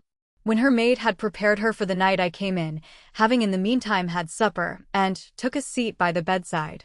She did not in any way make objection, but looked at me gratefully whenever I caught her eye. After a long spell she seemed sinking off to sleep, but with an effort seemed to pull herself together, and shook it off. This was repeated several times, with greater effort and with shorter pauses as the time moved on. It was apparent that she did not want to sleep, so I tackled the subject at once. "You do not want to go to sleep?" "No, I am afraid." "Afraid to go to sleep? Why so?" "It is the boon we all crave for." Not if you were like me, if sleep was to you a presage of horror." "A presage of horror? What on earth do you mean?" "I don't know, I don't know. And that is what is so terrible. All this weakness comes to me in sleep, until I dread the very thought. But, my dear girl, you may sleep tonight. I am here watching you, and I can promise that nothing will happen." I can trust you." I seized the opportunity and said, "I promise you that if I see any evidence of bad dreams, I will wake you at once." "You will?" "Oh, will you really? How good you are to me. Then I will sleep." And almost at the word she gave a deep sigh of relief and sank back asleep. All night long I watched by her. She never stirred, but slept on and on in a deep, tranquil, life-giving, health-giving sleep. Her lips were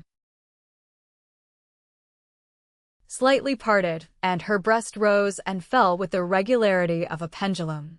There was a smile on her face, and it was evident that no bad dreams had come to disturb her peace of mind. In the early morning her maid came, and I left her in her care and took myself back home, for I was anxious about many things.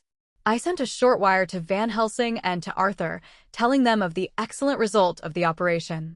My own work, with its manifold arrears, took me all day to clear off. It was dark when I was able to inquire about my zoophagus patient. The report was good. He had been quite quiet for the past day and night. A telegram came from Van Helsing at Amsterdam whilst I was at dinner, suggesting that I should be at Hillingham tonight, as it might be well to be at hand, and stating that he was leaving by the night mail and would join me early in the morning. Asterisk asterisk asterisk asterisk asterisk underscore 9 September underscore dot. I was pretty tired and worn out when I got to Hillingham. For 2 nights I had hardly had a wink of sleep, and my brain was beginning to feel that numbness, which marks cerebral exhaustion. Lucy was up and in cheerful spirits.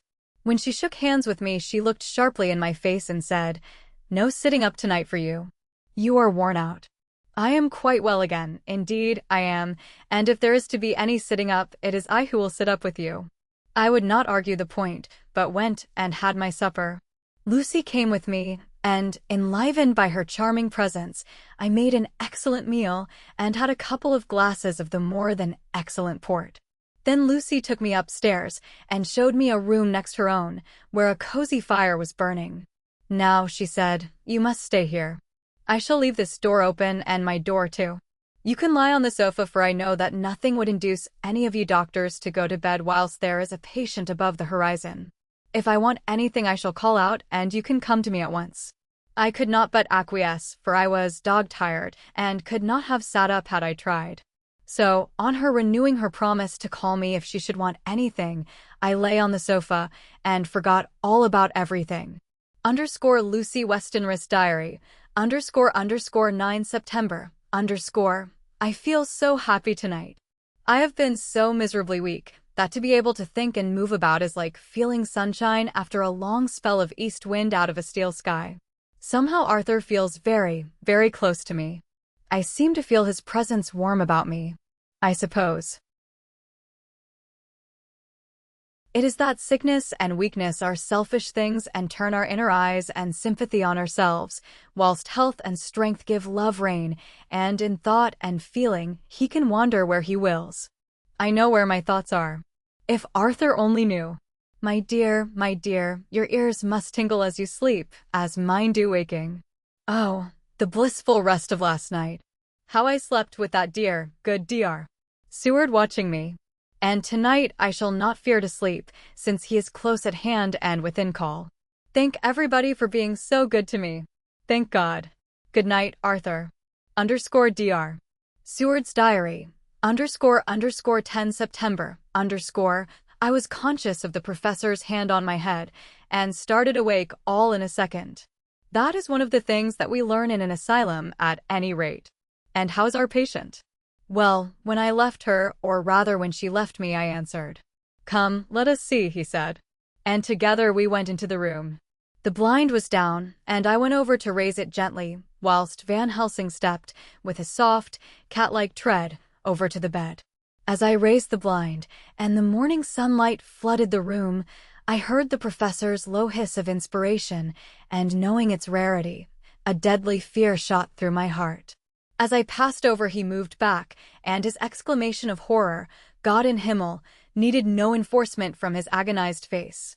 He raised his hand and pointed to the bed, and his iron face was drawn and ashen white. I felt my knees begin to tremble. There on the bed, seemingly in a swoon, lay poor Lucy, more horribly white and wan-looking than ever. Even the lips were white, and the gums seemed to have shrunken back from the teeth, as we sometimes see in a corpse after a prolonged illness. Van Helsing raised his foot to stamp in anger, but the instinct of his life and all the long years of habit stood to him, and he put it down again softly. "Quick," he said. "Bring the brandy."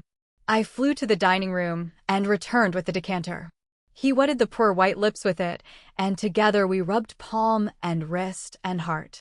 He felt her heart, and after a few moments of agonizing suspense said, "It is not too late. It beats, though but feebly. All our work is undone.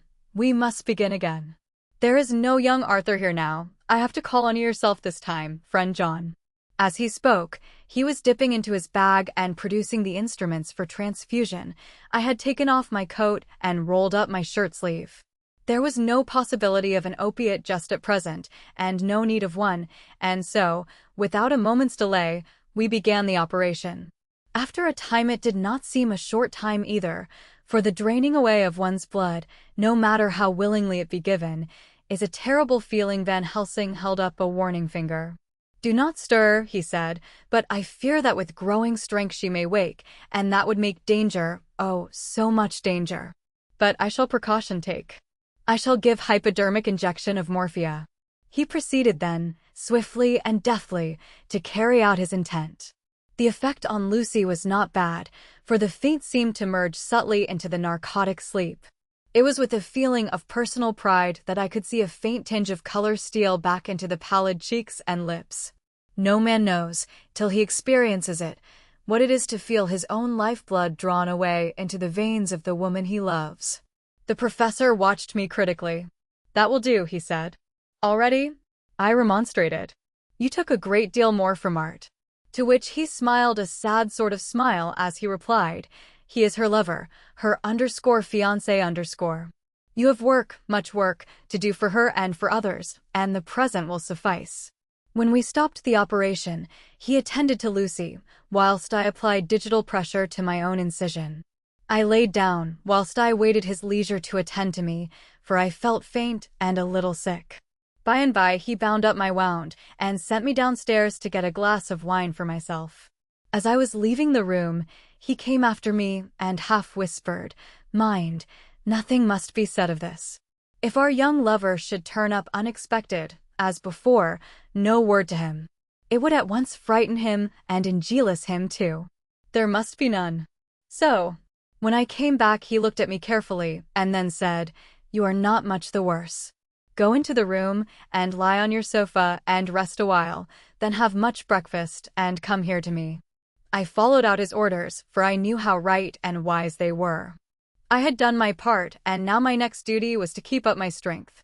I felt very weak, and in the weakness lost something of the amazement at what had occurred. I fell asleep on the sofa, however, wondering over and over again how Lucy had made such a retrograde movement, and how she could have been drained of so much blood with no sign anywhere to show for it. I think I must have continued my wonder in my dreams, for, sleeping and waking, my thoughts always came back to the little punctures in her throat and the ragged, exhausted appearance of their edges, tiny though they were. Lucy slept well into the day, and when she woke she was fairly well and strong, though not nearly so much so as the day before. When Van Helsing had seen her, he went out for a walk, leaving me in charge, with strict injunctions that I was not to leave her for a moment. I could hear his voice in the hall, asking the way to the nearest telegraph office. Lucy chatted with me freely, and seemed quite unconscious that anything had happened. I tried to keep her amused and interested. When her mother came up to see her, she did not seem to notice any change whatever, but said to me gratefully, "We owe you so much, Dr. Seward, for all you have done, but you really must now take care not to overwork yourself. You are looking pale yourself. You want a wife to nurse and look after you a bit, that you do." As she spoke, Lucy turned crimson, though it was only momentarily, for her poor wasted veins could not stand for long such an unwanted drain to the head.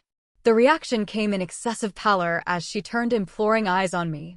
I smiled and nodded, and laid my finger on my lips. With a sigh, she sank back amid her pillows. Van Helsing returned in a couple of hours, and presently said to me, "Now you go home, and eat much and drink enough. Make yourself strong. I stay here tonight, and I shall sit up with little miss myself. You and I must watch the case, and we must have none other to know. I have grave reasons. No, do not ask them. Think what you will. Do not fear to think even the most not probable. Good night.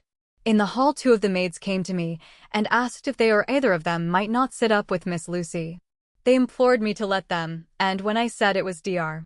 Van Helsing's wish that either he or I should sit up, they asked me quite piteously to intercede with the foreign gentlemen. I was much touched by their kindness.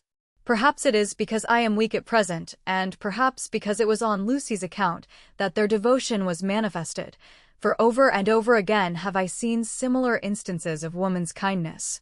I got back here in time for a late dinner, went my rounds all well, and set this down whilst waiting for sleep. It is coming. *********** 11 September, _ This afternoon I went over to Hillingham. Found Van Helsing in excellent spirits and Lucy much better. Shortly after I had arrived, a big parcel from abroad came for the professor. He opened it with much impressment assumed, of course, and showed a great bundle of white flowers. "These are for you, Miss Lucy," he said. "For me? Oh, Dr. Van Helsing." "Yes, my dear, but not for you to play with. These are medicines." Here Lucy made a wry face. "Nay, but they are not to take in a decoction or in nauseous form, so you need not snub that so charming nose, or I shall point out to my friend Arthur what woes he may have to endure in seeing so much beauty that he so loves so much distort. My pretty miss, that bring this so nice nose all straight again. This is medicinal, but you do not know how. I put him in your window, I make pretty wreath, and hang him round your neck, so that you sleep well. Oh yes, they, like the lotus flower, make your trouble forgotten. It smells so like the waters of Lethe, and of that fountain of youth that the conquistadores sought for in the Floridas, and find him all too late." Whilst he was speaking, Lucy had been examining the flowers and smelling them. Now she threw them down, saying, with half laughter and half disgust, "Oh, Professor, I believe you are only putting up a joke on me. Why, these flowers are only common garlic." To my surprise, Van Helsing rose up and said with all his sternness, his iron jaw set and his bushy eyebrows meeting, "No trifling with me. I never jest. There is grim purpose in all I do, and I warn you that you do not thwart me. Take care, for the sake of others if not for your own."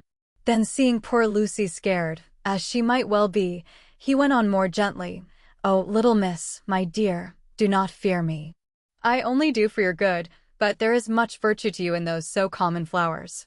See, I place them myself in your room. I make myself the wreath that you are to wear. But hush! No telling to others that make so inquisitive questions. We must obey, and silence is a part of obedience, and obedience is to bring you strong and well into loving arms that wait for you. Now sit still a while. Come with me, friend John, and you shall help me deck the room with my garlic, which is all the way from Haarlem, where my friend Vanderpool raise herb in his glass houses all the year. I had to telegraph yesterday, or they would not have been here." We went into the room, taking the flowers with us. The professor's actions were certainly odd and not to be found in any pharmacopoeia that I ever heard of. First, he fastened up the windows and latched them securely. Next, taking a handful of the flowers, he rubbed them all over the sashes, as though to ensure that every whiff of air that might get in would be laden with the garlic smell. Then with the wisp he rubbed all over the jamb of the door, above, below, and at each side, and round the fireplace in the same way. It all seemed grotesque to me, and presently I said, "Well, Professor, I know you always have a reason for what you do, but this certainly puzzles me. It is well we have no skeptic here, or he would say that you were working some spell to keep out an evil spirit." "Perhaps I am," he answered quietly as he began to make the wreath which Lucy was to wear round her neck. We then waited whilst Lucy made her toilet for the night, and when she was in bed, he came and himself fixed the wreath of garlic round her neck. The last words he said to her were, "Take care you do not disturb it, and even if the room feel close, do not tonight open the window or the door." "I promise," said Lucy, "and thank you both 1,000 times for all your kindness to me." "Oh, What have I done to be blessed with such friends? As we left the house in my fly, which was waiting, Van Helsing said, "Tonight I can sleep in peace, and sleep I want 2 nights of travel, much reading in the day between, and much anxiety on the day to follow, and a night to sit up, without to wink. Tomorrow in the morning early you call for me, and we come together to see our pretty miss, so much more strong for my spell, which I have work." Ho! Ho! He seemed so confident that I, remembering my own confidence 2 nights before and with the baneful result, felt awe and vague terror. It must have been my weakness that made me hesitate to tell it to my friend, but I felt it all the more, like unshed tears. Chapter 11 _ Lucy Westenra's Diary _ 12 September _ How good they all are to me. I quite love that dear Dr. Van Helsing. I wonder why he was so anxious about these flowers. He positively frightened me, he was so fierce. And yet he must have been right, for I feel comfort from them already. Somehow I do not dread being alone tonight, and I can go to sleep without fear. I shall not mind any flapping outside the window. Oh, the terrible struggle that I have had against sleep so often of late, the pain of the sleeplessness, or the pain of the fear of sleep, with such unknown horrors as it has for me. How blessed are some people, whose lives have no fears, no dreads, to whom sleep is a blessing that comes nightly and brings nothing but sweet dreams. Well, here I am tonight, hoping for sleep, and lying like Ophelia in the play, with virgin krantz and maiden struments. I never liked garlic before, but tonight it is delightful. There is peace in its smell. I feel sleep coming already. Good night, everybody. Dr. Seward's Diary _ 13 September called at the Berkeley and found Van Helsing, as usual, up to time. The carriage ordered from the hotel was waiting. The professor took his bag, which he always brings with him now. Let all be put down exactly. Van Helsing and I arrived at Hillingham at 8 o'clock. It was a lovely morning. The bright sunshine and all the fresh feeling of early autumn seemed like the completion of nature's annual work. The leaves were turning to all kinds of beautiful colors, but had not yet begun to drop from the trees. When we entered, we met Mrs. Westenra coming out of the morning room. She is always an early riser. She greeted us warmly and said, "You will be glad to know that Lucy is better. The dear child is still asleep." I looked into her room and saw her, but did not go in, lest I should disturb her. The professor smiled and looked quite jubilant. He rubbed his hands together and said, I thought I had diagnosed the case. My treatment is working," to which she answered, "You must not take all the credit to yourself, doctor. Lucy's state this morning is due in part to me." "How you do mean, ma'am?" asked the professor. "Well, I was anxious about the dear child in the night, and went into her room. She was sleeping soundly, so soundly, that even my coming did not wake her. But the room was awfully stuffy. There were a lot of those horrible, strong-smelling flowers about everywhere, and she had actually a bunch of them round her neck. I feared that the heavy odor would be too much for the dear child in her weak state, so I took them all away and opened a bit of the window to let in a little fresh air. You will be pleased with her, I am sure." She moved off into her boudoir, where she usually breakfasted early. As she had spoken, I watched the professor's face and saw it turn ashen gray. He had been able to retain his self-command whilst the poor lady was present, for he knew her state and how mischievous a shock would be. He actually smiled on her as he held open the door for her to pass into her room. But the instant she had disappeared, he pulled me, suddenly and forcibly, into the dining room and closed the door. Then, for the first time in my life, I saw Van Helsing break down. He raised his hands over his head in a sort of mute despair, and then beat his palms together in a helpless way. Finally, he sat down on a chair, and putting his hands before his face, began to sob, with loud, dry sobs that seemed to come from the very racking of his heart. Then he raised his arms again, as though appealing to the whole universe. "God, God, God," he said. "What have we done? What has this poor thing done, that we are so sore beset? Is there fate amongst us still, sent down from the pagan world of old, that such things must be, and in such way?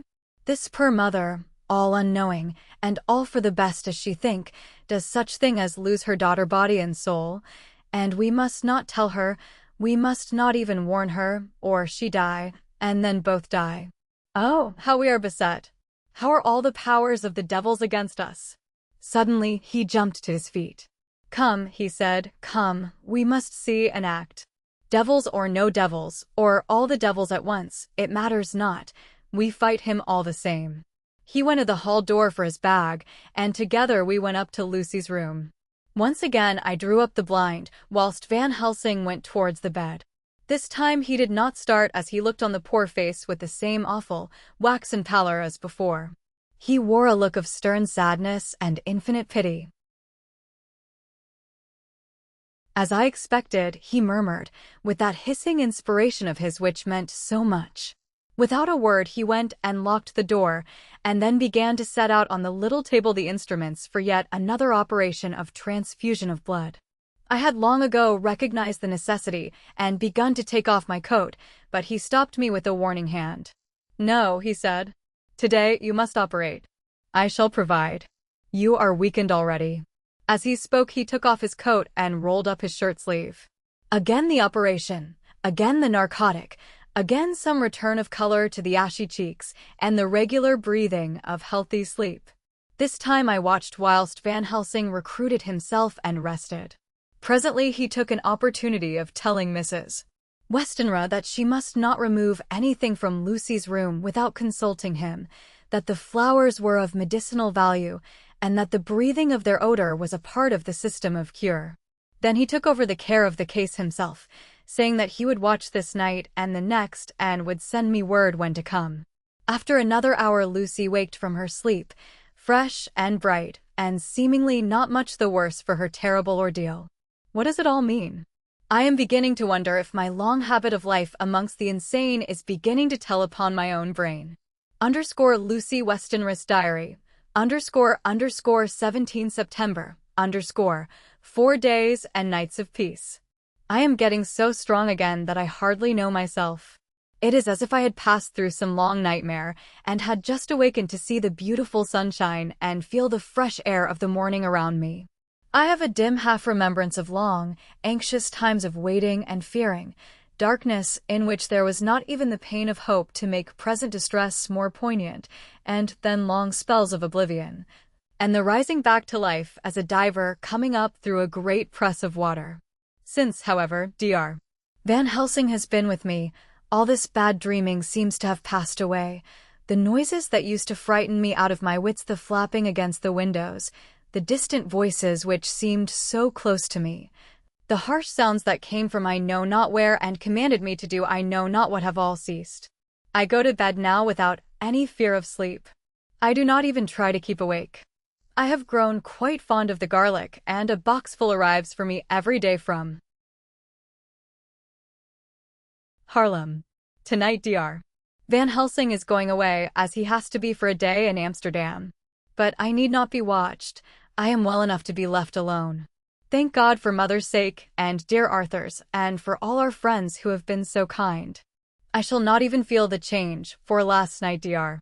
Van Helsing slept in his chair a lot of the time. I found him asleep twice when I awoke, but I did not fear to go to sleep again, although the boughs or bats or something napped almost angrily against the window panes. The Pall Mall Gazette, 18 September, the escaped wolf. Perilous adventure of our interviewer. Interview with the keeper in the zoological gardens. After many inquiries and almost as many refusals, and perpetually using the words Pall Mall Gazette as a sort of talisman, I managed to find the keeper of the section of the zoological gardens in which the wolf department is included. Thomas Builder lives in one of the cottages in the enclosure behind the elephant house and was just sitting down to his tea when I found him. Thomas and his wife are hospitable folk, elderly and without children, and if the specimen I enjoyed of their hospitality be of the average kind, their lives must be pretty comfortable. The keeper would not enter on what he called business until the supper was over, and we were all satisfied. Then when the table was cleared, and he had lit his pipe, he said, "Now, sir, you can go on and ask me what you want." You'll excuse me refussen to talk of professional subjects afore meals. I gives the wolves and the jackals and the hyenas in all our section their tea afore I begins to arsk them questions. How do you mean, ask them questions? I queried, wishful to get him into a talkative humor. Eatin' of them over the EAD with the pole is one way, scratchin' of their ears is another, when gents as is flush wants a bit of a show-orf to their gals. I don't so much mind the fuss they eatin' with a pole afore I chucks in their dinner, but I waits till they've 'ad their sherry and coffee, so to speak, afore I tries on with the ear scratchin'. Mind you, he added philosophically, there's a deal of the same nature in us, as in them the miles. Here's you a comin' and arskin' of me questions about my business, and I that grumpy like that only for your bloomin' arfquid I'd a seen you blowed fust, for I'd answer. Not even when you arsked me sarcastic like if I'd like you to arsk the superintendent if you might arsk me questions. Without offense did I tell yer to go to L. You did. And when you said you'd report me for usin' of obscene language that was ittin' me over the EAD, but the arfquid made that all right. I weren't a-goin' to fight, so I waited for the food, and did with my all as the wolves and lions and tigers does. But, lor love yer art, now that the old 'oman has stuck a chunk of her tea cake in me, and rinsed me out with her bloomin' old teapot, and I've lit hup, you may scratch my ears for all you're worth, and won't get even a growl out of me. Drive along with your questions. I know what you're a-comin' at, that escaped wolf. Exactly. I want you to give me your view of it. Just tell me how it happened, and when I know the facts I'll get you to say what you consider was the cause of it, and how you think the whole affair will end. All right, Governor. This is about the old story. That wolf what we called Berserker was one of 3 grey ones that came from Norway to Jamraka's, which we bought off him 4 years ago. He was a nice, well-behaved wolf that never gave no trouble to talk of. I'm more surprised at him for wantin' to get out nor any other animile in the place. But there, you can't trust wolves no more nor women. Don't you mind him, sir, broke in Mrs. Tom, with a cheery laugh. He's got Minden the animile so long that blessed if he ain't like a old wolf isself. But there ain't no arm in him. Well, sir, it was about 2 hours after feedin' yesterday when I first hear my disturbance. I was makin' up a litter in the monkey house for a young puma, which is ill, but when I heard the yelpin' and owlin' I kem away straight. There was Berserker a-tearin' like a mad thing at the bars, as if he wanted to get out. There wasn't much people about that day, and close at hand was only one man, a tall, thin chap, with a okay nose and a pointed beard, with a few white hairs runnin' through it. He had a 'ard, cold look and red eyes, and I took a sort of mislike to him, for it seemed as if it was 'im as they was irritated at. He 'ad white kid gloves on his 'ands, and he pointed out the animals to me and says, "Keeper, these wolves seem upset at something."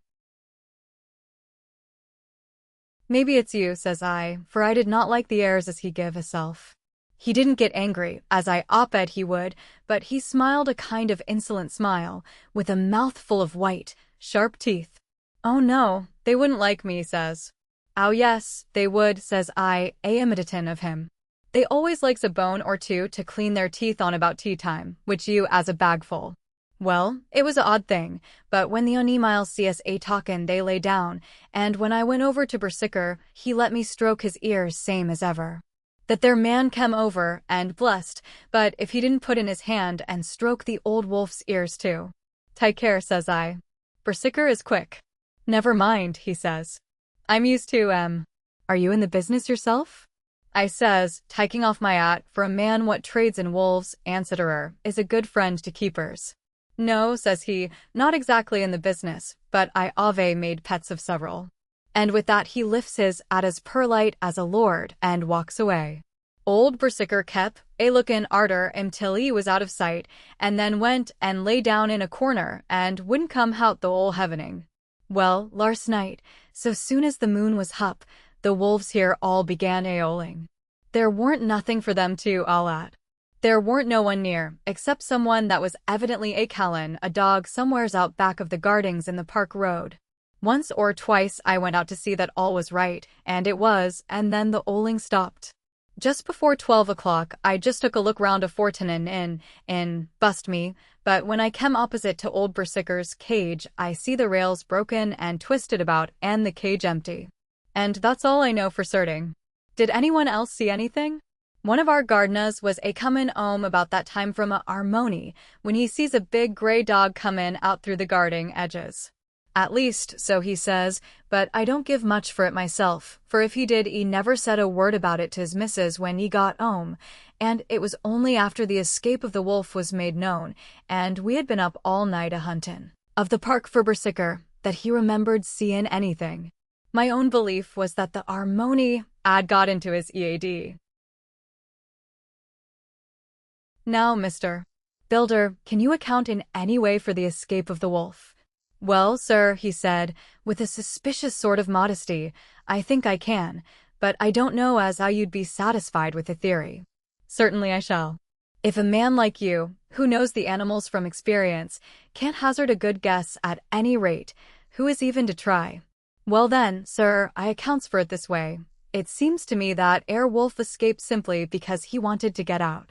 From the hearty way that both Thomas and his wife laughed at the joke, I could see that it had done service before, and that the whole explanation was simply an elaborate sell. I couldn't cope in badinage with the worthy Thomas, but I thought I knew a surer way to his heart, so I said, Now, Mr. Builder, we'll consider that first half-sovereign worked off, and this brother of his is waiting to be claimed when you've told me what you think will happen. Right why are, sir, he said briskly. Ye'll excuse me, I know, for a chaffin' of ye, but the old woman here winked at me, which was as much as telling me to go on. Well, I never, said the old lady. My opinion is this, that wolf is a idin of somewheres. The gardener what didn't remember said he was a gallopin' northward faster than a horse could go, but I don't believe him, for, yer see, sir, wolves don't gallop no more nor dogs does, they not bein' built that way.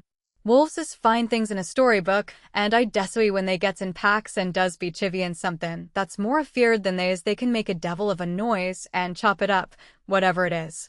But, Lord bless you, in real life a wolf is only a low creature, not half so clever or bold as a good dog, and not half a quarter so much fight in him.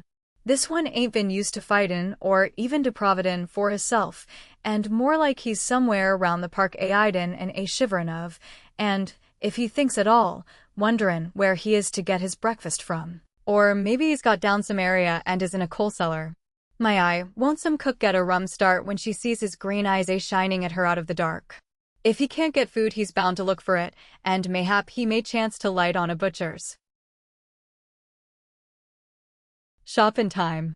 If he doesn't, and some nursemaid goes a-walkin' orf with a soldier, leavin' of the hinfant in the perambulator, well, then I shouldn't be surprised if the census is one babby the less. That's all. I was handing him the half-sovereign, when something came bobbing up against the window, and Mr. Builder's face doubled its natural length with surprise. God bless me, he said. If there ain't old Bersicker come back by hisself. He went to the door and opened it, a most unnecessary proceeding it seemed to me. I have always thought that a wild animal never looks so well as when some obstacle of pronounced durability is between us. A personal experience has intensified rather than diminished that idea. After all, however, there is nothing like custom, for neither Builder nor his wife thought any more of the wolf than I should of a dog. The animal itself was as peaceful and well-behaved as that father of all picture wolves Red Riding Hood's quondam friend, whilst moving her confidence in masquerade. The whole scene was an unutterable mixture of comedy and pathos. The wicked wolf that for half a day had paralyzed London and set all the children in the town shivering in their shoes, was there in a sort of penitent mood, and was received and petted like a sort of vulpine prodigal son. Old Builder examined him all over with most tender solicitude, and when he had finished with his penitent said, There, I knew the poor old chap would get into some kind of trouble. Didn't I say it all along? Here's his head all cut and full of broken glass.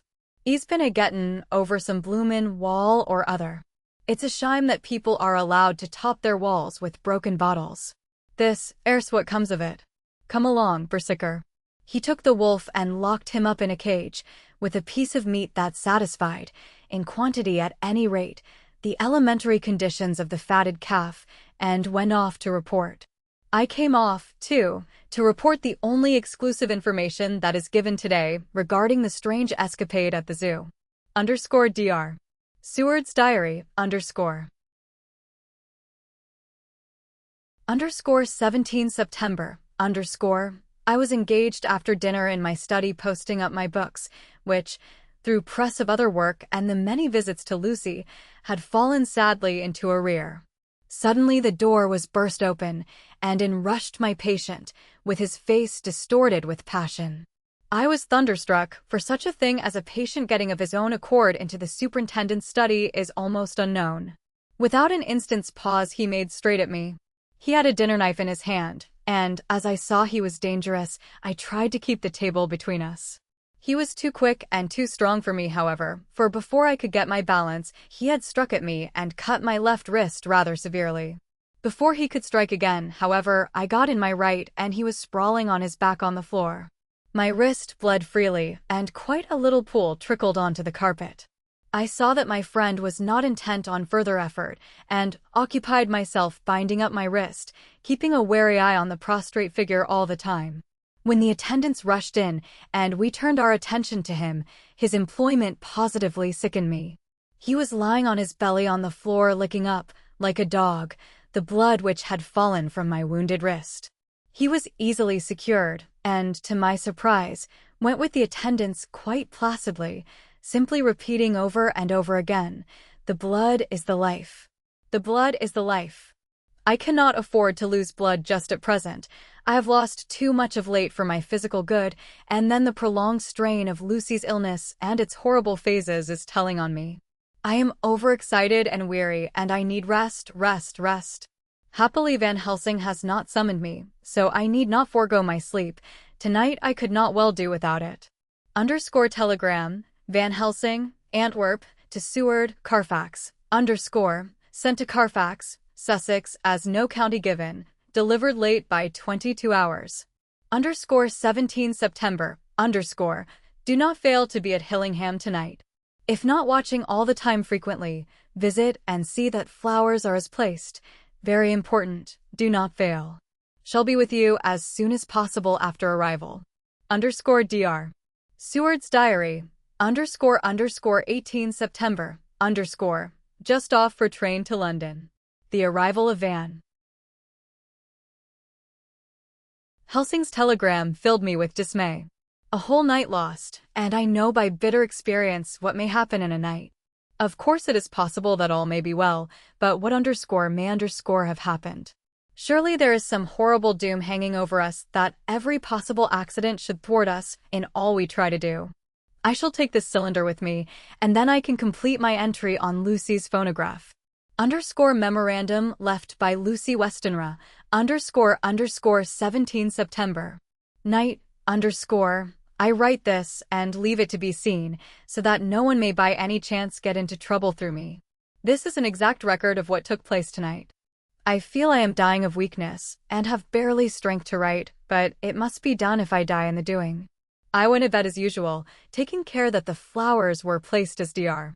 Van Helsing directed, and soon fell asleep. I was waked by the flapping at the window, which had begun after that sleepwalking on the cliff at Whitby when Mina saved me, and which now I know so well. I was not afraid, but I did wish that Dr. Seward was in the next room as Dr. Van Helsing said he would be, so that I might have called him. I tried to go to sleep, but could not. Then there came to me the old fear of sleep, and I determined to keep awake. Perversely, sleep would try to come then when I did not want it. So, as I feared to be alone, I opened my door and called out, "Is there anybody there?" There was no answer. I was afraid to wake Mother, and so closed my door again. Then outside in the shrubbery, I heard a sort of howl like a dog's, but more fierce and deeper. I went to the window and looked out, but could see nothing except a big bat, which had evidently been buffeting its wings against the window. So I went back to bed again, but determined not to go to sleep. Presently the door opened, and Mother looked in, seeing by my moving that I was not asleep, came in and sat by me. She said to me even more sweetly and softly than her wont, "I was uneasy about you, darling, and came in to see that you were all right." I feared she might catch cold sitting there and asked her to come in and sleep with me, so she came into bed and lay down beside me. She did not take off her dressing gown, for she said she would only stay a while and then go back to her own bed. As she lay there in my arms and I in hers, the flapping and buffeting came to the window again. She was startled and a little frightened and cried out, "What is that?" I tried to pacify her, and at last succeeded, and she lay quiet, but I could hear her poor dear heart still beating terribly. After a while there was the low howl again out in the shrubbery, and shortly after there was a crash at the window, and a lot of broken glass was hurled on the floor. The window blind blew back with the wind that rushed in, and in the aperture of the broken panes there was the head of a great, gaunt gray wolf. Mother cried out in affright and struggled up into a sitting posture and clutched wildly at anything that would help her. Amongst other things, she clutched the wreath of flowers that Dr. Van Helsing insisted on my wearing round my neck and tore it away from me. For a second or two she sat up, pointing at the wolf, and there was a strange and horrible gurgling in her throat. Then she fell over as if struck with lightning, and her head hit my forehead and made me dizzy for a moment or two. The room and all round seemed to spin round. I kept my eyes fixed on the window, but the wolf drew his head back, and a whole myriad of little specks seemed to come blowing in through the broken window, and wheeling and circling round like the pillar of dust that travelers describe when there is a simoon in the desert. I tried to stir, but there was some spell upon me, and dear mother's poor body, which seemed to grow cold already for her dear heart had ceased to beat, weighed me down, and I remembered no more for a while. The time did not seem long, but very, very awful, till I recovered consciousness again. Somewhere near, a passing bell was tolling, the dogs all round the neighborhood were howling, and in our shrubbery, seemingly just outside, a nightingale was singing. I was dazed and stupid with pain and terror and weakness, but the sound of the nightingale seemed like the voice of my dead mother come back to comfort me. The sound seemed to have awakened the maids, too, for I could hear their bare feet pattering outside my door. I called to them, and they came in, and when they saw what had happened, and what it was that lay over me on the bed, they screamed out. The wind rushed in through the broken window, and the door slammed to. They lifted off the body of my dear mother and laid her, covered up with a sheet, on the bed after I had got up. They were all so frightened and nervous that I directed them to go to the dining room and have each a glass of wine. The door flew open for an instant and closed again. The maids shrieked and then went in a body to the dining room, and I laid what flowers I had on my dear mother's breast. When they were there I remembered what Dr. Van Helsing had told me, but I didn't like to remove them, and, besides, I would have some of the servants to sit up with me now. I was surprised that the maids did not come back. I called them, but got no answer, so I went to the dining room to look for them. My heart sank when I saw what had happened. They all four lay helpless on the floor, breathing heavily. The decanter of sherry was on the table half full, but there was a queer, acrid smell about. I was suspicious and examined the decanter. It smelt of laudanum, and looking on the sideboard, I found that the bottle which mother's doctor uses for her use was empty. What am I to do? What am I to do? I am back in the room with mother. I cannot leave her, and I am alone, save for the sleeping servants, whom someone has drugged. Alone with the dead. I dare not go out, for I can hear the low howl of the wolf through the broken window. The air seems full of specks, floating and circling in the draught from the window, and the lights burn blue and dim. What am I to do? God shield me from harm this night. I shall hide this paper in my breast, where they shall find it when they come to lay me out. My dear mother gone. It is time that I go too. Goodbye, dear Arthur, if I should not survive this night. God keep you, dear, and God help me. Chapter 12. Dr. Seward's Diary _18 September _ I drove at once to Hillingham and arrived early. Keeping my cab at the gate, I went up the avenue alone. I knocked gently and rang as quietly as possible, for I feared to disturb Lucy or her mother, and hoped to only bring a servant to the door. After a while, finding no response, I knocked and rang again, still no answer. I cursed the laziness of the servants that they should lie abed at such an hour, for it was now 10 o'clock, and so rang and knocked again, but more impatiently, but still without response. Hitherto I had blamed only the servants, but now a terrible fear began to assail me. Was this desolation but another link in the chain of doom which seemed drawing tight around us? Was it indeed a house of death to which I had come too late? I knew that minutes, even seconds of delay, might mean hours of danger to Lucy if she had had again one of those frightful relapses, and I went round the house to try if I could find by chance an entry anywhere. I could find no means of ingress. Every window and door was fastened and locked, and I returned baffled to the porch. As I did so, I heard the rapid pit-pat of a swiftly driven horse's feet. They stopped at the gate, and a few seconds later I met Van Helsing running up the avenue. When he saw me, he gasped out, "Then it was you, and just arrived. How is she? Are we too late? Did you not get my telegram?" I answered as quickly and coherently as I could that I had only got his telegram early in the morning, and had not lost a minute in coming here, and that I could not make anyone in the house hear me. He paused and raised his hat as he said solemnly, "Then I fear we are too late. God's will be done." With his usual recuperative energy, he went on, "Come. If there be no way open to get in, we must make one. Time is all in all to us now." We went round to the back of the house, where there was a kitchen window. The professor took a small surgical saw from his case, and handing it to me, pointed to the iron bars which guarded the window. I attacked them at once, and had very soon cut through 3 of them. Then with a long, thin knife we pushed back the fastening of the sashes and opened the window. I helped the professor in, and followed him. There was no one in the kitchen or in the servants' rooms, which were close at hand. We tried all the rooms as we went along, and in the dining room, dimly lit by rays of light through the shutters, found 4 servant women lying on the floor. There was no need to think them dead, for their stertorous breathing and the acrid smell of laudanum in the room left no doubt as to their condition. Van Helsing and I looked at each other, and as we moved away he said, "We can attend to them later." Then we ascended to Lucy's room. For an instant or two we paused at the door to listen, but there was no sound that we could hear. With white faces and trembling hands, we opened the door gently and entered the room. How shall I describe what we saw? On the bed lay 2 women, Lucy and her mother.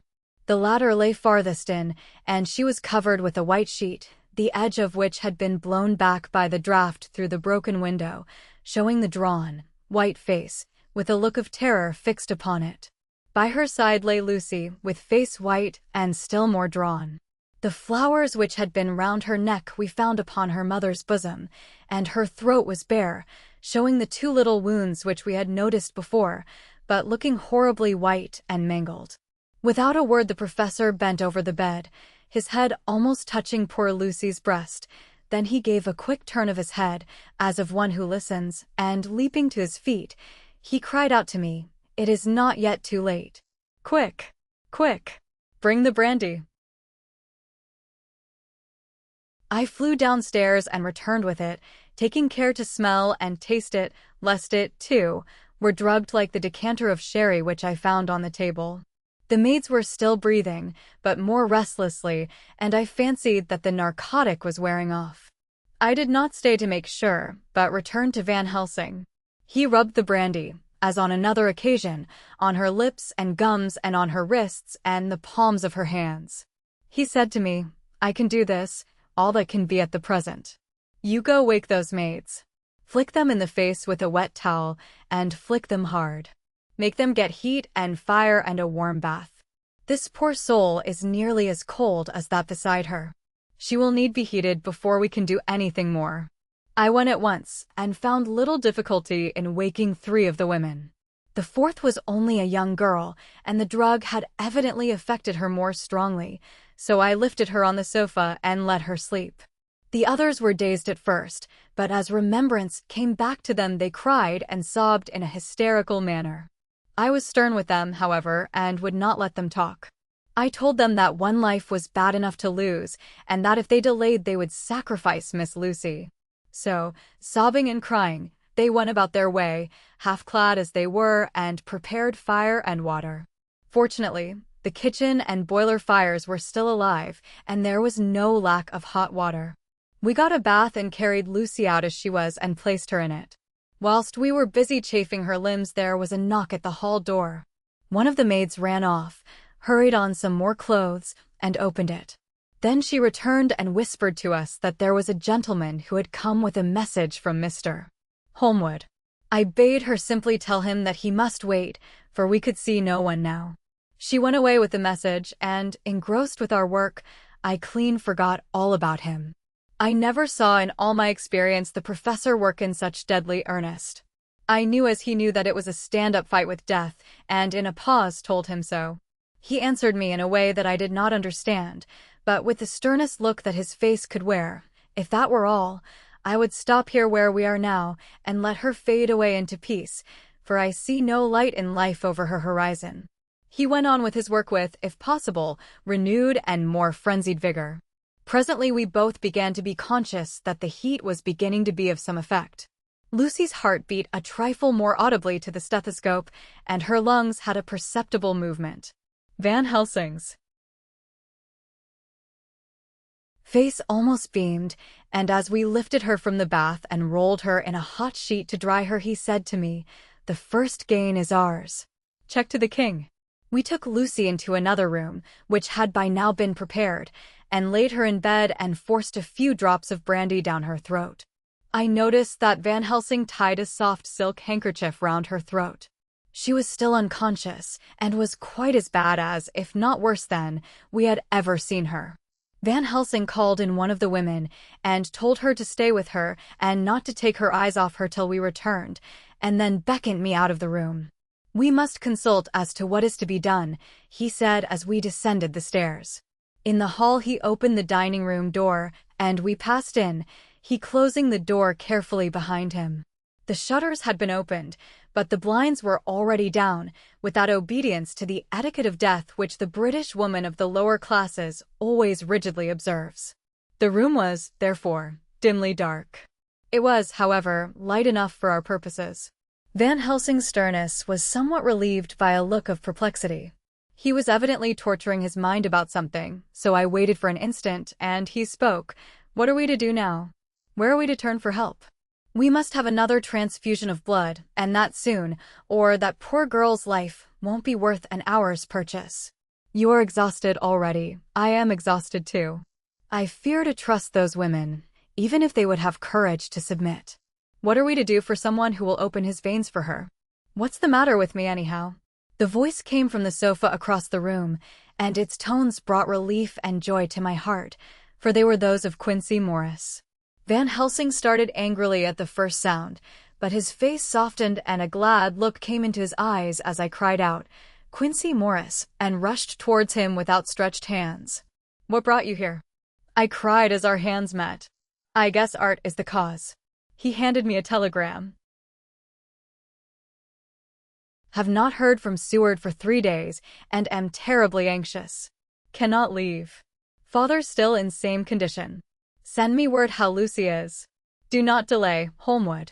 I think I came just in the nick of time. You know you have only to tell me what to do." Van Helsing strode forward and took his hand, looking him straight in the eyes as he said, "A brave man's blood is the best thing on this earth when a woman is in trouble. You're a man and no mistake.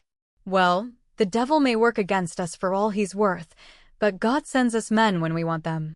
Once again we went through that ghastly operation. I have not the heart to go through with the details. Lucy had got a terrible shock, and it told on her more than before, for though plenty of blood went into her veins, her body did not respond to the treatment as well as on the other occasions. Her struggle back into life was something frightful to see and hear. However, the action of both heart and lungs improved, and Van Helsing made a subcutaneous injection of morphia, as before, and with good effect. Her faint became a profound slumber.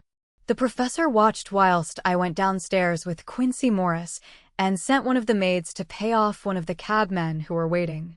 I left Quincy lying down after having a glass of wine, and told the cook to get ready a good breakfast. Then a thought struck me, and I went back to the room where Lucy now was. When I came softly in, I found Van Helsing with a sheet or two of notepaper in his hand. He had evidently read it and was thinking it over as he sat with his hand to his brow. There was a look of grim satisfaction in his face, as of one who has had a doubt solved. He handed me the paper, saying only, "It dropped from Lucy's breast when we carried her to the bath." When I had read it, I stood looking at the professor and after a pause asked him, "In God's name, what does it all mean? Was she or is she mad, or what sort of horrible danger is it?" I was so bewildered that I did not know what to say more. Van Helsing put out his hand and took the paper, saying, "Do not trouble about it now. Forget it for the present. You shall know and understand it all in good time, but it will be later. And now what is it that you came to me to say?" This brought me back to fact, and I was all myself again. I came to speak about the certificate of death. If we do not act properly and wisely, there may be an inquest, and that paper would have to be produced. I am in hopes that we need have no inquest, for if we had it would surely kill poor Lucy, if nothing else did. I know, and you know, and the other doctor who attended her knows, that Mrs. Westenra had disease of the heart, and we can certify that she died of it. Let us fill up the certificate at once, and I shall take it myself to the registrar and go on to the undertaker. Good, oh my friend John. Well thought of. Truly Miss Lucy, if she be sad in the foes that beset her, is at least happy in the friends that love her. 1, 2, 3, all open their veins for her, besides one old man. Ah, yes, I know, friend John, I am not blind. I love you all the more for it. Now go.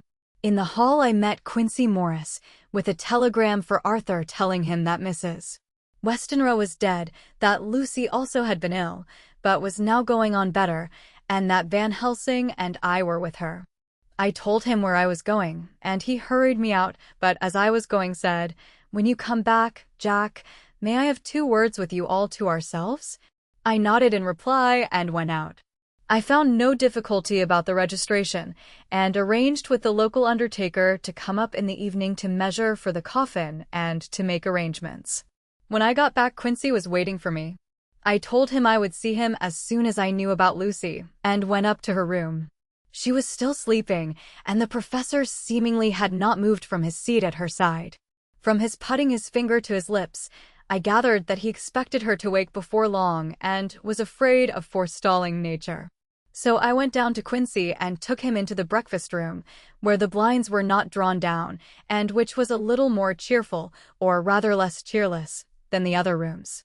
When we were alone, he said to me, "Jack Seward, I don't want to shove myself in anywhere where I've no right to be, but this is no ordinary case. You know I loved that girl and wanted to marry her, but although that's all past and gone, I can't help feeling anxious about her all the same." "What is it that's wrong with her?" "The Dutchman, and a fine old fellow he is, I can see that said, that time you 2 came into the room, that you must have another transfusion of blood, and that both you and he were exhausted. Now I know well that you medical men speak in camera, and that a man must not expect to know what they consult about in private. But this is no common matter, and whatever it is, I have done my part. Is not that so?" "That's so," I said, and he went on, "I take it that both you and Van Helsing had done already what I did today. Is not that so?" "That's so. And I guess Art was in it too. When I saw him 4 days ago down at his own place he looked queer. I have not seen anything pulled down so quick since I was on the Pampas, and had a mare that I was fond of go to grass all in a night. One of those big bats that they call vampires had got at her in the night, and what with his gorge and the vein left open, there wasn't enough blood in her to let her stand up, and I had to put a bullet through her as she lay. Jack, if you may tell me without betraying confidence, Arthur was the first, is not that so?" As he spoke the poor fellow looked terribly anxious. He was in a torture of suspense regarding the woman he loved, and his utter ignorance of the terrible mystery which seemed to surround her intensified his pain. His very heart was bleeding, and it took all the manhood of him, and there was a royal lot of it, to keep him from breaking down. I paused before answering, for I felt that I must not betray anything which the professor wished kept secret, but already he knew so much and guessed so much that there could be no reason for not answering, so I answered in the same phrase, "That's so." "And how long has this been going on?" About 10 days. 10 days. Then I guess, Jack Seward, that poor pretty creature that we all love has had put into her veins within that time the blood of 4 strong men. Man alive, her whole body wouldn't hold it. Then, coming close to me, he spoke in a fierce half-whisper. What took it out? I shook my head. That, I said, is the crux. Van Helsing is simply frantic about it, and I am at my wit's end. I can't even hazard a guess. There has been a series of little circumstances which have thrown out all our calculations as to Lucy being properly watched. But these shall not occur again. Here we stay until all be well or ill. Quincy held out his hand. Count me in, he said. You and the Dutchman will tell me what to do, and I'll do it. When she woke late in the afternoon, Lucy's first movement was to feel in her breast and, to my surprise, produce the paper which Van Helsing had given me to read. The careful professor had replaced it where it had come from, lest on waking she should be alarmed. Her eye then lit on Van Helsing and on me too, and gladdened. Then she looked around the room, and seeing where she was, shuddered. She gave a loud cry, and put her poor thin hands before her pale face. We both understood what that meant, that she had realized to the full her mother's death, so we tried what we could to comfort her. Doubtless sympathy eased her somewhat, but she was very low in thought and spirit, and wept silently and weakly for a long time. We told her that either or both of us would now remain with her all the time, and that seemed to comfort her. Towards dusk, she fell into a doze. Here a very odd thing occurred. Whilst still asleep, she took the paper from her breast and tore it in two. Van Helsing stepped over and took the pieces from her. All the same, however, she went on with the action of tearing, as though the material were still in her hands. Finally, she lifted her hands and opened them as though scattering the fragments. Van Helsing seemed surprised, and his brows gathered as if in thought, but he said nothing. Asterisk, asterisk, asterisk, asterisk, asterisk, underscore 19 September, underscore. All last night she slept fitfully, being always afraid to sleep, and something weaker when she woke from it. The professor and I took it in turns to watch, and we never left her for a moment unattended. Quincy Morris said nothing about his intention, but I knew that all night long he patrolled round and round the house. When the day came, its searching light showed the ravages in poor Lucy's strength. She was hardly able to turn her head, and the little nourishment which she could take seemed to do her no good. At times she slept, and both Van Helsing and I noticed the difference in her, between sleeping and waking. Whilst asleep she looked stronger, although more haggard, and her breathing was softer. Her open mouth showed the pale gums drawn back from the teeth, which thus looked positively longer and sharper than usual. When she woke, the softness of her eyes evidently changed the expression, for she looked her own self, although a dying one. In the afternoon she asked for Arthur, and we telegraphed for him. Quincy went off to meet him at the station. When he arrived it was nearly 6 o'clock, and the sun was setting full and warm, and the red light streamed in through the window and gave more color to the pale cheeks.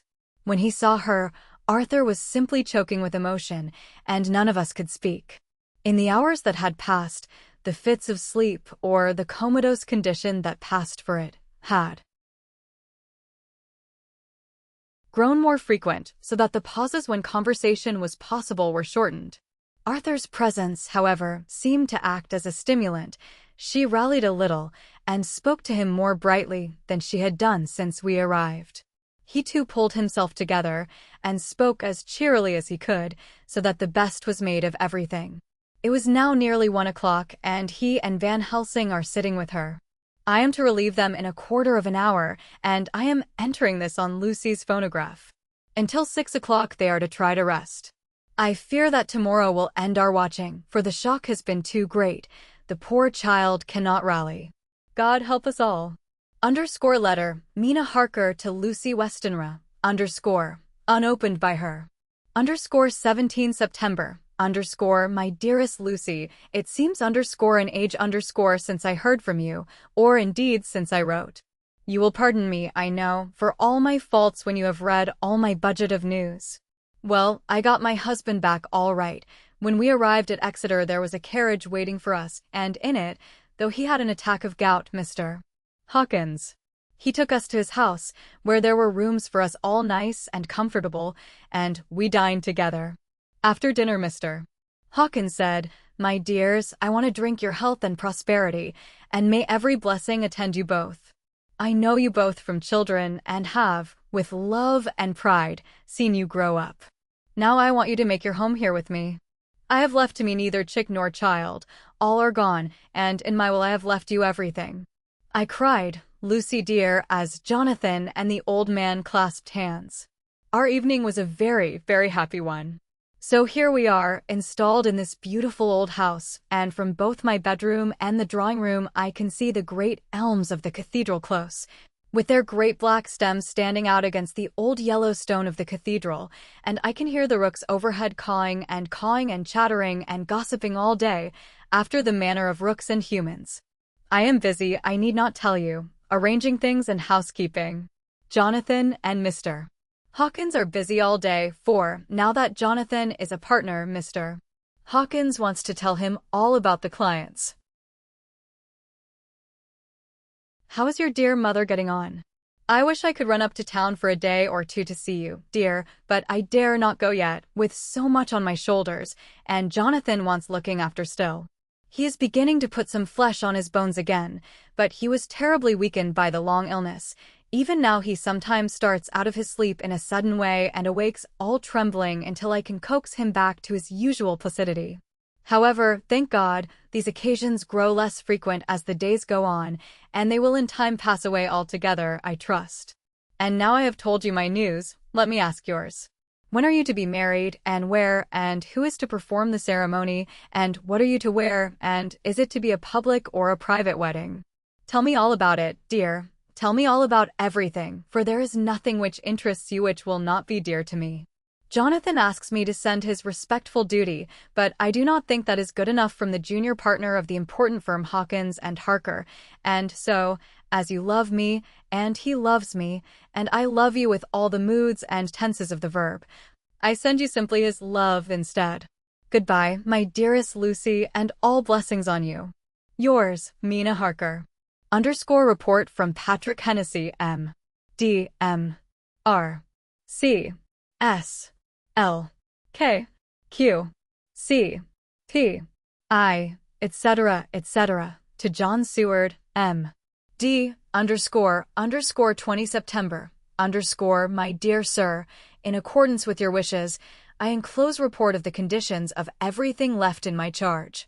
With regard to patient Renfield, there is more to say. He has had another outbreak, which might have had a dreadful ending, but which, as it fortunately happened, was unattended with any unhappy results. This afternoon a carrier's cart with 2 men made a call at the empty house whose grounds abut on ours, the house to which, you will remember, the patient twice ran away. The men stopped at our gate to ask the porter their way, as they were strangers. I was myself looking out of the study window, having a smoke after dinner, and saw one of them come up to the house. As he passed the window of Renfield's room, the patient began to rate him from within, and called him all the foul names he could lay his tongue to. The man, who seemed a decent fellow enough, contented himself by telling him to shut up for a foul-mouthed beggar, whereon our man accused him of robbing him and wanting to murder him, and said that he would hinder him if he were to swing for it. I opened the window and signed to the man not to notice, so he contented himself after looking the place over and making up his mind as to what kind of a place he had got to by saying, "Lor bless you, sir, I wouldn't mind what was said to me in a bloomin' madhouse. I pity ye and the governor for havin' to live in the house with a wild beast like that." Then he asked his way civilly enough, and I told him where the gate of the empty house was. He went away, followed by threats and curses and revilings from our man. I went down to see if I could make out any cause for his anger, since he is usually such a well-behaved man, and except his violent fits nothing of the kind had ever occurred. I found him, to my astonishment, quite composed and most genial in his manner. I tried to get him to talk of the incident, but he blandly asked me questions as to what I meant, and led me to believe that he was completely oblivious of the affair. It was, I am sorry to say, however, only another instance of his cunning, for within half an hour I heard of him again. This time he had broken out through the window of his room and was running down the avenue. I called to the attendants to follow me and ran after him, for I feared he was intent on some mischief. My fear was justified when I saw the same cart which had passed before coming down the road, having on it some great wooden boxes.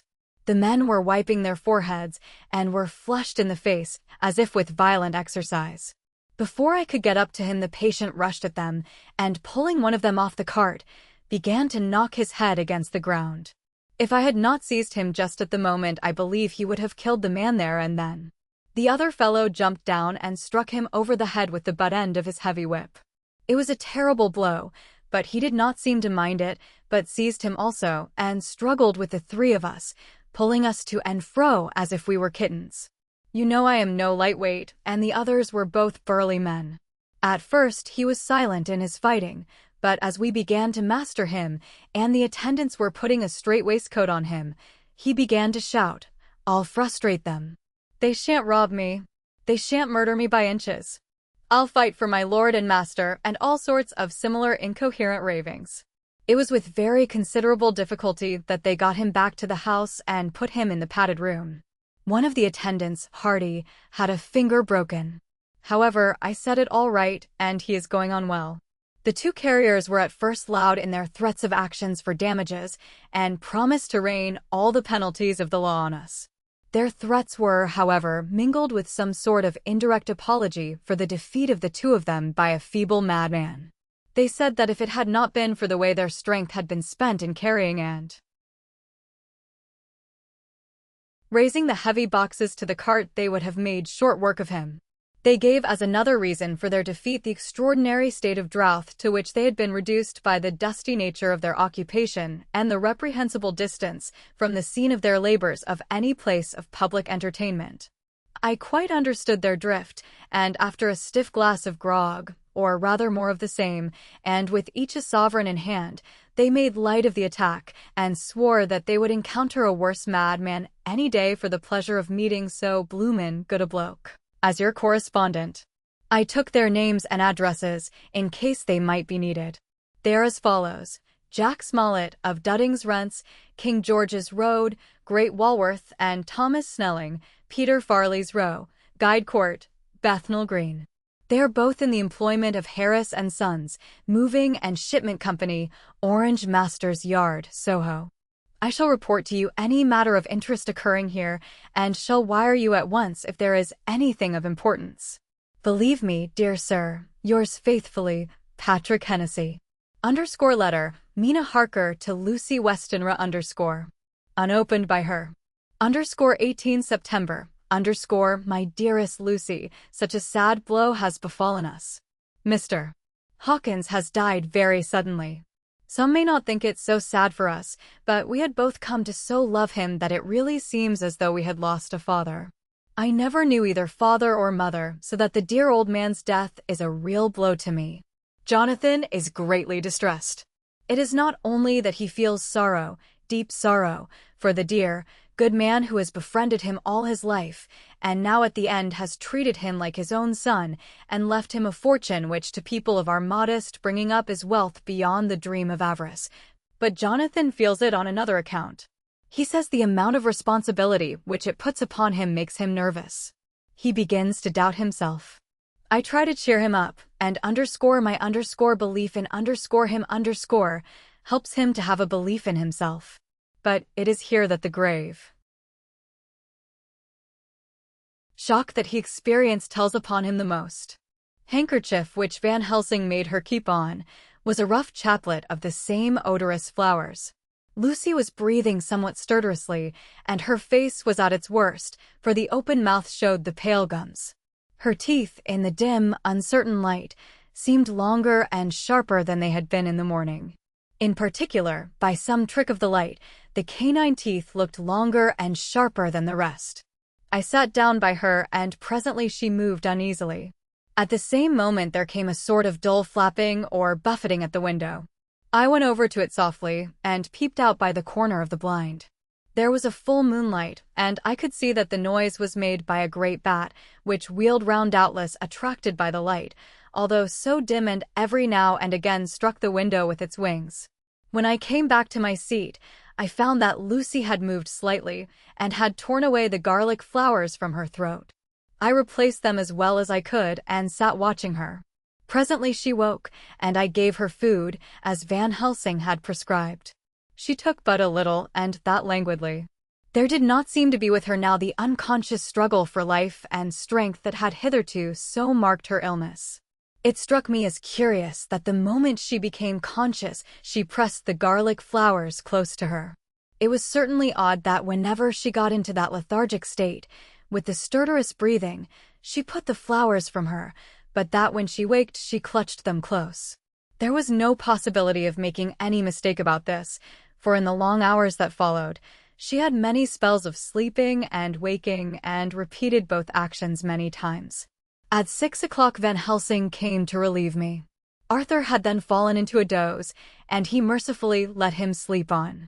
When he saw Lucy's face I could hear the hissing indraw of his breath, and he said to me in a sharp whisper, "Draw up the blind. I want light." Then he bent down, and, with his face almost touching Lucy's, examined her carefully. He removed the flowers and lifted the silk handkerchief from her throat. As he did so he started back, and I could hear his ejaculation, "Mein Gott," as it was smothered in his throat. I bent over and looked, too, and as I noticed some queer chill came over me. The wounds on the throat had absolutely disappeared.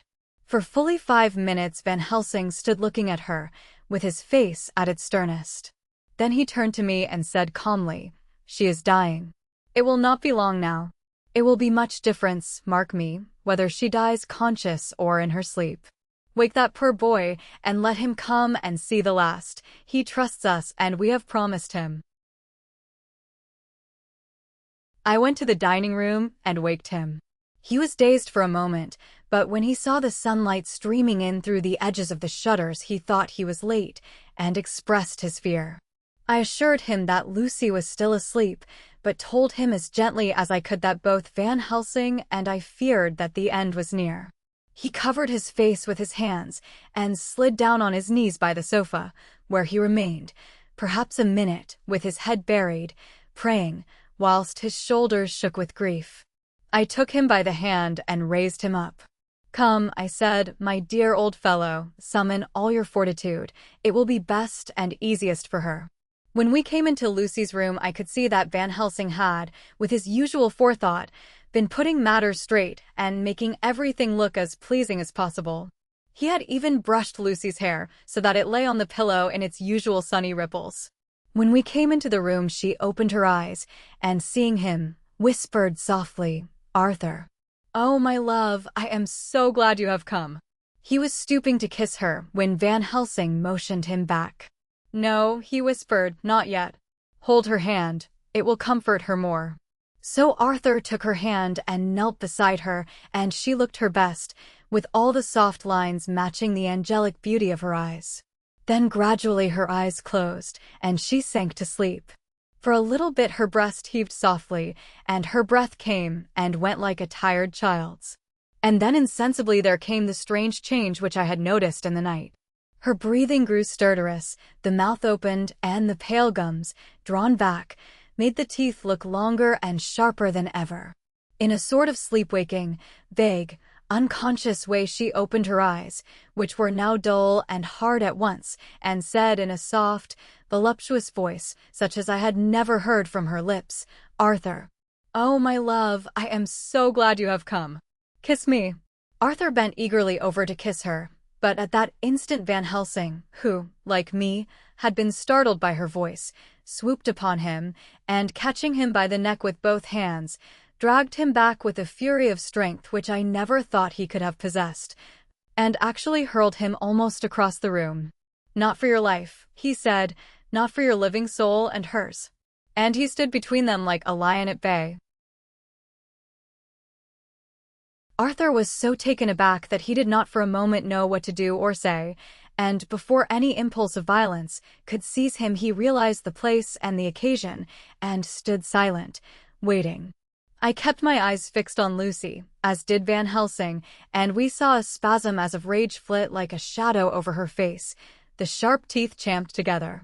Then her eyes closed, and she breathed heavily. Very shortly after she opened her eyes in all their softness, and putting out her poor, pale, thin hand, took Van Helsing's great brown one. Drawing it to her, she kissed it. "My true friend," she said, in a faint voice, but with untellable pathos, "my true friend and his. Oh, guard him and give me peace." "I swear it," he said solemnly, kneeling beside her and holding up his hand, as one who registers an oath.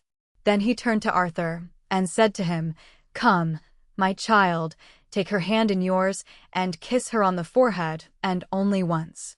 Their eyes met instead of their lips, and so they parted. Lucy's eyes closed, and Van Helsing, who had been watching closely, took Arthur's arm and drew him away. And then Lucy's breathing became stertorous again, and all at once it ceased.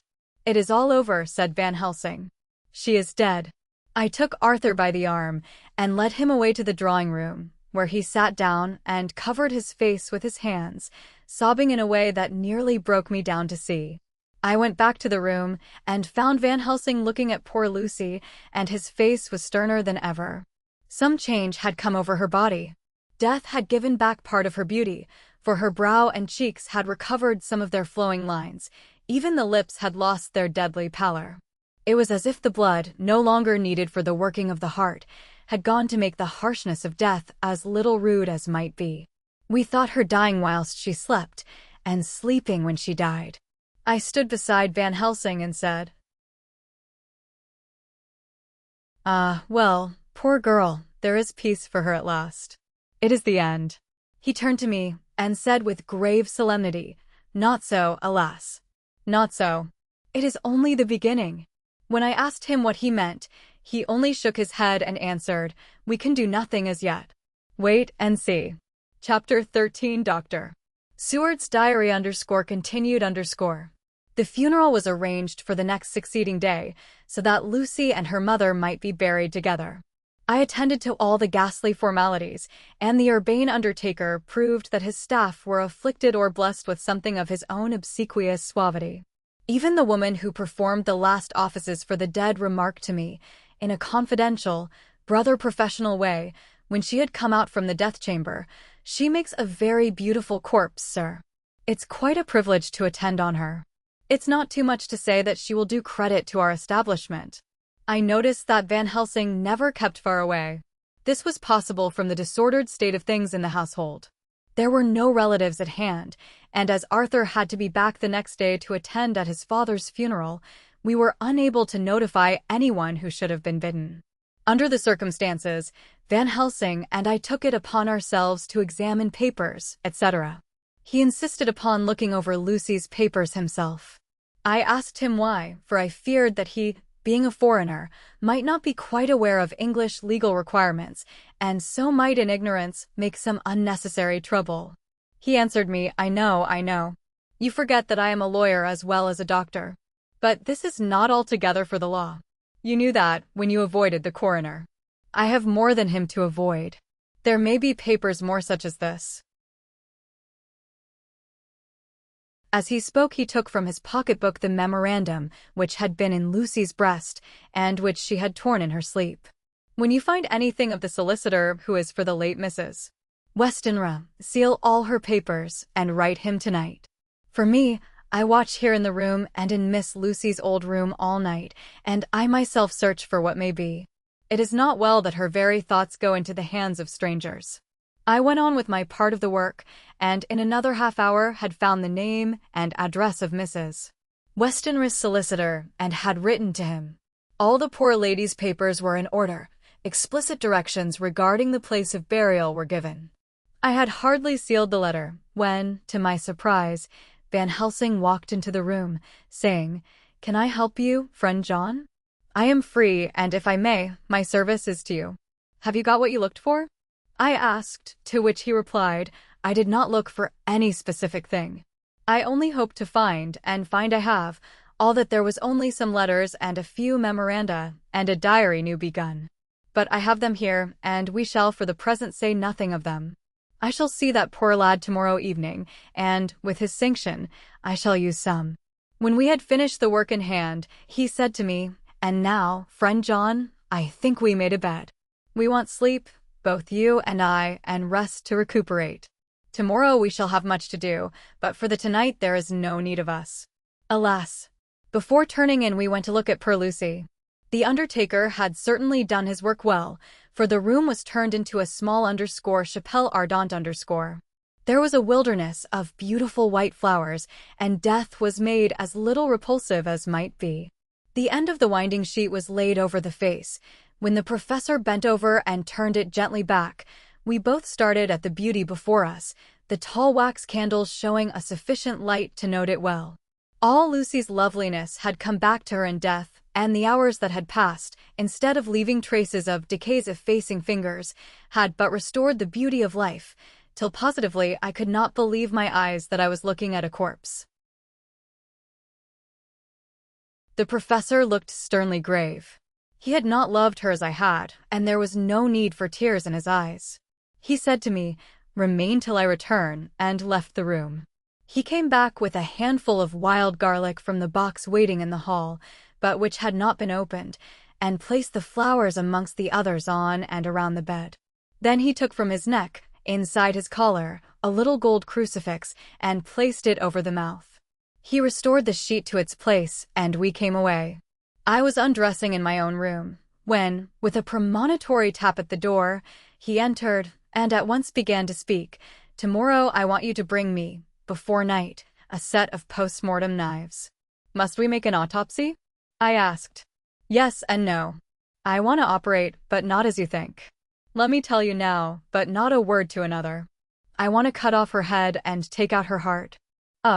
You a surgeon, and so shocked. You, whom I have seen with no tremble of hand or heart, do operations of life and death that make the rest shudder. Oh, but I must not forget, my dear friend John, that you loved her, and I have not forgotten it, for it is I that shall operate, and you must only help. I would like to do it tonight, but for Arthur I must not. He will be free after his father's funeral tomorrow, and he will want to see her to see _it_. Then, when she is coffined ready for the next day, you and I shall come when all sleep. We shall unscrew the coffin lid, and shall do our operation, and then replace all, so that none know, save we alone. But why do it at all? The girl is dead. Why mutilate her poor body without need? And if there is no necessity for a post-mortem, and nothing to gain by it, no good to her, to us, to science, to human knowledge, why do it? Without such it is monstrous. For answer, he put his hand on my shoulder, and said, with infinite tenderness, "Friend John, I pity your poor bleeding heart, and I love you the more because it does so bleed. If I could, I would take on myself the burden that you do bear. But there are things that you know not, but that you shall know, and bless me for knowing, though they are not pleasant things. John, my child, you have been my friend now many years, and yet did you ever know me to do any without good cause? I may err, I am but man, but I believe in all I do. Was it not for these causes that you sent for me when the great trouble came? Yes. Were you not amazed, nay horrified, when I would not let Arthur kiss his love though she was dying and snatched him away by all my strength? Yes. And yet you saw how she thanked me, with her so beautiful dying eyes, her voice, too, so weak, and she kissed my rough old hand and blessed me? Yes. And did you not hear me swear promise to her, that so she closed her eyes grateful? Yes. Well, I have good reason now for all I want to do. You have for many years trust me. You have believed me weeks past, when there be things so strange that you might have well doubt. Believe me yet a little, friend John. If you trust me not, then I must tell what I think, and that is not perhaps well. And if I work as work I shall, no matter trust or no trust without my friend trust in me, I work with heavy heart and feel, oh, so lonely when I want all help and courage that may be. He paused a moment and went on solemnly, "Friend John, there are strange and terrible days before us. Let us not be two, but one, that so we work to a good end. Will you not have faith in me?" I took his hand and promised him. I held my door open as he went away and watched him go into his room and close the door. As I stood without moving, I saw one of the maids pass silently along the passage. She had her back towards me, so did not see me and go into the room where Lucy lay. The sight touched me. Devotion is so rare, and we are so grateful to those who show it unasked to those we love. Here was a poor girl putting aside the terrors which she naturally had of death to go watch alone by the bier of the mistress whom she loved, so that the poor clay might not be lonely till laid to eternal rest. Asterisk, asterisk, asterisk, asterisk, asterisk. I must have slept long and soundly, for it was broad daylight when Van Helsing waked me by coming into my room. He came over to my bedside and said, "You need not trouble about the knives. We shall not do it." "Why not?" I asked. For his solemnity of the night before had greatly impressed me. "Because," he said sternly, "it is too late or too early. See." Here he held up the little golden crucifix. "This was stolen in the night." "How stolen?" I asked in wonder, "since you have it now?" "Because I get it back from the worthless wretch who stole it, from the woman who robbed the dead and the living. Her punishment will surely come, but not through me. She knew not altogether what she did, and thus unknowing, she only stole. Now we must wait." He went away on the word, leaving me with a new mystery to think of, a new puzzle to grapple with. The forenoon was a dreary time, but at noon the solicitor came, Mr. Marquand of Holman, Sons, Marquand and Littledale. He was very genial and very appreciative of what we had done, and took off our hands all cares as to details. During lunch he told us that Mrs. Westenra had for some time expected sudden death from her heart, and had put her affairs in absolute order. He informed us that, with the exception of a certain entailed property of Lucy's father's which now, in default of direct issue, went back to a distant branch of the family, the whole estate, real and personal, was left absolutely to Arthur Holmwood. When he had told us so much he went on, "Frankly, we did our best to prevent such a testamentary disposition," and pointed out certain contingencies that might leave her daughter either penniless or not so free as she should be to act regarding a matrimonial alliance. Indeed, we pressed the matter so far that we almost came into collision, for she asked us if we were or were not prepared to carry out her wishes. Of course, we had then no alternative but to accept. We were right in principle, and 99 times out of 100 we should have proved, by the logic of events, the accuracy of our judgment. Frankly, however, I must admit that in this case any other form of disposition would have rendered impossible the carrying out of her wishes. For by her predeceasing her daughter the latter would have come into possession of the property, and, even had she only survived her mother by 5 minutes, her property would, in case there were no will, and a will was a practical impossibility, in such a case have been treated at her decease as under intestacy. In which case Lord Godalming, though so dear a friend, would have had no claim in the world, and the inheritors, being remote, would not be likely to abandon their just rights, for sentimental reasons regarding an entire stranger. I assure you, my dear sirs, I am rejoiced at the result, perfectly rejoiced. He was a good fellow, but his rejoicing at the one little part in which he was officially interested of so great a tragedy was an abject lesson in the limitations of sympathetic understanding. He did not remain long, but said he would look in later in the day and see Lord Godalming. His coming, however, had been a certain comfort to us, since it assured us that we should not have to dread hostile criticism as to any of our acts. Arthur was expected at 5 o'clock, so a little before that time we visited the death chamber. It was so in very truth, for now both mother and daughter lay in it. The undertaker, true to his craft, had made the best display he could of his goods, and there was a mortuary air about the place that lowered our spirits at once. Van Helsing ordered the former arrangement to be adhered to, explaining that, as Lord Godalming was coming very soon, it would be less harrowing to his feelings to see all that was left of his fiancé quite alone. The undertaker seemed shocked at his own stupidity and exerted himself to restore things to the condition in which we left them the night before, so that when Arthur came such shocks to his feelings as we could avoid were saved. Poor fellow! He looked desperately sad and broken. Even his stalwart manhood seemed to have shrunk somewhat under the strain of his much-tried emotions. He had, I knew, been very genuinely and devotedly attached to his father, and to lose him, and at such a time, was a bitter blow to him. With me he was warm as ever, and to Van Helsing he was sweetly courteous, but I could not help seeing that there was some constraint with him. The professor noticed it, too, and motioned me to bring him upstairs.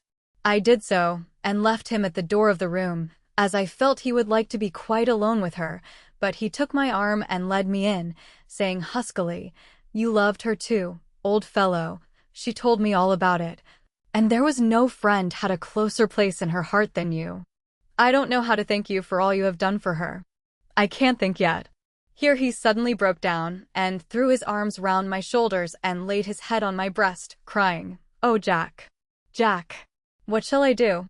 The whole of life seems gone for me all at once, and there is nothing in the wide world for me to live for." I comforted him as well as I could. In such cases, men do not need much expression.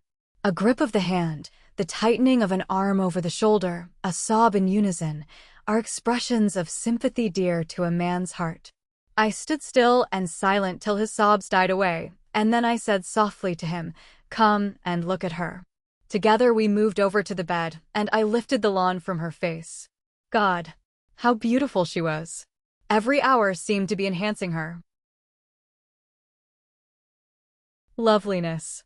It frightened and amazed me somewhat, and as for Arthur, he fell a-trembling, and finally was shaken with doubt as with an ague.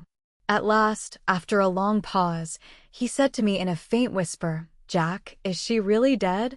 I assured him sadly that it was so, and went on to suggest, for I felt that such a horrible doubt should not have life for a moment longer than I could help, that it often happened that after death faces became softened, and even resolved into their youthful beauty. That this was especially so when death had been preceded by any acute or prolonged suffering. It seemed to quite do away with any doubt, and, after kneeling beside the couch for a while and looking at her lovingly and long, he turned aside. I told him that that must be goodbye, as the coffin had to be prepared, so he went back and took her dead hand in his and kissed it, and bent over and kissed her forehead. He came away, fondly looking back over his shoulder at her as he came. I left him in the drawing-room, and told Van Helsing that he had said goodbye, so the latter went to the kitchen to tell the undertaker's men to proceed with the preparations and to screw up the coffin. When he came out of the room again, I told him of Arthur's question, and he replied, "I am not surprised. Just now I doubted for a moment myself." We all dined together, and I could see that poor Art was trying to make the best of things. Van Helsing had been silent all dinner time, but when we had lit our cigars he said, "Lord," but Arthur interrupted him, "No, no, not that, for God's sake. Not yet at any rate. Forgive me, sir, I did not mean to speak offensively. It is only because my loss is so recent." The professor answered very sweetly, "I only used that name because I was in doubt. I must not call you Mr., and I have grown to love you, yes, my dear boy, to love you as Arthur." Arthur held out his hand, and took the old man's warmly. "Call me what you will," he said. "I hope I may always have the title of a friend. And let me say that I am at a loss for words to thank you for your goodness to my poor dear." He paused a moment, and went on, "I know that she understood your goodness even better than I do, and if I was rude or in any way wanting at that time you acted so, you remember," the professor nodded, "you must forgive me." He answered with a grave kindness, "I know it was hard for you to quite trust me then, for to trust such violence needs to understand, and I take it that you do not, that you cannot trust me now, for you do not yet understand. And there may be more times when I shall want you to trust, when you cannot and may not and must not yet understand. But the time will come when your trust shall be whole and complete in me, and when you shall understand as though the sunlight himself shone through. Then you shall bless me from first to last for your own sake, and for the sake of others, and for her dear sake to whom I swore to protect." "And indeed, sir," said Arthur warmly, "I shall and always trust you. I know and believe you have a very noble heart, and you are Jack's friend, and you are hers. You shall do what you like." The professor cleared his throat a couple of times, as though about to speak, and finally said, "May I ask you something now?" "Certainly. You know that Mrs. Westenra left you all her property?" "No, poor dear, I never thought of it. And as it is all yours, you have a right to deal with it as you will. I want you to give me permission to read all Miss Lucy's papers and letters. Believe me, it is no idle curiosity. I have a motive of which, be sure, she would have approved. I have them all here. I took them before we knew that all was yours, so that no strange hand might touch them, no strange eye look through words into her soul. I shall keep them, if I may. Even you may not see them yet, but I shall keep them safe. No word shall be lost, and in the good time I shall give them back to you. It's a hard thing I ask, but you will do it, will you not, for Lucy's sake?" Arthur spoke out heartily, like his old self. Dr. Van Helsing, you may do what you will. I feel that in saying this I am doing what my dear one would have approved. I shall not trouble you with questions till the time comes. The old professor stood up as he said solemnly, "And you are right. There will be pain for us all, but it will not be all pain, nor will this pain be the last. We, and you too, you most of all, my dear boy, will have to pass through the bitter water before we reach the sweet. But we must be brave of heart and unselfish, and do our duty, and all will be well." I slept on a sofa in Arthur's room that night. Van Helsing did not go to bed at all.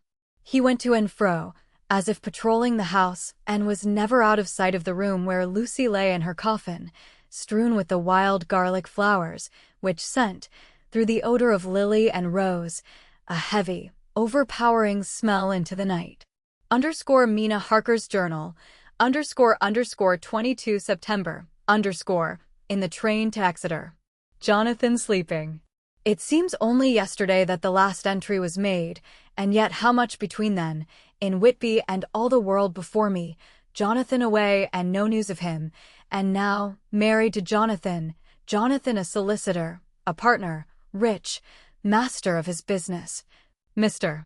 Hawkins dead and buried, and Jonathan with another attack that may harm him. Some day he may ask me about it. Down it all goes. I am rusty in my shorthand. See what unexpected prosperity does for us, so it may be as well to freshen it up again with an exercise anyhow. The service was very simple and very solemn. There were only ourselves and the servants there, 1 or 2 old friends of his from Exeter, his London agent, and a gentleman representing Sir John Paxton, the president of the Incorporated Law Society. Jonathan and I stood hand in hand, and we felt that our best and dearest friend was gone from us. We came back to town quietly, taking a bus to Hyde Park Corner. Jonathan thought it would interest me to go into the Row for a while, so we sat down, but there were very few people there, and it was sad-looking and desolate to see so many empty chairs. It made us think of the empty chair at home, so we got up and walked down Piccadilly. Jonathan was holding me by the arm, the way he used to in old days.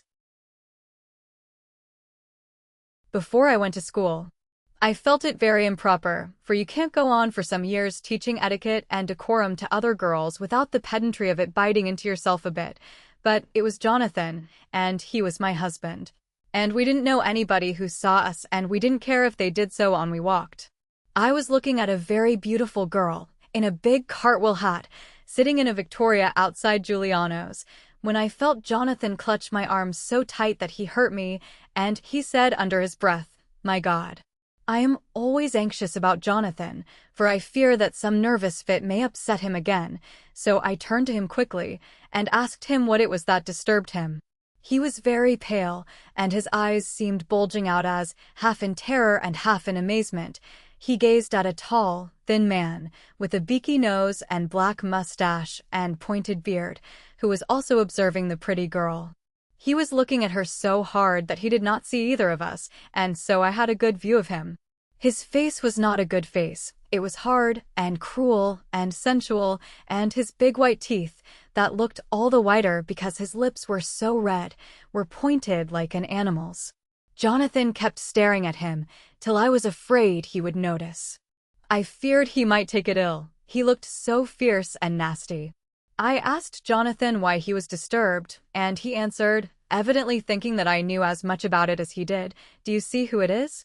"No, dear," I said, "I don't know him." "Who is it?"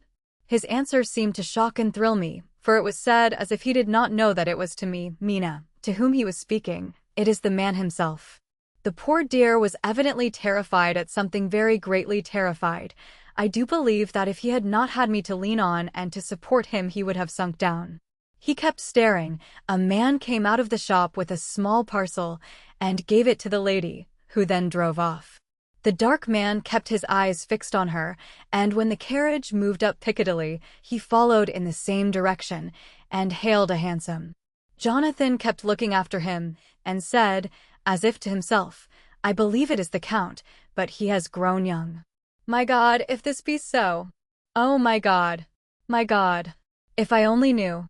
If I only knew!"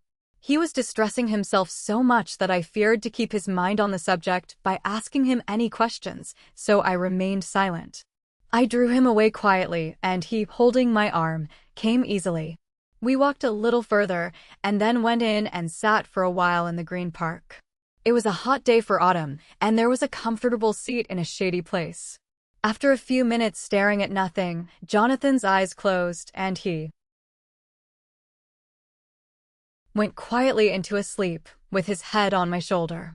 I thought it was the best thing for him, so did not disturb him. In about 20 minutes he woke up, and said to me quite cheerfully, "Why, Mina, have I been asleep? Oh, do forgive me for being so rude. Come, and we'll have a cup of tea somewhere." He had evidently forgotten all about the dark stranger, as in his illness he had forgotten all that this episode had reminded him of. I don't like this lapsing into forgetfulness. It may make or continue some injury to the brain. I must not ask him, for fear I shall do more harm than good, but I must somehow learn the facts of his journey abroad. The time has come, I fear, when I must open that parcel and know what is written. Oh, Jonathan, you will, I know, forgive me if I do wrong, but it is for your own dear sake. Asterisk, asterisk, asterisk, asterisk, asterisk, underscore later, underscore. A sad homecoming in every way, the house empty of the dear soul who was so good to us. Jonathan still pale and dizzy under a slight relapse of his malady. And now a telegram from Van Helsing, whoever he may be. You will be grieved to hear that Mrs. Westenra died 5 days ago, and that Lucy died the day before yesterday. They were both buried today. Oh, what a wealth of sorrow in a few words. Poor Mrs. Westenra. Poor Lucy. Gone, gone, never to return to us. And poor Arthur, to have lost such sweetness out of his life. God help us all to bear our troubles. Underscore Dr. Seward's Diary, underscore 22 September, underscore, it is all over. Arthur has gone back to Ring, and has taken Quincy Morris with him. What a fine fellow is Quincy. I believe in my heart of hearts that he suffered as much about Lucy's death as any of us, but he bore himself through it like a moral Viking. If America can go on breeding men like that, she will be a power in the world indeed. Van Helsing is lying down, having a rest preparatory to his journey. He goes over to Amsterdam tonight, but says he returns tomorrow night, that he only wants to make some arrangements which can only be made personally. He is to stop with me then, if he can. He says he has work to do in London which may take him some time. Poor old fellow. I fear that the strain of the past week has broken down even his iron strength. All the time of the burial he was, I could see, putting some terrible restraint on himself. When it was all over, we were standing beside Arthur, who, poor fellow, was speaking of his part in the operation where his blood had been transfused to his Lucy's veins. I could see Van Helsing's face grow white and purple by turns. Arthur was saying that he felt since then as if they two had been really married and that she was his wife in the sight of God. None of us said a word of the other operations, and none of us ever shall. Arthur and Quincy went away together to the station, and Van Helsing and I came on here. The moment we were alone in the carriage, he gave way to a regular fit of hysterics. He has denied to me since that it was hysterics, and insisted that it was only his sense of humor asserting itself under very terrible conditions. He laughed till he cried, and I had to draw down the blinds lest anyone should see us and misjudge, and then he cried, till he laughed again, and laughed and cried together, just as a woman does. I tried to be stern with him, as one is to a woman under the circumstances, but it had no effect. Men and women are so different in manifestations of nervous strength or weakness. Then when his face grew grave and stern again, I asked him why his mirth, and why at such a time. His reply was in a way characteristic of him, for it was logical and forceful and mysterious. He said, You don't comprehend, friend John. Do not think that I am not sad, though I laugh. See, I have cried even when the laugh did choke me. But no more think that I am all sorry when I cry, for the laugh he come just the same. Keep it always with you that laughter who knock at your door and say, "May I come in?" is not the true laughter. No, he is a king, and he come when and how he like. He ask no person, he choose no time of suitability. He say, "I am here." Behold, in example I grieve my heart out for that so sweet young girl. I give my blood for her, though I am old and worn. I give my time, my skill, my sleep. I let my other sufferers want that so she may have all. And yet I can laugh at her very grave laugh when the clay from the spade of the sexton drop upon her coffin and say thud, thud, to my heart, till it send back the blood from my cheek. My heart bleed for that poor boy, that dear boy. So of the age of mine own boy had I been so blessed that he live, and with his hair and eyes the same. There, you know now why I love him so. And yet when he say things that touch my husband heart to the quick, and make my father heart yearn to him as to no other man, not even to you, friend John. For we are more level in experiences than father and son, yet even at such moment king laugh he come to me and shout and bellow in my ear, "Here I am. Here I am," till the blood come dance back and bring some of the sunshine that he carry with him to my cheek. Oh, friend John, it is a strange world, a sad world, a world full of miseries and woes and troubles, and yet when king laugh come he make them all dance to the tune he play.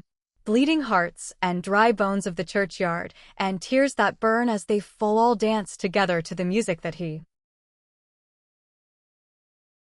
make with that smileless mouth of him. And believe me, friend John, that he is good to come and kind. We men and women are like ropes drawn tight with strain that pull us different ways. Then tears come, and, like the rain on the ropes, they brace us up, until perhaps the strain become too great, and we break.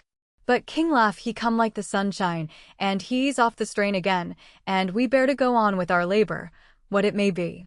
I did not like to wound him by pretending not to see his idea, but, as I did not yet understand the cause of his laughter, I asked him.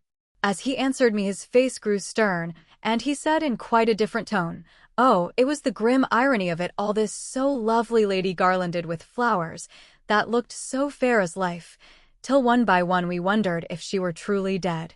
She laid in that so fine marble house in that lonely churchyard, where rest so many of her kin, laid there with the mother who loved her, and whom she loved, and that sacred bell going toll, toll, toll, so sad and slow, and those holy men, with the white garments of the angel, pretending to read books, and yet all the time their eyes never on the page, and all of us with the bowed head. And all for what? She is dead, so. Is it not? Well, for the life of me, Professor, I said, I can't see anything to laugh at in all that. Why, your explanation makes it a harder puzzle than before. But even if the burial service was comic, what about poor Art and his trouble? Why, his heart was simply breaking. Just so. Said he not that the transfusion of his blood to her veins had made her truly his bride? Yes, and it was a sweet and comforting idea for him. Quite so. But there was a difficulty, friend John. If so that, then what about the others? Ho, ho. Then this so sweet maid is a polyandrist, and me, with my poor wife dead to me, but alive by church's law, though no wits, all gone even I, who am faithful husband to this now no wife, am bigamist. I don't see where the joke comes in there either. I said, and I did not feel particularly pleased with him for saying such things. He laid his hand on my arm, and said, "Friend John, forgive me if I pain. I showed not my feeling to others when it would wound, but only to you, my old friend, whom I can trust. If you could have looked into my very heart then when I want to laugh, if you could have done so when the laugh arrived, if you could do so now, when King Laugh have pack up his crown, and all that is to him for he go far, far away from me, and for a long, long time maybe you would perhaps pity me the most of all." I was touched by the tenderness of his tone, and asked why. "Because I know. And now we are all scattered, and for many a long day loneliness will sit over our roofs with brooding wings. Lucy lies in the tomb of her kin, a lordly death house in a lonely churchyard, away from teeming London, where the air is fresh, and the sun rises over Hampstead Hill, and where wild flowers grow of their own accord. So I can finish this diary, and God only knows if I shall ever begin another. If I do, or if I even open this again, it will be to deal with different people and different themes. For here at the end, where the romance of my life is told, ere I go back to take up the thread of my life work, I say sadly and without hope, Finus. The Westminster Gazette, 25 September. A Hampstead mystery. The neighborhood of Hampstead is just at present exercised with a series of events which seem to run on lines parallel to those of what was known to the writers of headlines as the Kensington Horror, or the Stabbing Woman, or the Woman in Black. During the past 2 or 3 days, several cases have occurred of young children straying from home or neglecting to return from their playing on the heath. In all these cases, the children were too young to give any properly intelligible account of themselves, but the consensus of their excuses is that they had been with a bluffer lady. It has always been late in the evening when they have been missed, and on 2 occasions the children have not been found until early in the following morning. It is generally supposed in the neighborhood that, as the first child missed gave as his reason for being away that a bluffer lady had asked him to come for a walk, the others had picked up the phrase and used it as occasion served. This is the more natural as the favorite game of the little ones at present is luring each other away by wiles. A correspondent writes us that to see some of the tiny tots pretending to be the bluffer lady is supremely funny. Some of our caricaturists might, he says, take a lesson in the irony of grotesque by comparing the reality and the picture. It is only in accordance with general principles of human nature that the bluffer lady should be the popular role at these _al fresco performances. Our correspondent naively says that even Ellen Terry could not be so winningly attractive as some of these grubby-faced little children pretend and even imagine themselves to be.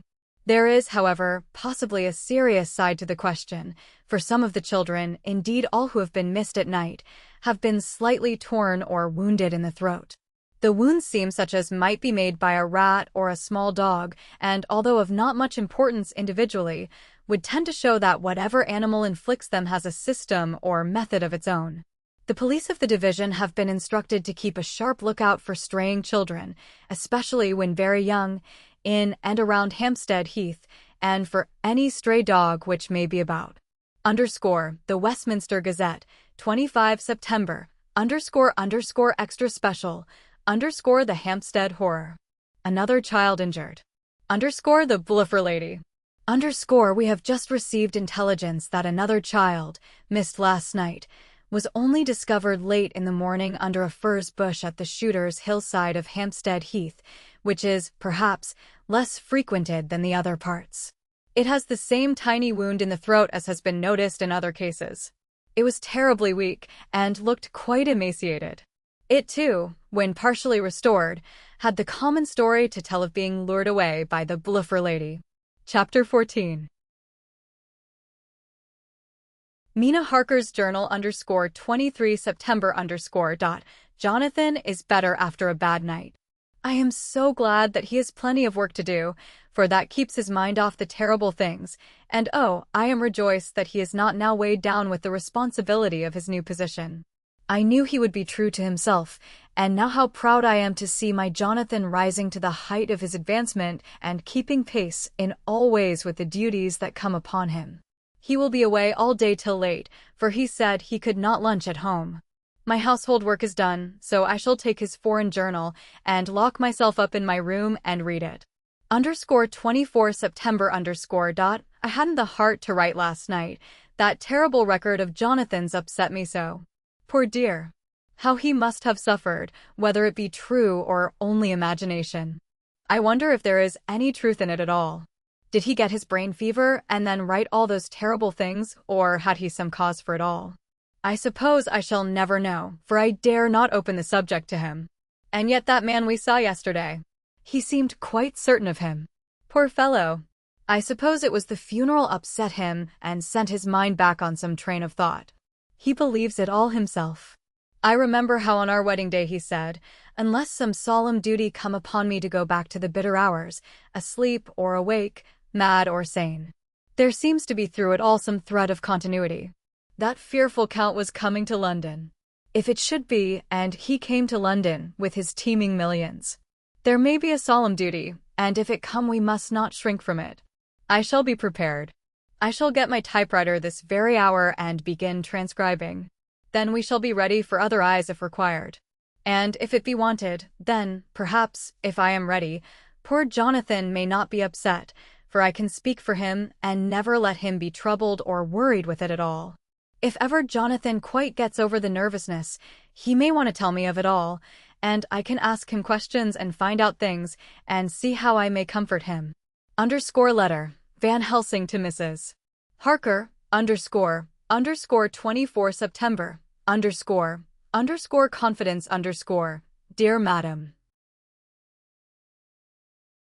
I pray you to pardon my writing in that I am so far friend as that I sent to you sad news of Miss Lucy Westenra's death. By the kindness of Lord Godalming, I am empowered to read her letters and papers, for I am deeply concerned about certain matters vitally important. In them I find some letters from you, which show how great friends you were and how you love her. Oh, Madam Mina, by that love, I implore you, help me. It is for others' good that I ask to redress great wrong, and to lift much and terrible troubles that may be more great than you can know. May it be that I see you? You can trust me. I am friend of Dr. John Seward and of Lord Godalming, that was Arthur of Miss Lucy. I must keep it private for the present from all. I should come to Exeter to see you at once if you tell me I am privileged to come, and where and when. I implore your pardon, madam. I have read your letters to poor Lucy, and know how good you are and how your husbands suffer, so I pray you, if it may be, enlighten him not, lest it may harm. Again your pardon, and forgive me. Van Helsing. Telegram, Mrs.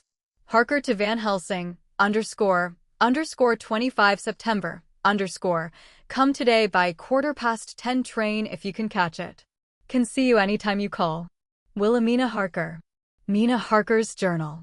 25 September, I cannot help feeling terribly excited as the time draws near for the visit of Dr. Van Helsing, for somehow I expect that it will throw some light upon Jonathan's sad experience, and as he attended poor dear Lucy in her last illness, he can tell me all about her. That is the reason of his coming. It is concerning Lucy and her sleepwalking, and not about Jonathan. Then I shall never know the real truth now. How silly I am.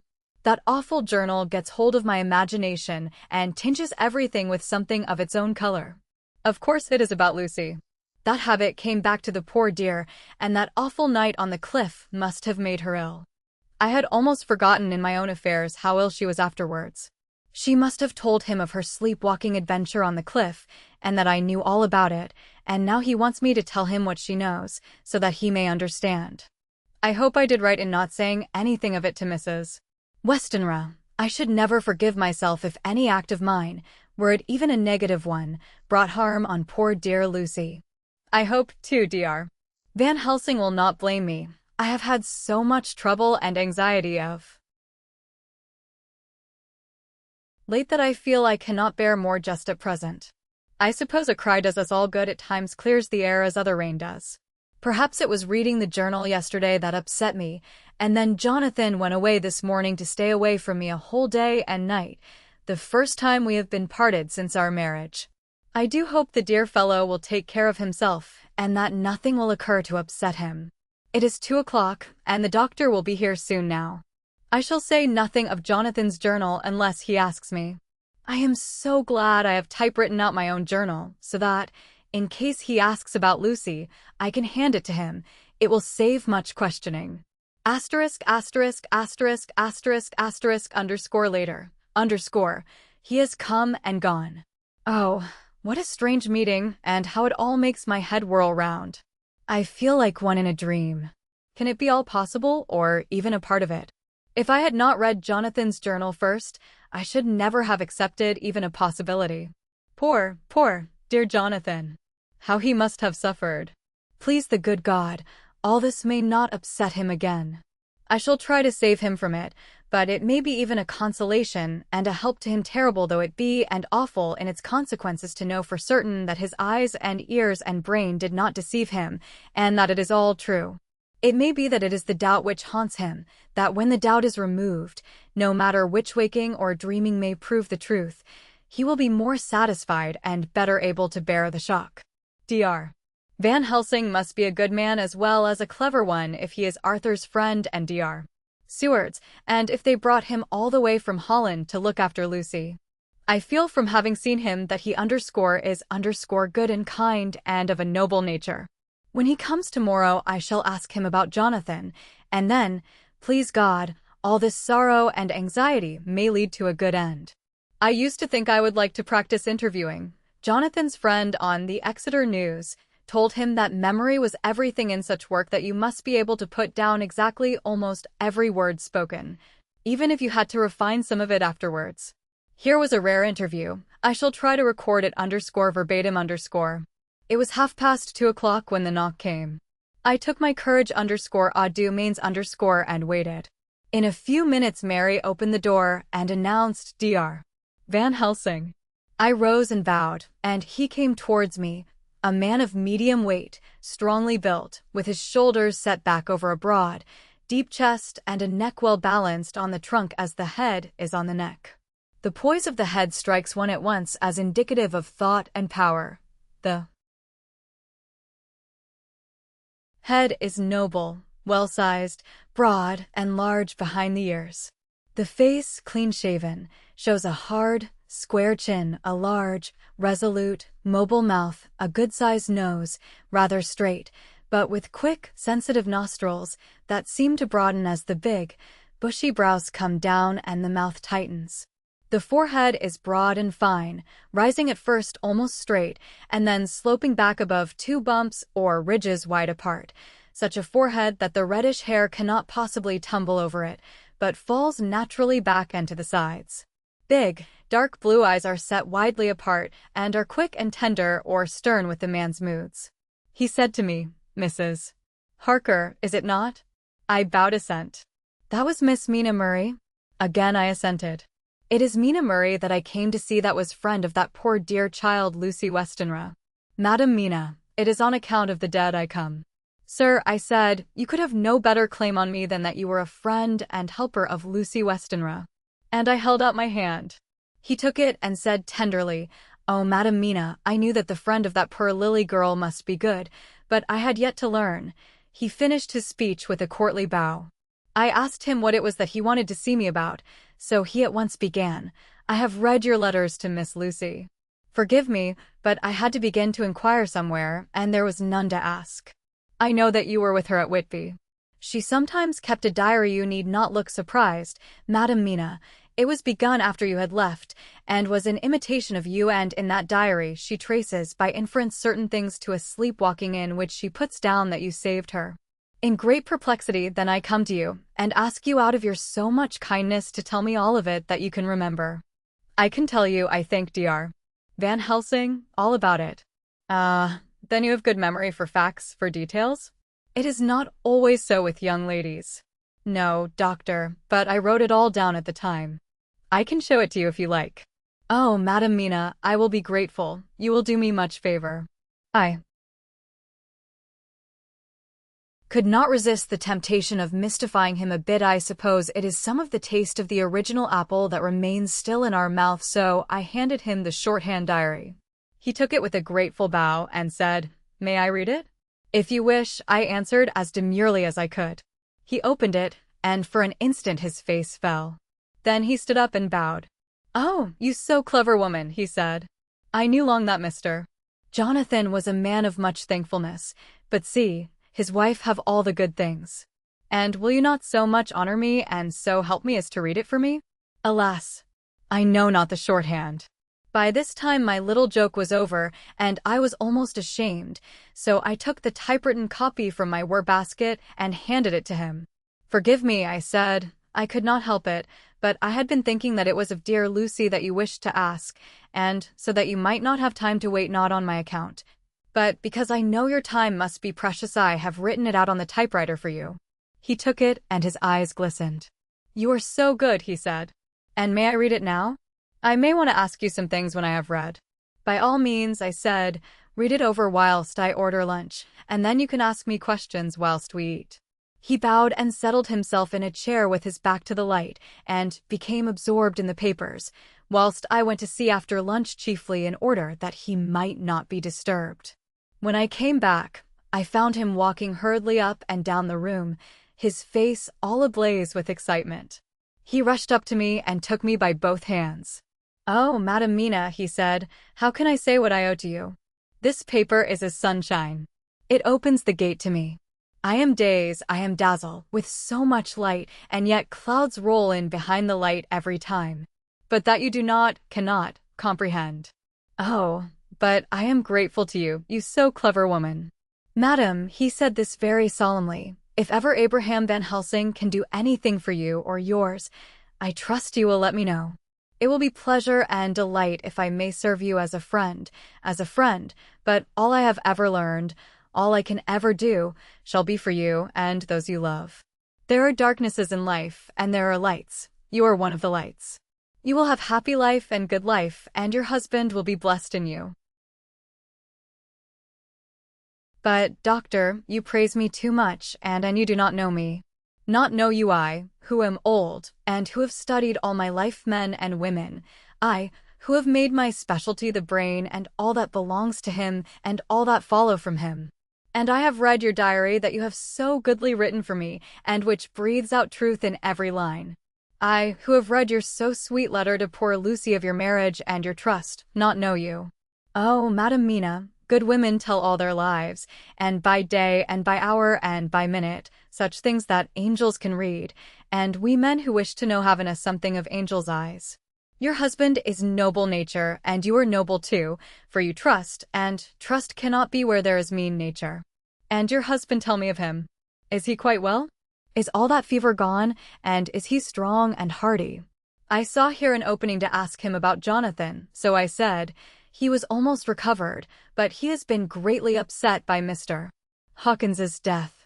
He interrupted, "Oh yes, I know. I have read your last 2 letters." I went on, "I suppose this upset him, for when we were in town on Thursday last he had a sort of shock. A shock, and after brain fever so soon. That was not good." "What kind of a shock was it?" "He thought he saw someone who recalled something terrible, something which led to his brain fever. And here the whole thing seemed to overwhelm me in a rush.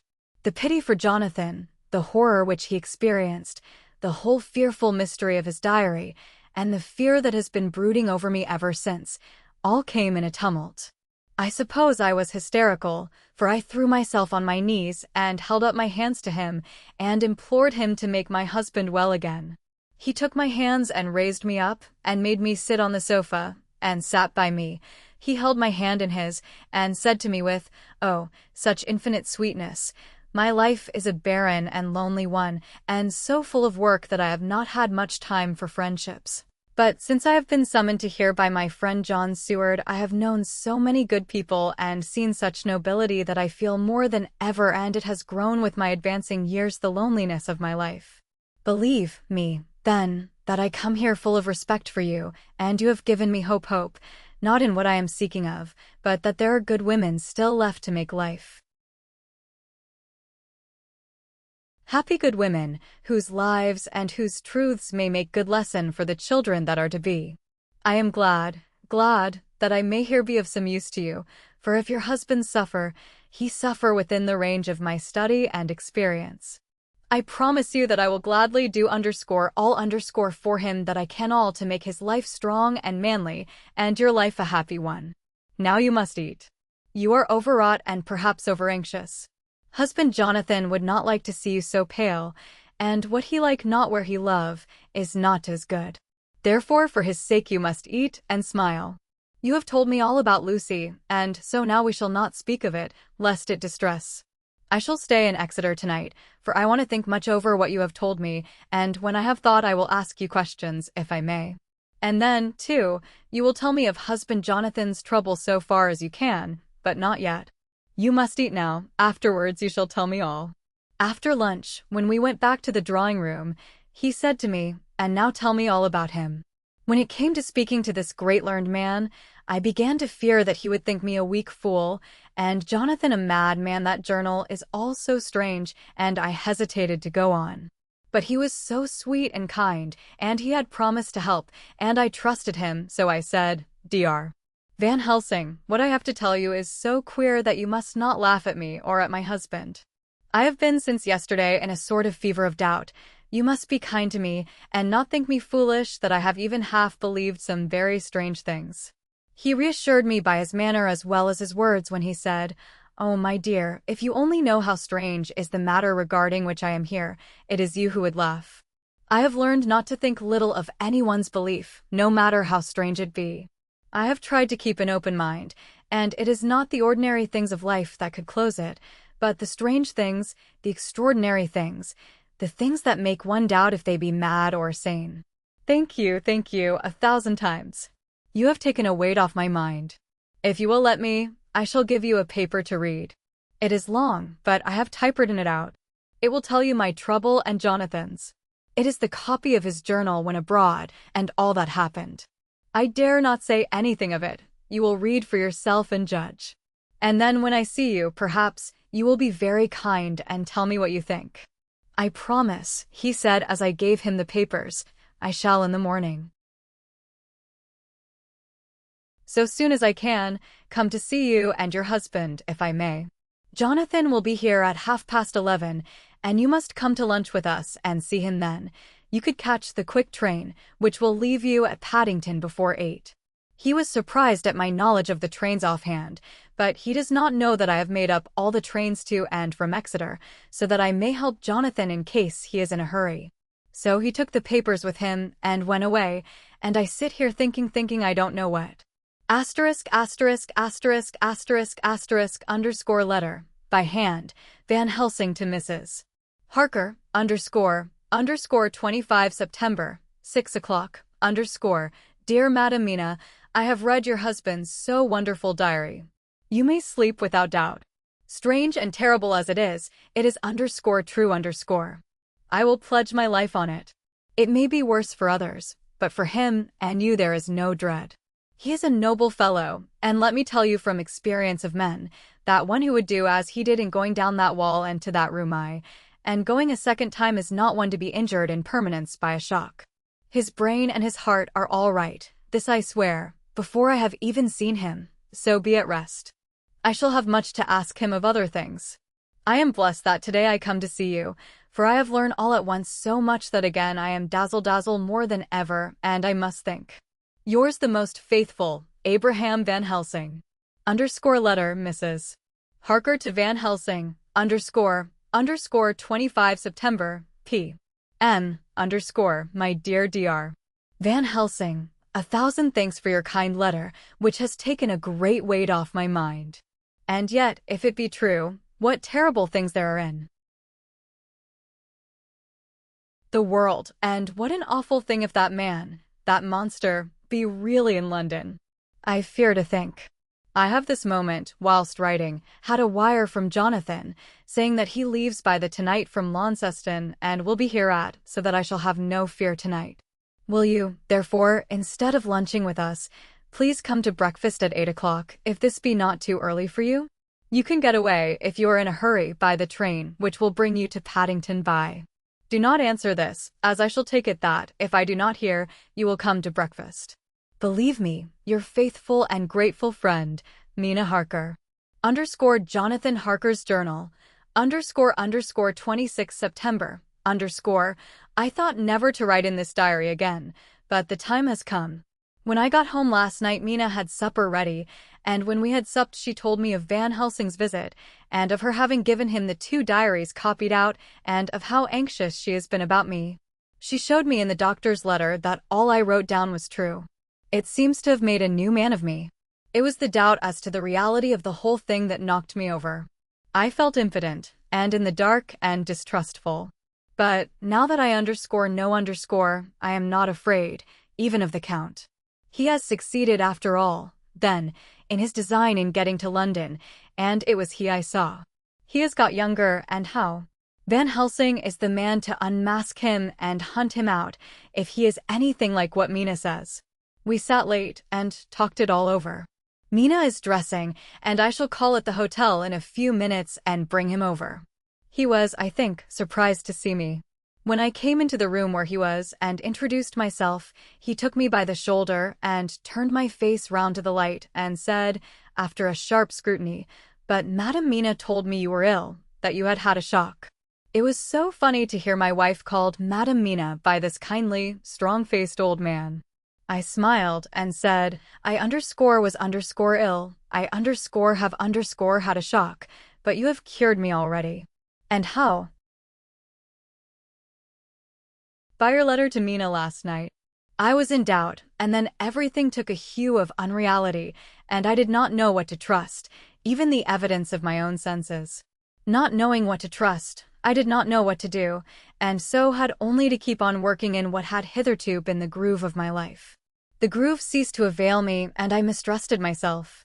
"Doctor, you don't know what it is to doubt everything, even yourself." "No, you don't. You couldn't with eyebrows like yours." He seemed pleased, and laughed as he said, "So, you are physiognomist. I learn more here with each hour. I am with so much pleasure coming to you to breakfast, and, oh sir, you will pardon praise from an old man, but you are blessed in your wife." I would listen to him go on praising Mina for a day, so I simply nodded and stood silent. "She is one of God's women, fashioned by his own hand to show us men and other women that there is a heaven where we can enter, and that its light can be here on earth. So true, so sweet, so noble, so little an egoist in that, let me tell you, is much in this age, so skeptical and selfish. And you, sir, I have read all the letters to poor Miss Lucy, and some of them speak of you, so I know you since some days from the knowing of others, but I have seen your true self since last night. You will give me your hand, will you not? And let us be friends for all our lives." We shook hands, and he was so earnest and so kind that it made me quite choky. "And now," he said, "may I ask you for some more help? I have a great task to do, and at the beginning it is to know. You can help me here. Can you tell me what went before your going to Transylvania? Later on I may ask more help, and of a different kind, but at first this will do." "Look here, sir," I said, "does what you have to do concern the Count?" "It does," he said solemnly. "Then I am with you heart and soul. As you go by the train, you will not have time to read them, but I shall get the bundle of papers. You can take them with you and read them in the train." After breakfast I saw him to the station. When we were parting he said, "Perhaps you will come to town if I send to you, and take Madam Mina." 2. "We shall both come when you will," I said. I had got him the morning papers and the London papers of the previous night, and while we were talking at the carriage window, waiting for the train to start, he was turning them over. His eyes suddenly seemed to catch something in one of them, the Westminster Gazette. I knew it by the color, and he grew quite white. He read something intently, groaning to himself, "Mein Gott! Mein Gott! So soon! So soon!" I do not think he remembered me at the moment. Just then the whistle blew, and the train moved off. This recalled him to himself, and he leaned out of the window and waved his hand, calling out, "Love to Madam Mina. I shall write so soon as ever I can. _Dr. Seward's Diary. _ 26 September. Truly there is no such thing as finality. Not a week since I said finus, and yet here I am starting fresh again, or rather going on with the same record. Until this afternoon I had no cause to think of what is done. Renfield had become, to all intents, as sane as he ever was. He was already well ahead with his fly business, and he had just started in the spider line also, so he had not been of any trouble to me. I had a letter from Arthur, written on Sunday, and from it I gather that he is bearing up wonderfully well. Quincy Morris is with him, and that is much of a help, for he himself is a bubbling well of good spirits. Quincy wrote me a line too, and from him I hear that Arthur is beginning to recover something of his old buoyancy, so as to them all my mind is at rest. As for myself, I was settling down to my work with the enthusiasm which I used to have for it, so that I might fairly have said that the wound which poor Lucy left on me was becoming cicatrized. Everything is, however, now reopened, and what is to be the end God only knows. I have an idea that Van Helsing thinks he knows, too, but he will only let out enough at a time to whet curiosity. He went to Exeter yesterday and stayed there all night. Today he came back and almost bounded into the room at about 5:30 o'clock and thrust last night's Westminster Gazette into my hand. What do you think of that? He asked as he stood back and folded his arms. I looked over the paper, for I really did not know what he meant, but he took it from me and pointed out a paragraph about children being decoyed away at Hampstead. It did not convey much to me until I reached a passage where it described small punctured wounds on their throats. An idea struck me, and I looked up. Well, he said, it is like poor Lucy's. And what do you make of it? Simply that there is some cause in common. Whatever it was that injured her has injured them. I did not quite understand his answer. That is true indirectly, but not directly. How do you mean, Professor? I asked. I was a little inclined to take his seriousness lightly for, after all, for days of rest and freedom from burning, harrowing anxiety does help to restore one's spirits, but when I saw his face, it sobered me. Never, even in the midst of our despair about poor Lucy, had he looked more stern. Tell me, I said. I can hazard no opinion. I do not know what to think, and I have no data on which to found a conjecture.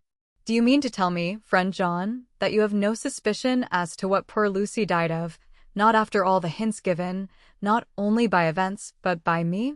Of nervous prostration following on great loss or waste of blood.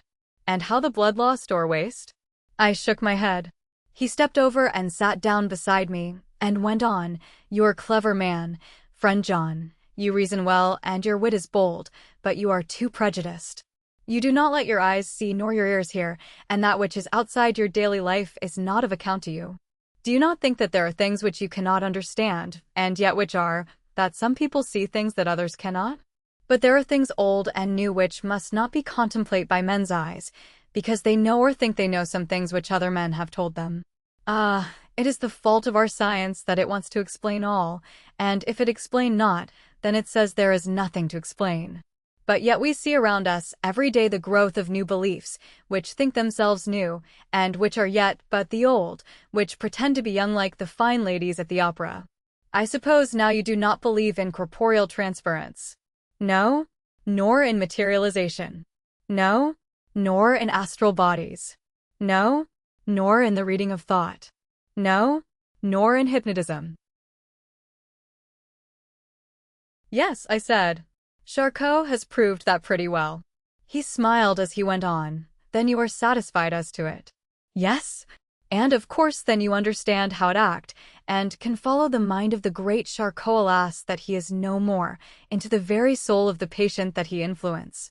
No? Then, friend John, am I to take it that you simply